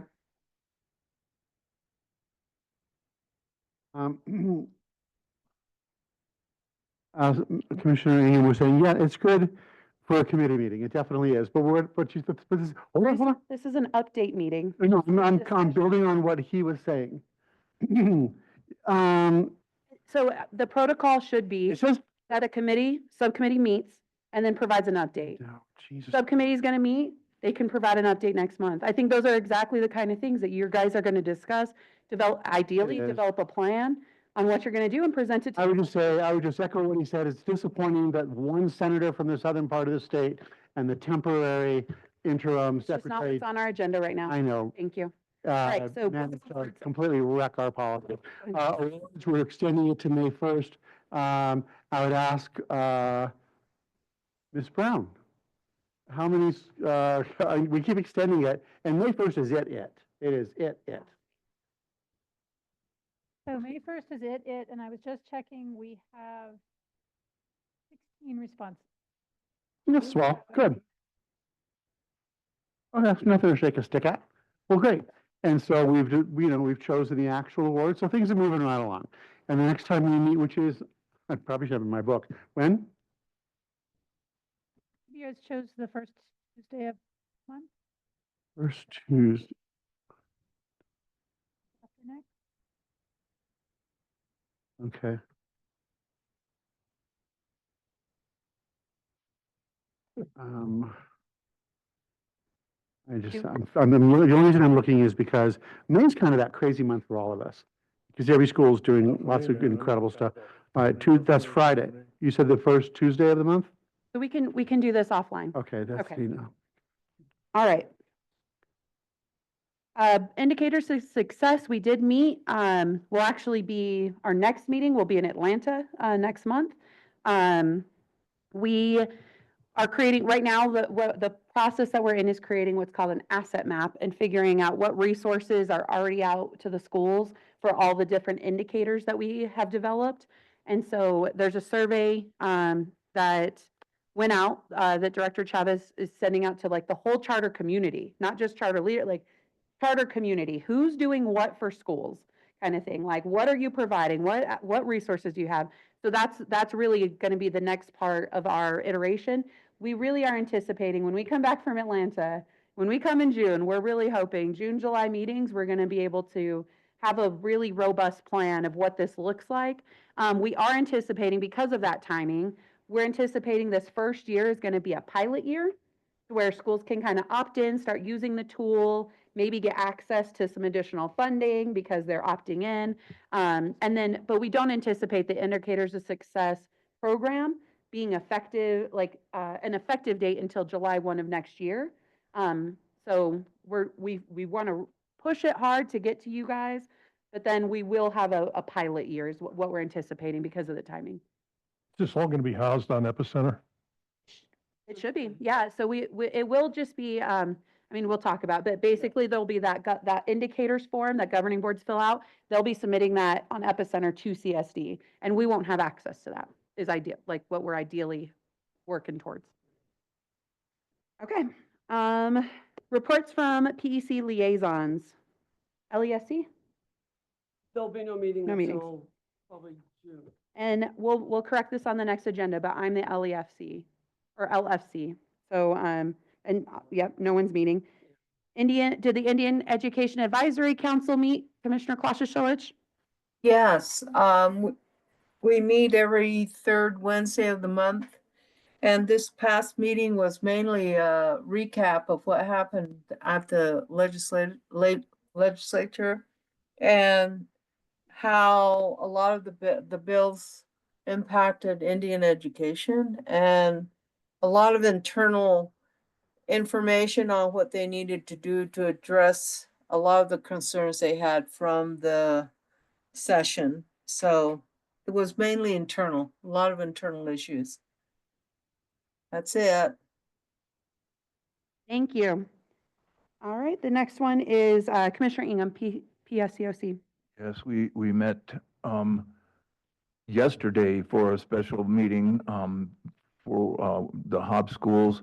We have, it's been pretty rigorous since the session. There's a lot of accounting that PSFA has to attend to with what the legislature kind of laid in their lap. They just gave us a quick brief overview of that right now. But the reality is that we're in a time of turmoil in PSFA, and so right now we have awarded many projects, and SOTA is still on the NMCI top ranking, most school in most need of replacement. And so they're going to be a case study for us to see how we're going to interface and how we're going to interject ourselves into the PSCOC's agenda. And so I'm feeling like I'm going to need to be a lot more assertive in the future in that committee. Thank you. Thank you, Commissioner Ingham. Commissioner Manus, NMIPSIA. I attended the meeting, but nothing significant to report. Thank you.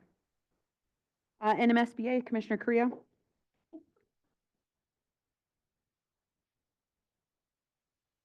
Nothing to report. Yeah, nothing to report. Thank you.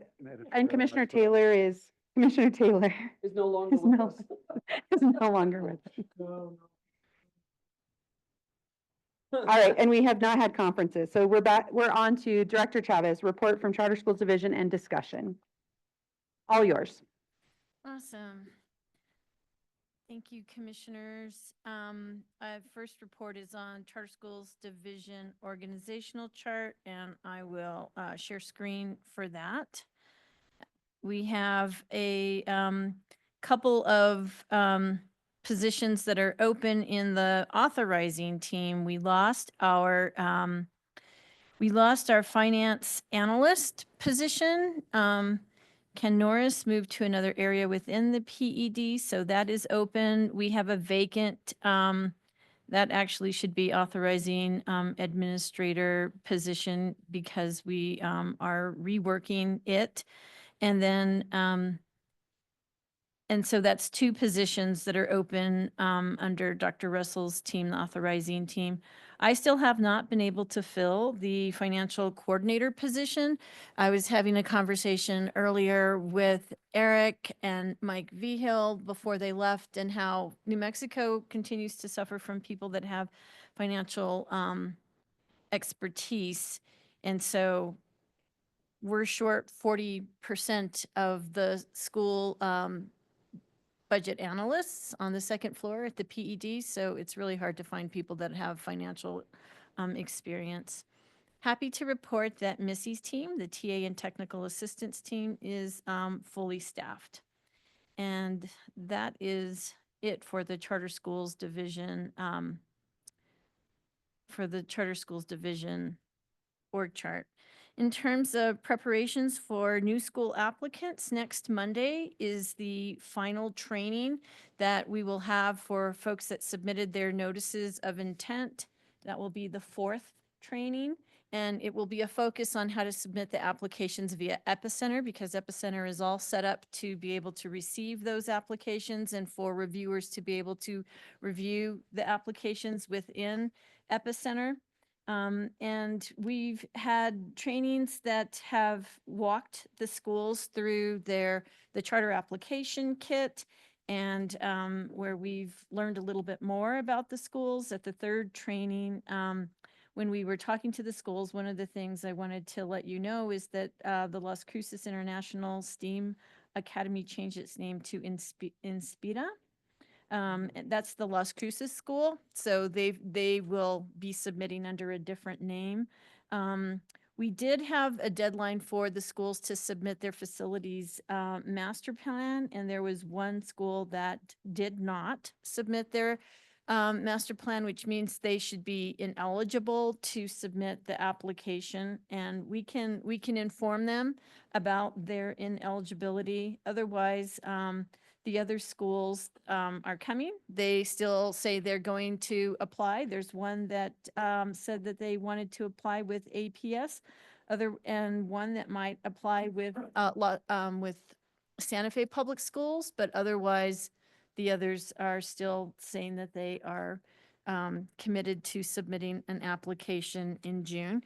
Meanwhile, Ms. Barnes and I have been working to post the call for external peer reviewers, and we've received several applications. We'll be looking at those next week, as we must also prepare the reviewers to use Epicenter and to ensure the consistency across the review teams if there is in fact more than one review team. And we've decided that it's not good for any reviewer to review more than 2 applications, because then it just becomes overwhelming.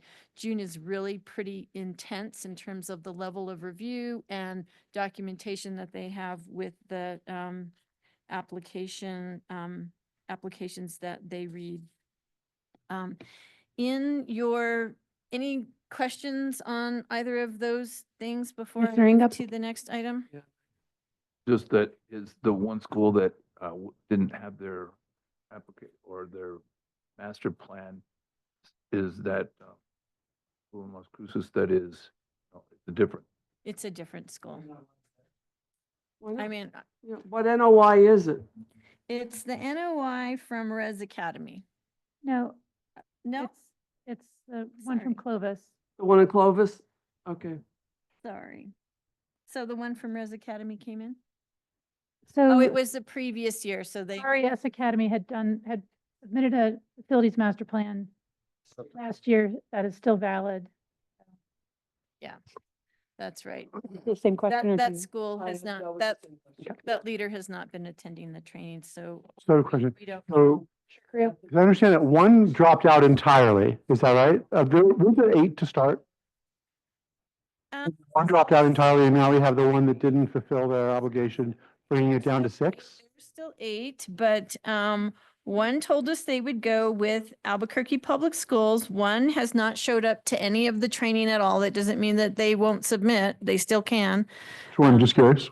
Yeah, I mean, we're hoping that if they plan to submit, they go to Monday's training because I believe that you all would not accept an emailed application. Our application kit clearly says to upload into Epicenter. So that's how and we would be gathering the emails because it's not just going to be open. You know, it's not like an email where anybody can send something. Epicenter needs to know the email address of the entity that's going to upload. They're just going to create space for those entities to upload, not just anyone.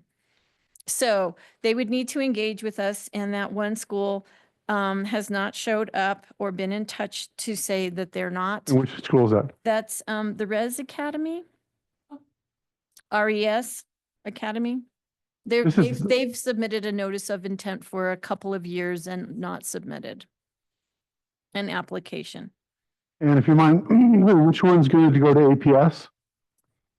The one that said they were Andalusia. Yeah. is Andalusia. Andalusia.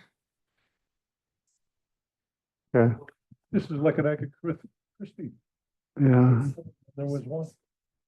What? No, it's Andalusia school. Oh, okay. And then the Santa Fe there's Public, one. the one for Santa Fe Public Schools would be Sundance Montessori.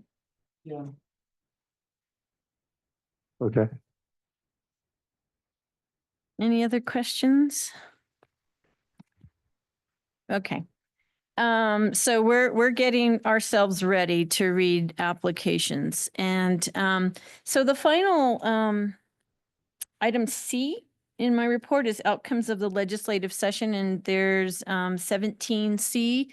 The document is in your materials, and basically this shows bills that went through and were signed. And my lens was really in addition to providing you all a summary and links to the bills themselves so you can read them, was what are the implications for the compliance checklist. And really, it looks like there's two items, and you can tell with the red font in the status column that there's the anti-distraction policy in schools, where the schools need to adopt a wireless communications policy that prohibit the use of a wireless device during instructional hours, and that has to be published to the school's website. And then the student water safety guidance, which is one that has governing bodies of the charter schools adopting guidance for parents that promote water safety. Yeah.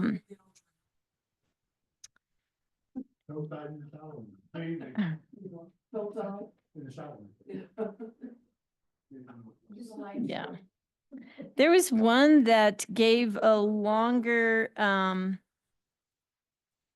timeline for charter schools.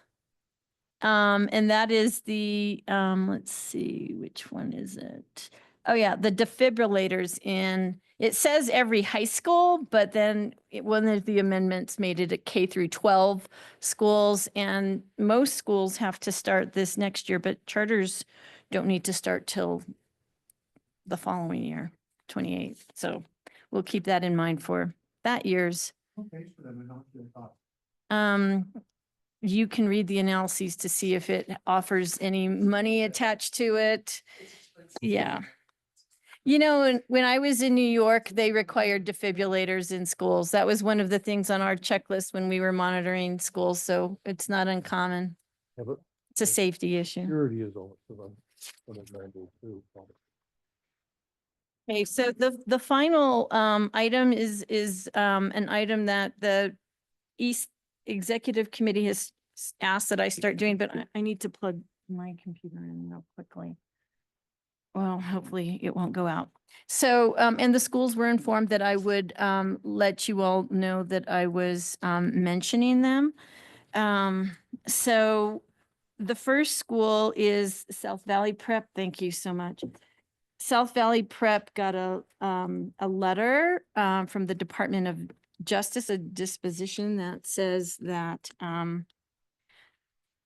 they of the 4 complaints, the Department of Justice found one IPRA violation because the school did not respond to having the 15-day requirement. And so that case is closed.